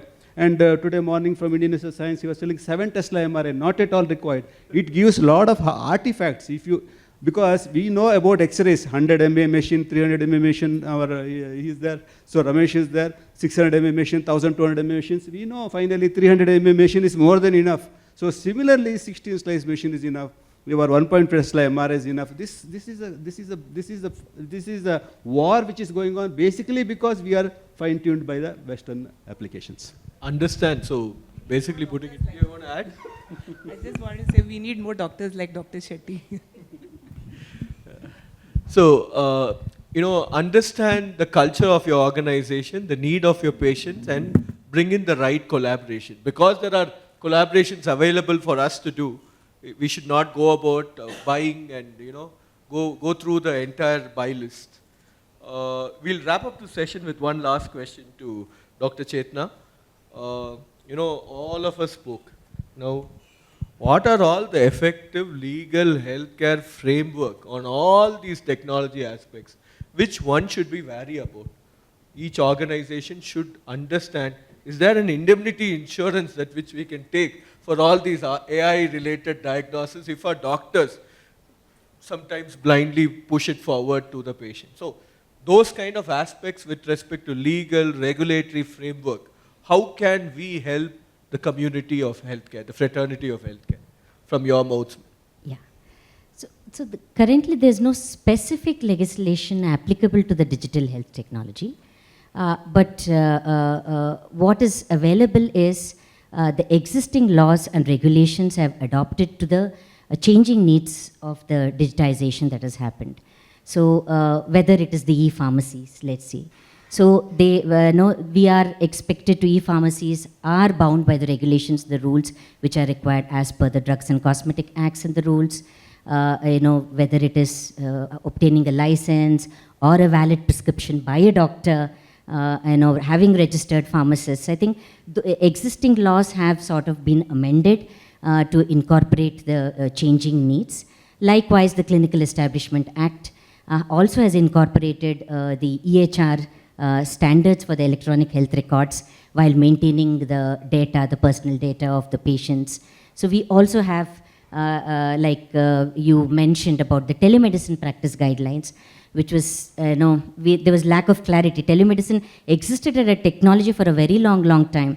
But post the pandemic today, a lot of, we are still seeing a lot of B2B usage, while we agree that a B2C consumption of video consultations of a doctor-patient may have reduced. But what became a necessity during the COVID, today has become a business opportunity. It is also benefiting a lot of remote areas, tier 2, tier 3 places by way of tele-ICUs, teleradiology or teleophthalmology. So the telemedicine practice guidelines gave a lot of clarity for the healthcare providers and the doctors. And today, especially, of course, it's applicable to individuals in allopathy. That's how so that continues to be there, though the National Medical Commission is looking at amendment to these guidelines, but those Board of Governor guidelines still holds good. And also we do have other regulations related to data privacy, which we have been talking about, starting from the IT Act 2000 with the rules and the intermediary rules, or the very recent Digital Personal Data Protection Act of 2023, where the rules are awaited shortly. So wherein it is important for, as organizations, be responsible for the data that we are holding, right from obtaining the consent to using it for the purpose that it is intended to, and also the retention of such data and responsibilities of the data fiduciaries and the intermediaries, having a consent manager, reporting to the Data Protection Board. I think there are a lot of regulations which have come about, which is a good thing, but what is also important is that it is going to be a Herculean task, because we are dealing with voluminous data and the element of vicarious liability, because we network with so many partners while delivering technology-based solutions. So all the stakeholders have to join together.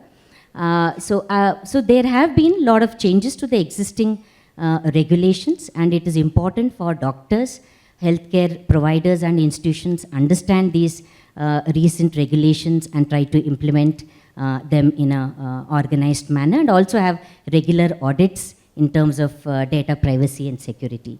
That is very important. Yeah, so the underlying factor is data privacy and security. How do you protect your data? And we all need to be wary about it, because the fine levels as per the DPDP Act is mind-boggling. 200 crores or 2,000 crores? Up to 250 crores. Up to 250 crores, yes. Yeah. So, but yet, it's not yet gazetted. We're waiting for them to form the body. Yes. And so DPDP is one thing which we have to be wary about. My dad is an advocate. Now, what has happened is the government has put all the patta thing properly and stuff. So that is settled. So the new age things for advocates or legal professionals are healthcare and domestic marital cases. So we have to be wary about it. The legal aspects, we have to protect our organization. Many organizations are even going in for, even smaller organizations are going in for virtual chief information security officers. They're all off-prem. They're not on-prem. They're on cloud, yeah? So, technology has, made us go a lot further into delivering better outcomes for our patients. We have a lot of home-brewed startups which have also come out of Bangalore, be it Potia, Practo, Niramai, so many other startups who have relatively helped healthcare organizations collaborate with them and also do the transformation. So together, so this is beyond the brick and mortar that we discussed, and I'm sure we have enough take-home messages or take to your organization messages out of the session. and you'd all benefit from it. Thank you very much in behalf of the panel and the organizers. Thank you all.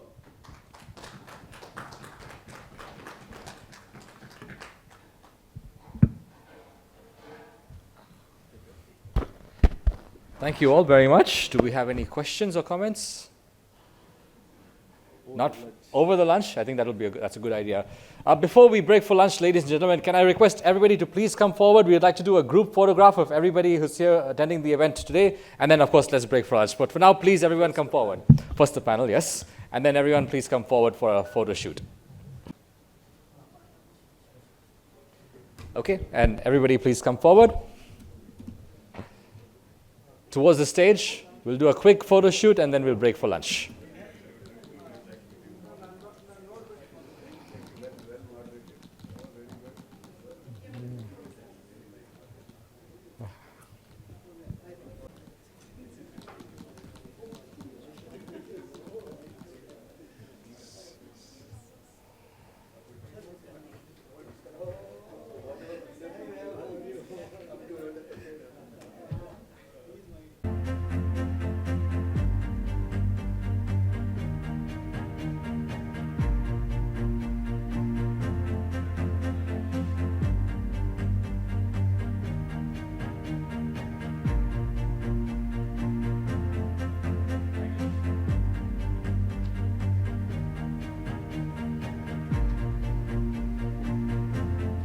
Us this afternoon, and that is a tech discussion on tech revolution in healthcare, which includes discussions related to cloud services in the healthcare specific domain, cybersecurity, another hot topic, and the power of AI. We spoke about that briefly in the morning. Big data as well. Data is like garbage. You have to learn to use it before you collect it. And IoMT. So all of this and more will be discussed in this panel discussion. I'd like to welcome our panelists on stage, starting with Deepak is not available, right? Okay. Starting with Dr. Deepak Balani, who is the Medical Director of Sagar Hospitals. We also have Mr. Sudeep Dey, who is the Chief Information Officer of HealthCare Global Enterprises. Oh, Sudeep. Okay, he's not with us this afternoon. Dr. Nagar Balasubramaniam, who's the Facility Director of Fortis Healthcare. Sorry. Dr. Vamsi Krishna, who's the Chief Growth Officer of Apollo Radiology International. We also welcome Dr. Usha Manjunath, who's the Director of Institute of Health Management Research in Bangalore. And finally, our moderator for this discussion, Mr. Amit Sharma, who's the CIO, Chief Information Officer and Health Partnerships and Head of Partnerships at CSR Sidecare Cancer Hospitals. So welcome, Mr. Amit. The stage is yours. Thank you. I'm sorry, I missed your name. Sunny. Sunny. Sunny, thanks. And as always, beautiful time post-lunch. So I'm sure we'll have 100% attention, and that too. Yeah, thank you. On a topic, I was actually talking to my fellow panelists that nowadays any discussion in health or related to health is incomplete without talking about IT. And since morning, we have kind of broached on some of the topics which technically was required to be covered by us. So I think some of the things we might even skip to make things easier for everyone. But I think we'll wait for Dr. Deepak. I remember seeing him. Yeah, okay. So good afternoon, everyone. Yeah, thank you. And welcome to this exciting panel discussion, the topic Tech Revolution in Healthcare. Hi, Dr. Deepak, please.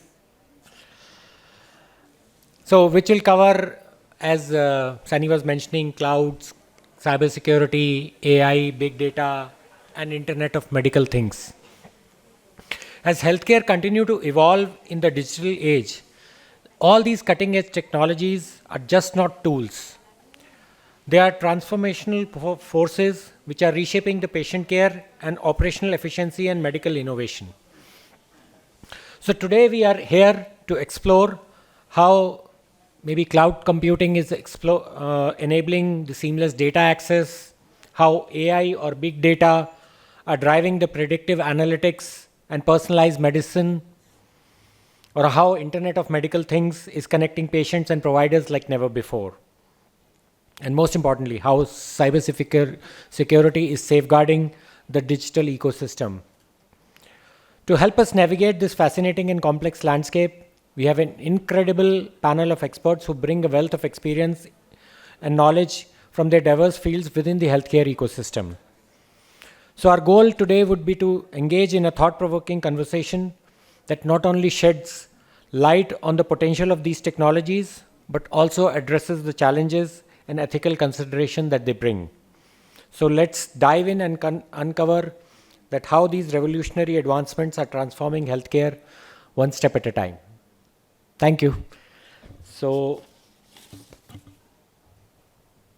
how much time do we have, if I can, because we are running too late? At least 4. Okay, so 35 minutes. Well, hopefully.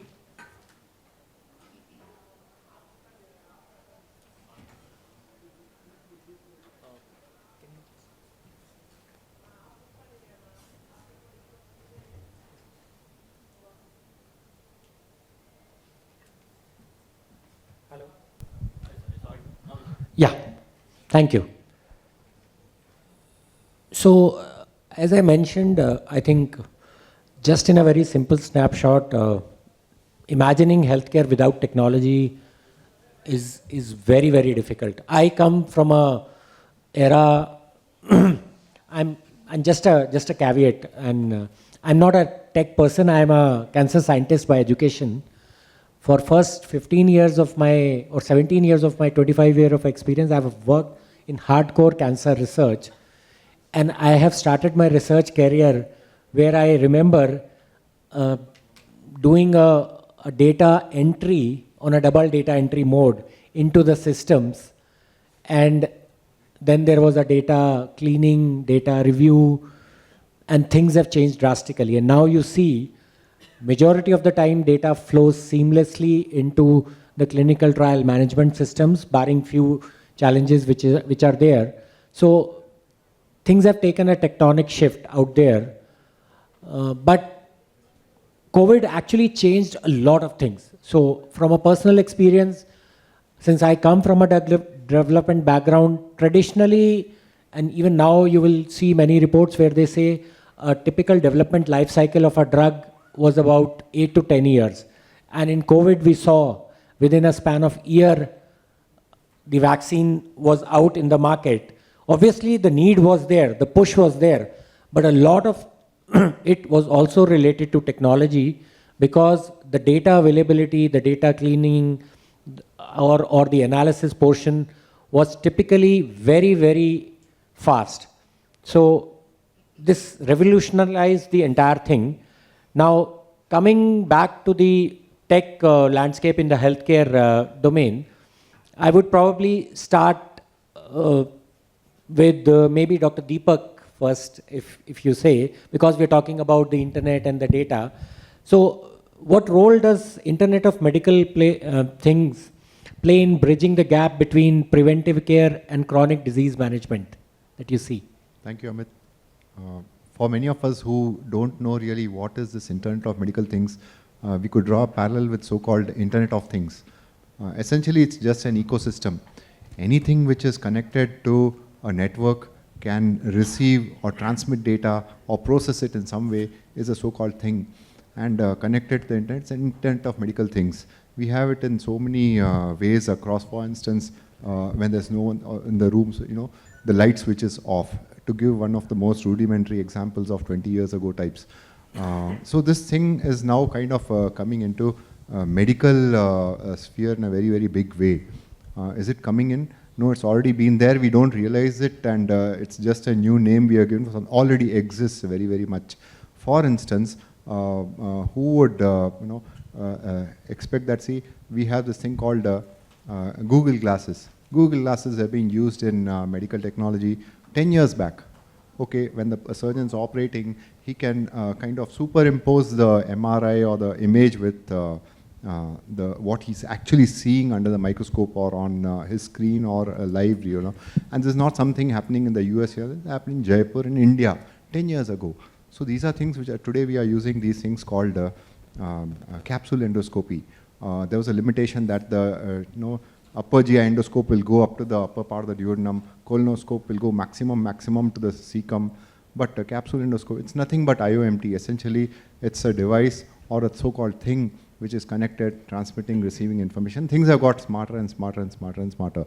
Now the specific question from Amit as to how is it in preventive, and now see, the other distinction we need to make is these are all hospital examples where it's high-tech technology. But yes, IOMT is there, personal wearables. Everyone is wearing smartwatches today, which are not only telling the time or acting like a substitute for their phone, but they are telling things about your pulse. Fitness, Fitbit is there. In the past 10 years, it's advanced more and more. And they are doing rhythm analysis today. Apple is coming out with a pocket ultrasound, which does not need any PNDT registration. Of course, that's why it's not selling in India yet. But so it's come down to individual user level. One, it's at the personal level. It's two, it's at home. Three, it's at community. And yes, of course, it's in the hospital. How is it acting in preventive medicine? Let us say, see someone walking, I came from Brigade Road, someone walking along Brigade Road gets a warning that his heart rate is dipping. He's not getting the example, his cardiologist, and of course his cardiologist has no time, and that's what the other speakers on this panel are going to say. It's analyzed automatically, and yes, it's picked out that yes, he is prone, susceptible. Something is happening. Suppose I fall, a signal goes out to, let us say, someone connected with me on my phone, iPhone, for instance. These are just random examples.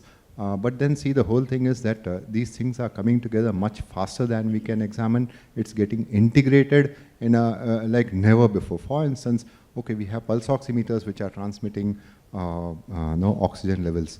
How significant is it? Okay, this came to the fore during COVID. It is important in people with chronic lung disease, perhaps.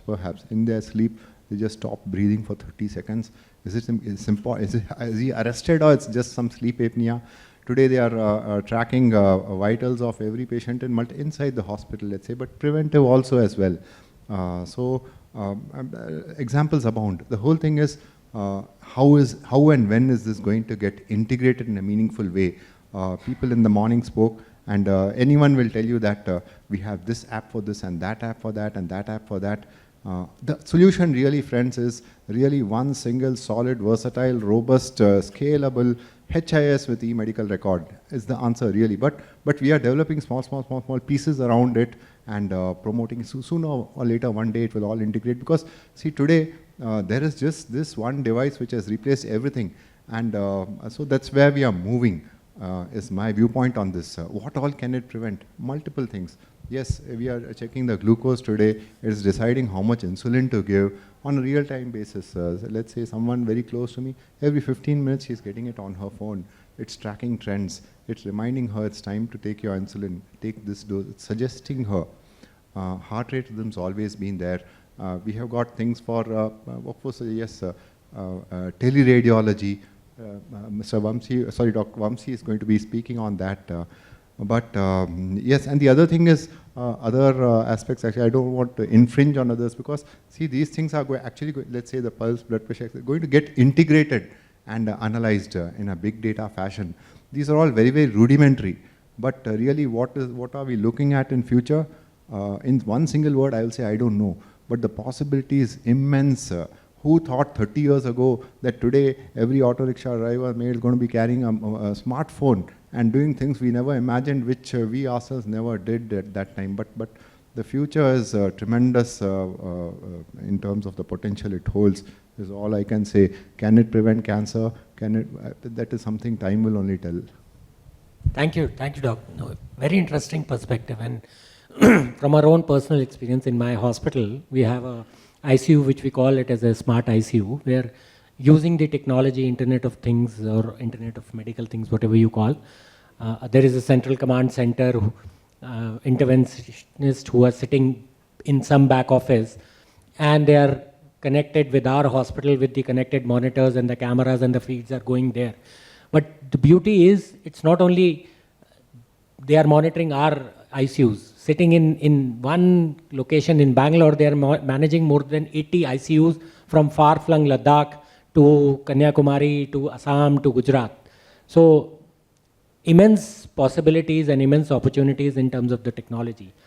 Now, since you mentioned about Dr. Vamsi and radiology, so I think, and we are talking about technology and artificial intelligence. So first, very, very pertinent question which I would probably always think or ask anybody whom I meet in the technology, and maybe going a little more deep into the radiology space. So do you think AI will replace radiologists?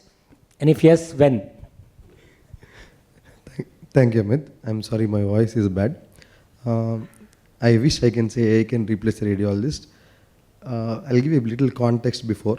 There are about 173 companies that are working in medical AI space. One of the first things I did before entering this field 2 years ago was go to the FDA patent list and see actually what they're claiming and they're doing. So after checking all that, I'm very confident that at least for the next 5 to 10 years, nothing is going to happen. Okay. It is just like a microphone or a microscope that probably a doctor has to see through and do. But what it can definitely do is improve your speed of calculation, improve, bring the vast knowledge of the various cases it has seen before. For example, our TB model that we co-developed with Google, Apollo and Google, we co-developed it, has studied 7 lakh data points from India. The closest that is there as a competitor is 10,000 cases. So we are 70 times, 700 times more efficient than any system in the country or in the world. So when you see that, it's like an experienced doctor looking and understanding symptoms. So what is AI trying to do, or what we are trying to do with AI in the medical field is probably, like Dr. Deepak said, there are many things that we are trying to invent. In radiology, I think we clearly know what we want. It looks at the image, it can predict cancer, probably yes, based on the data points it has. It also can see how good the systems are.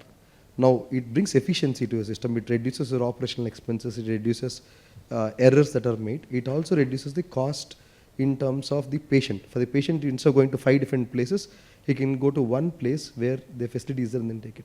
So technology is going to change in that sense and will help AI. So in radiology, we are very, very clear. Our goal is to make sure that a patient who walks into a small clinic in Srikakulam in Andhra should get the same treatment to the quality that is given in Cleveland Clinic in the US. That's what is possible with AI today, and that's what we are trying to build. Thank you. I think your word would be very reassuring for our radiologist. So 10 years is a huge time. I don't think so. He intend to be in the profession for more than that. So I'll definitely pass on the good news to him. Now, since we spoke about technology, and technology also deals about the data integration challenges. So my question to Dr. Naga is, what are the ethical and privacy issues that you see in accessing these data? I mean, this is a very favorite topic again in most of the conferences. Yeah. Whenever we talk of technology, then comes the ethics and the privacy question. Thank you, Mr. Amit, and thanks to the organizers for making us be here today. So big data, what is this big data is all about? Flowers are there, and these flowers are tied to a thread, and it becomes a garland. So from morning, you have been hearing about tech revolution in healthcare, tech is doing this can happen, that can happen, this cannot happen through tech. There are people are expressing fear about technology. But yes, today we have a lot of informations about this healthcare technology, but they are all in silos. Because they are in silos, there is always a fear among people. For example, what happens to the data, my data, like when we had our Aadhaar card came, that was the thing. Everybody is scared now whether to give my bank for starting everything, they are asking Aadhaar card, should we give that? So we always have a fear that what will happen to my data. Now a patient gives a consent. What will happen to that consent? Will they use it for that particular purpose, or because of the AI and other things, they can take a digital signature and use it for multiple things for which it was not intended. How to balance the private and public benefits. For example, if there is an outbreak, COVID outbreak was there, people needed to know certain data. The government or the healthcare agencies wanted to know certain things about how did you remember that people came from flight, they were all put in a sort of an isolated things because they had been tested positive. That otherwise it could have just sneaked out and they could have sneaked in and they could have spread it faster. So now this is what happens if the thing is not known, the private good or public overall public good, which is important. So this is one of the dilemmas for that. Then who owns this data? Whether the patient owns the data, or the institute hospitals owns the data, or the tech companies owns the data, or government owns the data. This is another ethical issue. A lot of deliberations has to come up. The good thing about this big data, big data is the one thing which is going to connect all the tech revolution which is happening in the healthcare field. And believe me, as healthcare providers, we are the last one to adapt to any advancement in technology. Like fintech industries or other service industry adapt to the developing things very fast. But if big data is not, if healthcare doesn't take into this and come to a uniform things that address these ethical issues and moral issues which is arising out of this, then we are going to be at a loss, and it can be misused in a bigger way. So it is high time that all people take important about how to handle these ethical issues, the ethical dilemmas which can happen, and big data is the one thing which is going to connect all this thing as a garland. So it cannot happen that one flower is given an importance about that the ethical issues about one thing is discussed, the other thing is not discussed, then final product will be waste. So we have to discuss the complete thing to get into a big picture about what will happen if a technology, if a gadget, what are the ethical issues come that? What is the ethical issues for using artificial intelligence? All of them has to be addressed in a single platform. Then the whole thing will improve as a group. That's my thought. Thanks, sir. Maybe I'll just to continue this one, because we are talking of the big data and the analytics. So what do you think how hospitals and doctors actually can leverage this analytics capabilities and the big data for actually the, most importantly, the benefit of the patient themselves? Yes. So actually personalized treatment plan can evolve. In cancer nowadays, it is about personalized treatment plan. It cannot happen that for one patient with stage 3 disease or stage 4, you can dovetail the treatment. So the big data analytics can help in that. Then also in chronic disease management, it can help. Predictive analysis is one thing, like for example in a geographical location, there is some disease is prevalent. So accordingly the measures can be taken if you have a data about that. Now current problem is we don't have adequate data. So the big data, the AI and other things is going to help us to get this data faster. Once that comes, that can be used. Then one more thing is it can evidence-based medicine can be more better by this big data analytics and things like that. And also you can see the trend analysis in a population, accordingly you can take steps. So these are a few things which comes to my mind when you have to use this. So I totally kind of agree to it, and as we all know, and somebody was mentioning just before we started the panel, that it's more than the healthcare companies, now the tech and the IT companies are bullish about healthcare. And obviously the major reason for that is the data. IBM Watson is a live example. What they were trying to do is to collate the international data and then come out with these predictive as well as the prescriptive kind of a treatment out there. And many of the Indian startups are also doing. So definitely, I think I concur with your thought. To add on one thing, yeah. So we have to now, hospitals and the healthcare institutions should think of developing a tech culture. That is a culture of adapting to technology has to be happening. Like if you had seen the previous panel discussions, we had speakers telling about, no, we should not go for it. This is not a, but we should develop this culture of technology. You can have a better patient outcomes in emergency. You can use it in ICU, and also in research and innovation, drug development. So many things we can use. Even operational efficiency can be built in by adapting to this big data, understanding what is big data and analytics. So we should encourage it as a culture. No, I totally agree. And I have personally seen the improvement in our own ICU management by use of technology, because many of these kind of the day-to-day parameters which were tracked manually or physically, now it's just in the tip of finger, and sometimes they are even more faster than you can even think of, and accurate. So somebody also mentioned about 86% or 87%. We are looking at almost 100% sort of a parameter where we are tracking in terms of some warning signs. I'm not going too much detail into the specificity of these. So Dr. Usha, since you obviously deal with the next generation, and you are maybe fortunate enough to have a generation which is much more tech savvy also, but at the same time you are also connected with the old generation which are most agnostic to the tech side of it. And you work with a lot of healthcare organizations for placing your students also. So how do you feel, just a question, that how can technology adoption be scaled effectively, and while addressing the challenges which has been discussed in the various panels here as well as in the industry also? Yeah, good afternoon everyone. And I think this is one of the areas where, coming from the institute where we all are, contributing to the management aspects of healthcare. What we see is, yes, the technology is out there, but then is it really adopted? Is it possible for scale up?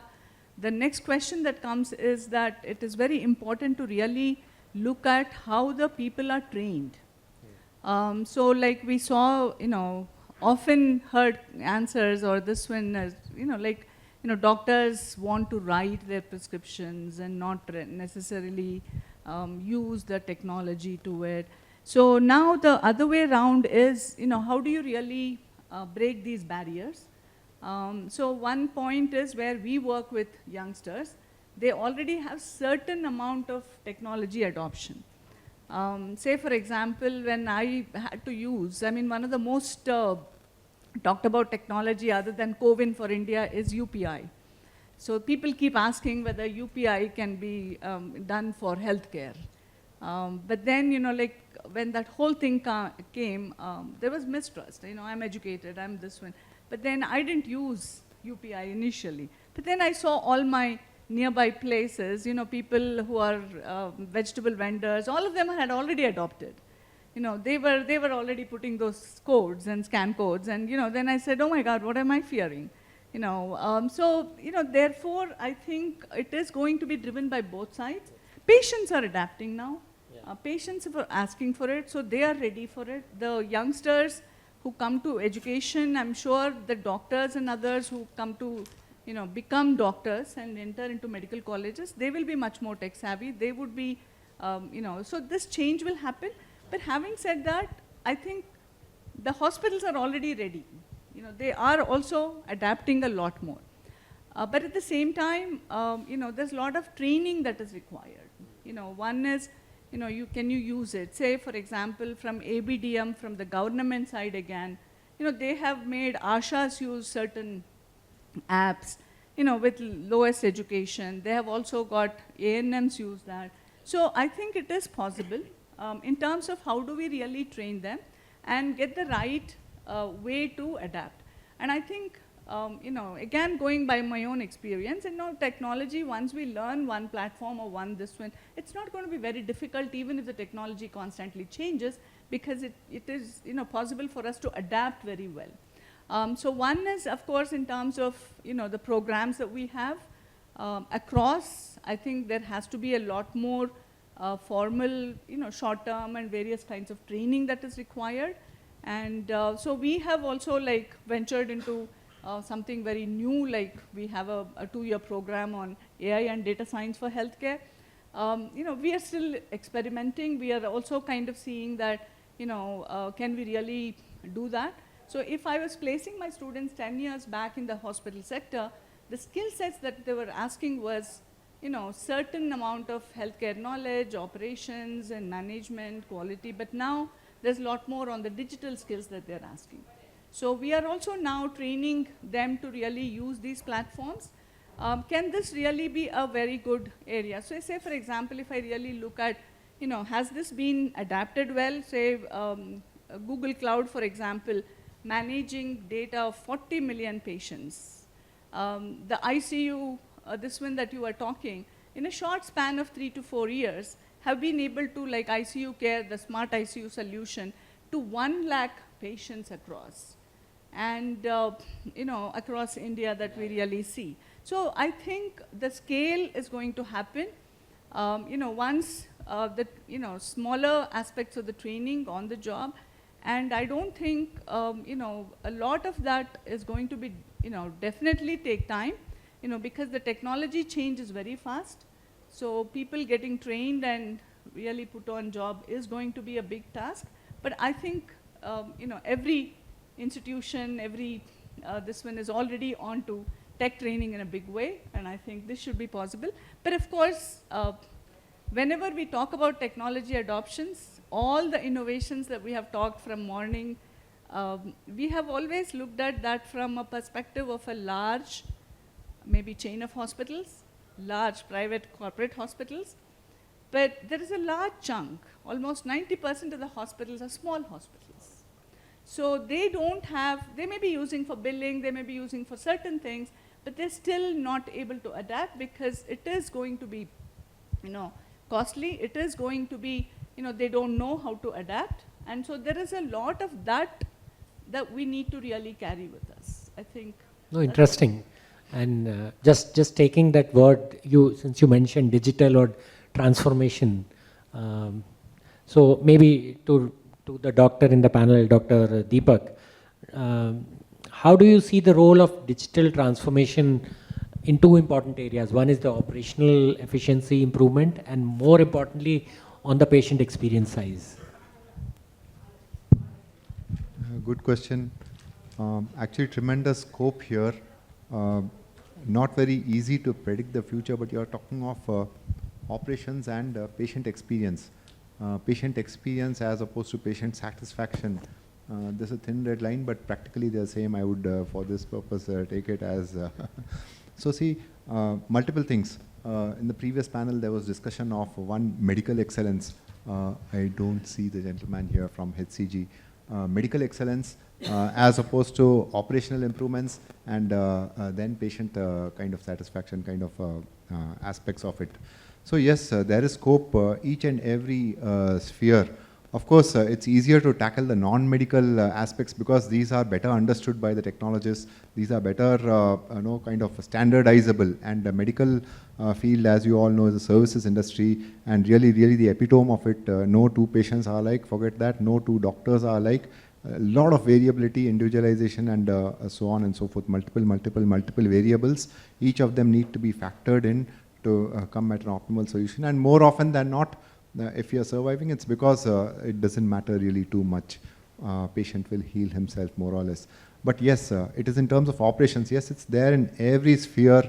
Operation, you're talking about medical operations. For ease of things, see, if you look at it, the bigger picture, see, we may tend to think of it as, okay, a hospital, a tertiary care hospital, 300-bed hospital, a 3,000-bed hospital. But really, folks, the big picture is out there in the, across the country. You can say, okay, yes, there is an Ayushman Bharat digital mission, basically records, accessibility, access to healthcare, continuity of healthcare based on access to these records. In a way, you can say that is core data for the patient, yes.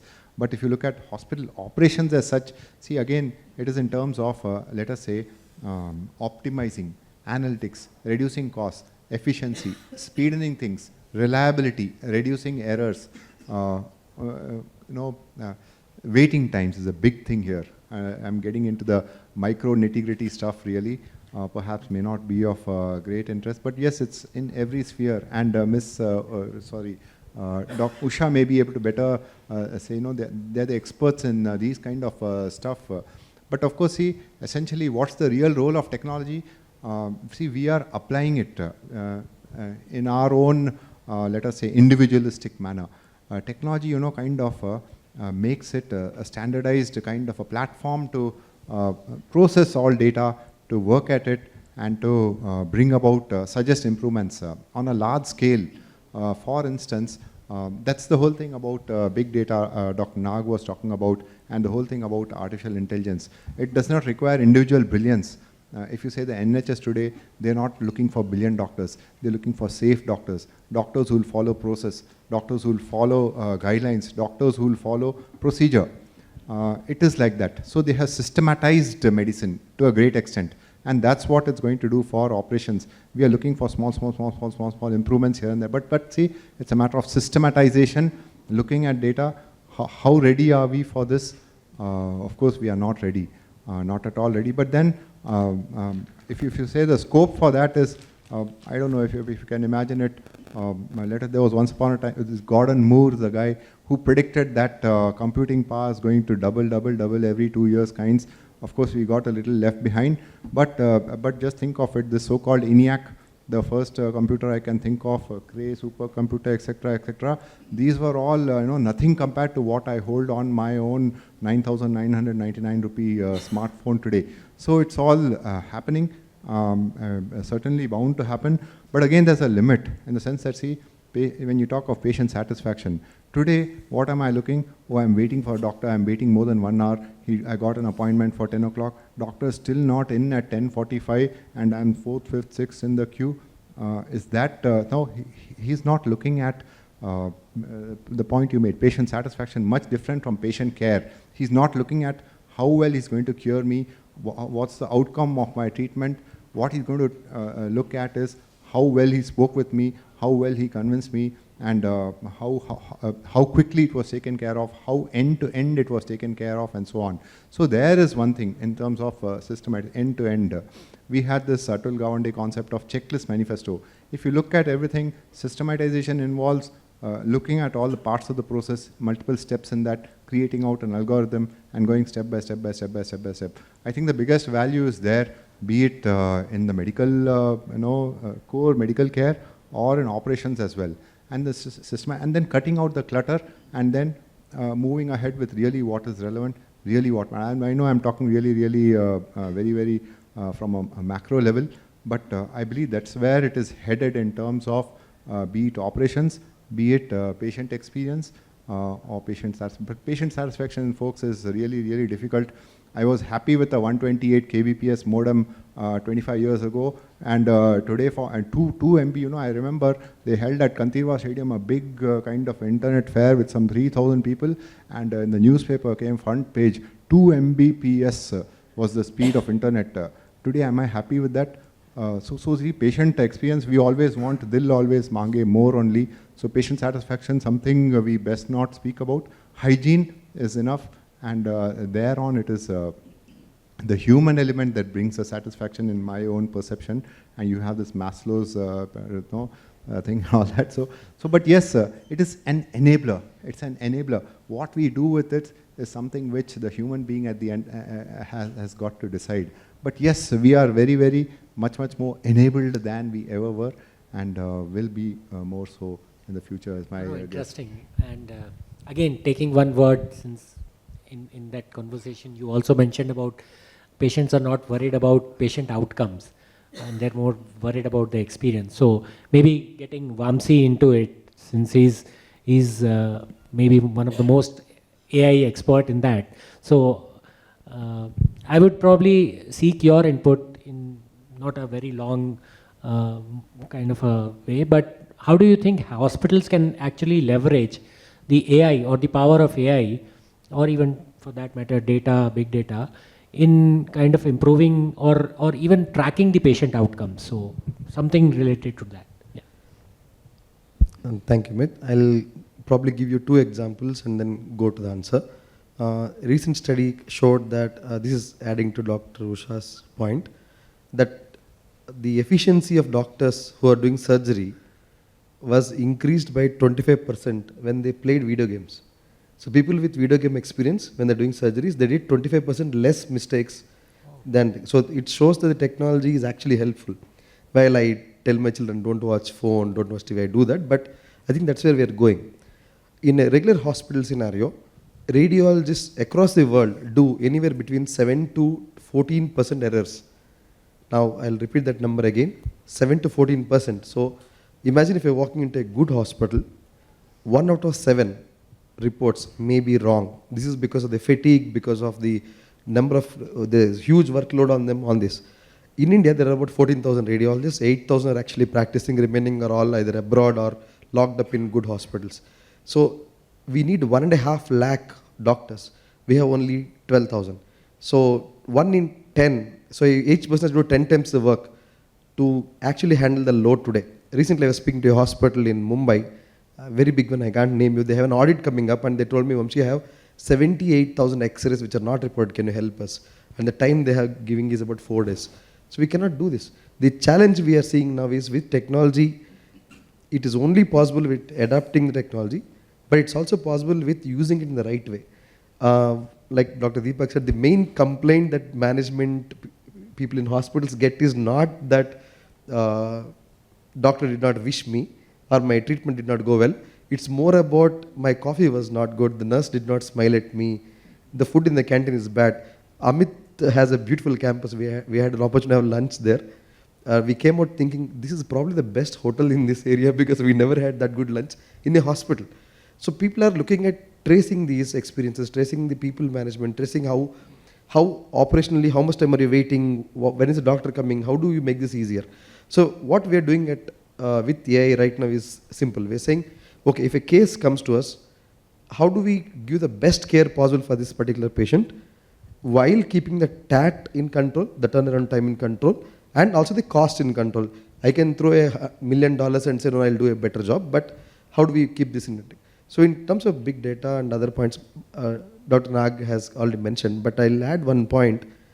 The logic of a patient is not about how much expenditure you're putting up, it's about what is the most efficient thing that you can do for me. That's where AI is going to play a really game. So I usually draw a triangle and explain. On one side is quality, on the other end is stat, and the third side is cost.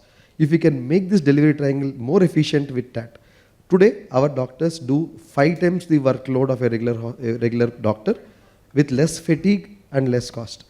And the errors are, so there's a panel before we were talking 85% efficiency, right? We're at 99.93%. I'm not proud of it because there's still 0.07% that is still to be done. But that's the efficient that is possible, and I can still go to sleep saying, okay, this is good, we had a good day. So AI is transforming that. In about 2-3 years, you will see that most of things will do. Like Dr. Deepak said, the speed of internet is changing. I can get a food delivered in 10 minutes, but for some reason our reports are delayed. For some reason our waiting times are, we think it's okay. It's not okay. Like when Red Health demonstrated that call, I was so proud that we are doing this in India. It is important to push ourselves for efficiency, to push ourselves for doing much, much better outcomes, and AI can take us there. That's my point. Thanks, Vamsi. And just since you mentioned about the hospital, just day before I met a patient, and I was just chatting with him that just inquisitiveness that what is one thing that you would like others to know about site care. And he told me, I love this hospital because you have the cleanest washrooms. So I said, I don't want this to be my USP, but as you rightly said, the expectations are very, very different. I mean, they're not looking at an outcome, but sometimes it's very difficult for them to actually know the outcome. It's like a binary. Means I'm feeling good and I'm not feeling good, but in between they're not able to know the difference. So Dr. Usha, maybe the last question to you, and I want to stick to his request of around 4, so just maybe 5 minutes extra. Just a small one on cloud computing, because that's also another thing in the healthcare space. So how do you think the healthcare organizations can leverage cloud computing to innovate the care delivery? Yeah, I think from morning, all the people who spoke already have used cloud computing. And, and that continues to be a major technology which helps the transformation of whatever the healthcare organization is planning to do. So if we really look at the most three popular is like Google Cloud, MS Azure, Amazon Web Services. So what does it do to it's already been talked about.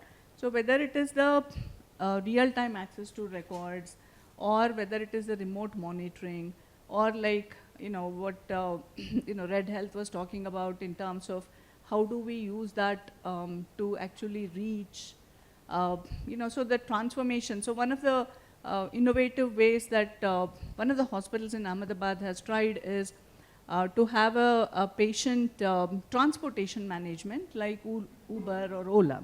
So, and then that's all going to be on the the cloud platforms. So there are many such innovative things. That means if I have something, so as a patient, like as a traveler, I know what I can book, and then how fast I can reach, what is that's going to happen. So from a patient side, I have information, and then the other person who's coming there also has information. And all this are possible because of the cloud computing.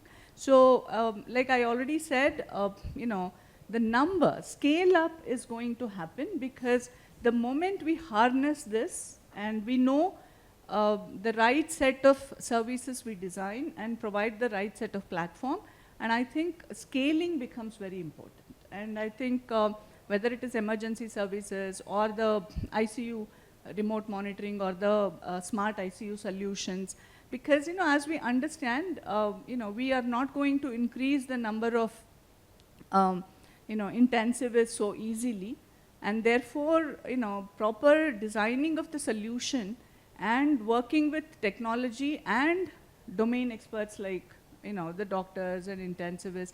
So the two are very important. Right now, if you see, there are a lot of, like healthcare itself, which is fragmented, the technology things are also very fragmented. People are trying their own. And is it bad? No, it is not bad. We all have to innovate. We all have to really find the right set of solutions. And, but, the cloud solutions have been the most adaptive. And it has, now with, the language models, LLMs and others, it is becoming more and more self-generating. So with the machine learning and others, so you can have these platforms which, people are fearing whether, the technologist or even the doctor is going to be out. Maybe they're not going to be out so easily, but Dr. Vamshi put like, or maybe he said about 10 to 15 years, I don't know. But other than that, I think there is going to be newer solutions, and which would be scalable, and which would also make it a lot more accurate, because as much as you can really code into it, you probably will be doing it, and you will constantly improve it. But by itself now, we were all talking about data analytics and, so now maybe all that will be done because you have your LLM models and so on. So all this are possible because, cloud computing really provides you that platform to really do it. I think, that's a very positive this one, and I think, technologists, and in fact, doctors are also adopting, and I feel, it's just that once we understand what is the value that is created for me as a patient, that value is very important. So, small change, I know I can use my UPI, 10 rupee, 4 rupee, I was like, I thought this is cool. So same way, if the patient understands, that part is very important. And just one last, this one that I would always say about data is, the data belongs to the patient. Right now, who does the data belong to? So that is where we have to put it back. Definitely there's going to be challenge in terms of data thefts and so on, but so it belongs to the patient, so it should be with me. For me, my data is mine. So I think it'll all move more positively. Thank you. So listening to your views, I'm sure Jeff Bezos and Sundar Pichai will be on the cloud 9. So, we do have cloud physician. Cloud physician. Would highly recommend if any one of you is interested in an Indian company doing wonderful work in the space of cloud data analytics, machine learning. Cloud Physician is a wonderful organization, is a case study of HBR itself. Do read about them, if possible visit them also.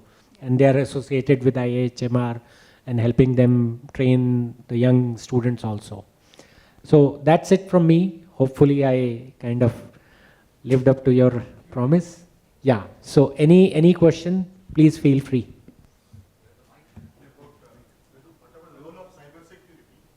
Yeah, so maybe some expert, Vamsi or Dr. Nag, if one of you can say, I'm unfortunately a pharmacologist, I can give some gyan, but you are much more experienced than me. I think healthcare data, like Dr. Usha said, is one of the toughest. It's like a fire we are playing with. We don't know the impact. Companies can shut down if there's a breach. So people are very cautious about this. So at our organization, no information is sent out. Nobody can download data. Nobody can, of course, they can take screenshots. But it's not. We take every precaution possible, more than a government organization or almost like a RA&W level security, because we do not want anything to be leaked. Because the one moment one patient data gets leaked, it's out in the public that Apollo Hospital is doing this, Fortis is doing this, and then next day stock market is down. So we are very careful about it. Second, we also understand the importance of keeping patients' data to themselves. Like Dr. Usha said, patients' data is owned by the patient themselves. Nobody has right to share it, to use it for any purpose. Consent and these points are there. So we are looking at all these data points very clearly. I have a team of cybersecurity experts who look at this every day, do trail runs, do mock trails how it happens when it leaks. So we are very careful. I am a chief growth officer at one of the largest hospitals. I cannot access pen drive on my laptop. I cannot open a different URL that is not permitted. So that's how seriously we take about this. I'll add one more point to what Dr. Usha said. I think data in terms of how we are looking at is far more useful for the operational efficiency. I'll give you an example. When a patient walks into a hospital, normally 5 years ago, 10 years ago, people are looking at who is free now, so I can send the patient there. In our system now, we look at, for example, a knee pain patient walks in, we look at two things, male, female. Then next level, what age group, what was the reason for this pain. I know the list of doctors who are listed based on that specific thing. For example, Dr. Vamshi knows above 40 to 45 age group, knee, osteoporosis, and regular wear and tear. I know the number of cases he has done. I know the number of errors he has done. What's the type of errors he does. What's the time he takes for it. What is the patient feedback after 1 year. So we have this tracked. So that's the level of deep data that we are doing. And this is visible at a mass level. So I'll explain the point that I said AI is not replacing the radiologist. AI is not replacing the doctor at all. But somebody who's using AI, a junior doctor using AI at the most efficient level will probably replace it. So either we embrace that and say, okay, no, technology is my friend and let's go with it. We are far more powerful. Somebody with a stick versus somebody with a AK-47, we fear the guy with AK-47. That's what it is. Yeah, can I just take 1 minute? Yeah, I think from a perspective of public health, I think the government has looked at ABDM as a major game changer in terms of the provider registry or all that. From our own work that we have done in Health and Wellness Center, now it's called Ayushman Arogya Mandir, what we found is that a lot of the things that they're doing in terms of the NCD, whether it is the screening, and tracking the patient, and they have little apps right now. Like I said, there are many apps. It is very different. It is still silos, but whether it is the TB part, the Nikshai platform, I think they have really helped deliver, especially even vaccination. For example, CoWIN is an application which was very successfully used in India, and then they are really giving it out to various countries and using that. Can we use that for vaccination itself? For the routine vaccination, not just the COVID. So I think there is a lot of technology thing which can scale, which can help coverage, especially in the healthcare, public healthcare. So I think that is the most important one. I feel, the scale and coverage starts to become very important. Is there any negative impact of sharing the data? Most of the hospitals, you have to share the data to all the insurance companies. Some way, that is like it is the data of the discharge summary. And starting from the admission to the discharge, every data is going to insurance companies. So what is the impact? So nowadays, which data is impersonal, which is secure, anonymized? There's no data. They say that if you watch something in the YouTube, even if you delete the history, it can trace out. So there is nothing that whatever you see, it is captured in the footprint is happening. So only thing is strict government policies and uniform policy across the globe. And third thing is, that anonymization and encryption, all these things has to improve. And we all should agree that cyber security is one of the key things if we have to advance using the technology. Otherwise, the technology can be getting into the destructive mode and it can destroy the world. In fact, recently you would have seen that video where one robo was taking around 7 robots to come out of that, stall or something like that. So you don't know if a robo can think and do something like this, you don't know what humans can do. And we are always, our mind works more destructive than constructive. Yeah, I think the hacking and all that will be, somebody is going to get smarter and we are going to get smarter again. So I think this thing will continue. But yes, this is a challenge. Hacks will happen, so that will continue to happen, and then the technologists will get better and better systems to protect it. So that is a cyclical thing that will go on.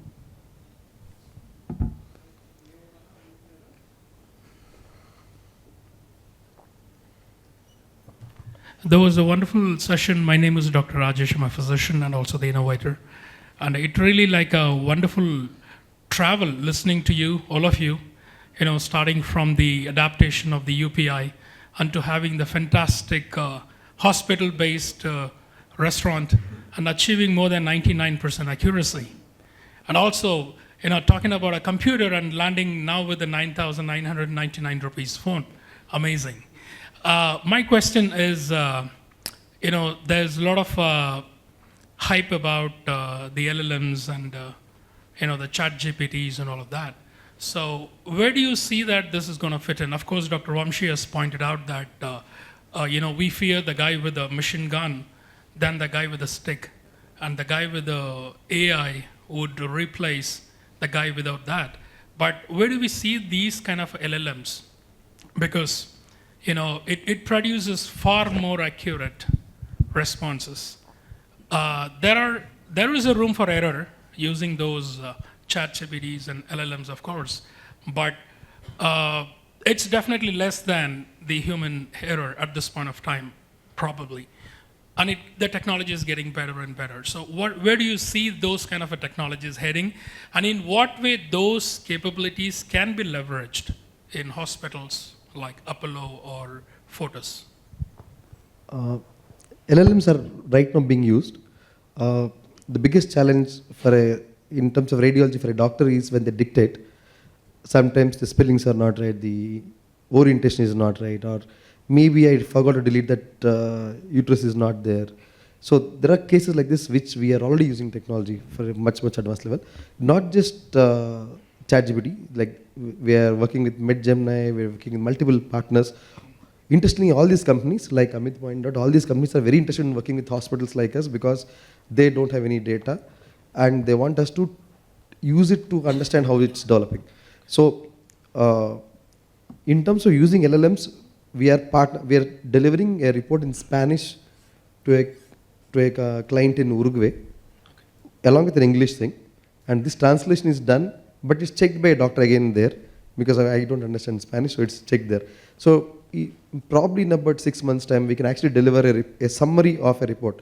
There's a concept called ELI 5, explain like I'm 5. So a summary of the report can be given in a local language, Marathi, Telugu, Kannada, in that language, along with the proper English report. And this is done by LLM, so it's already prevalent, already being used. I think in about probably 2 to 3 years' time, we will have a error correction model also. For example, Vamshi usually doesn't write the size of the kidney stone. So AI will correct it and then tell me, hey Vamshi, you forgot about this. Do you want me to add it because I have done this? So they're learning that fast. So it will be definitely used. There's a huge role to play. Great. So there's the hospitals are going to be leveraging advantages of that as well. That's one of the good examples. There are clients who are actually using it today. Like I get students from IHM, people like that who come and work. We are using them to understand, like where else can we use? Can we use it in a chatbot for the first level inquiry? Like Red Health demonstrated that you can actually call. What if I give a missed call and then they call me back and I'm on another call right that time? So there are many ways that LLMs are being used already right now. I think it will only be a common practice in about 1 year's time. Great. Thank you so much. There are no more questions? Any more questions? I would like to make a comment, maybe as a closing remark, for the 15th edition HealthCare 360 Summit. So now that Dr. Vamsi has revealed to us the amazing catering and hospitality of site care hospitals, as a closing remark, I would like to request that the 16th, 17th, and 18th, the next 3 editions of the Health 360 Summit, to be conducted in site care hospitals. I'm happy. The only constraint for me is the space. We can easily have 80 to 90 people within the conference. I will be more than happy to have you and listen to the views of all of the audience that we have here today, plus many more, will be there. I also will come running. Sure. Right, so anybody is anytime welcome. We are one of those hospitals who are actually more than welcoming for people to kind of see how a hospital needs to be run. I mean, probably one of the few hospitals who run a specific program for school students, a structured program where the students spend 1 week within the hospital learning about health. So if we can welcome students, school students, and you are all professionals, more than happy to have. Great. So the next 3 editions of the 360 Summit, HealthCare with 360, will be in site care. Thank you very much to our panelists. Thank you. So, ladies and gentlemen, that brings us to the end of the 15th edition HealthCare 360-degree Summit. Thank you all very much for being with us this morning and afternoon. It was great having you, and we look forward to seeing you in the next future summits, which will be very soon. We will keep you posted about that. We already have our venue and our catering sorted, which we know is the best. But whatever it is, we look forward to seeing you at our next summits, and thank you all once again for being here. See you all very soon. Thank you. Bye-bye.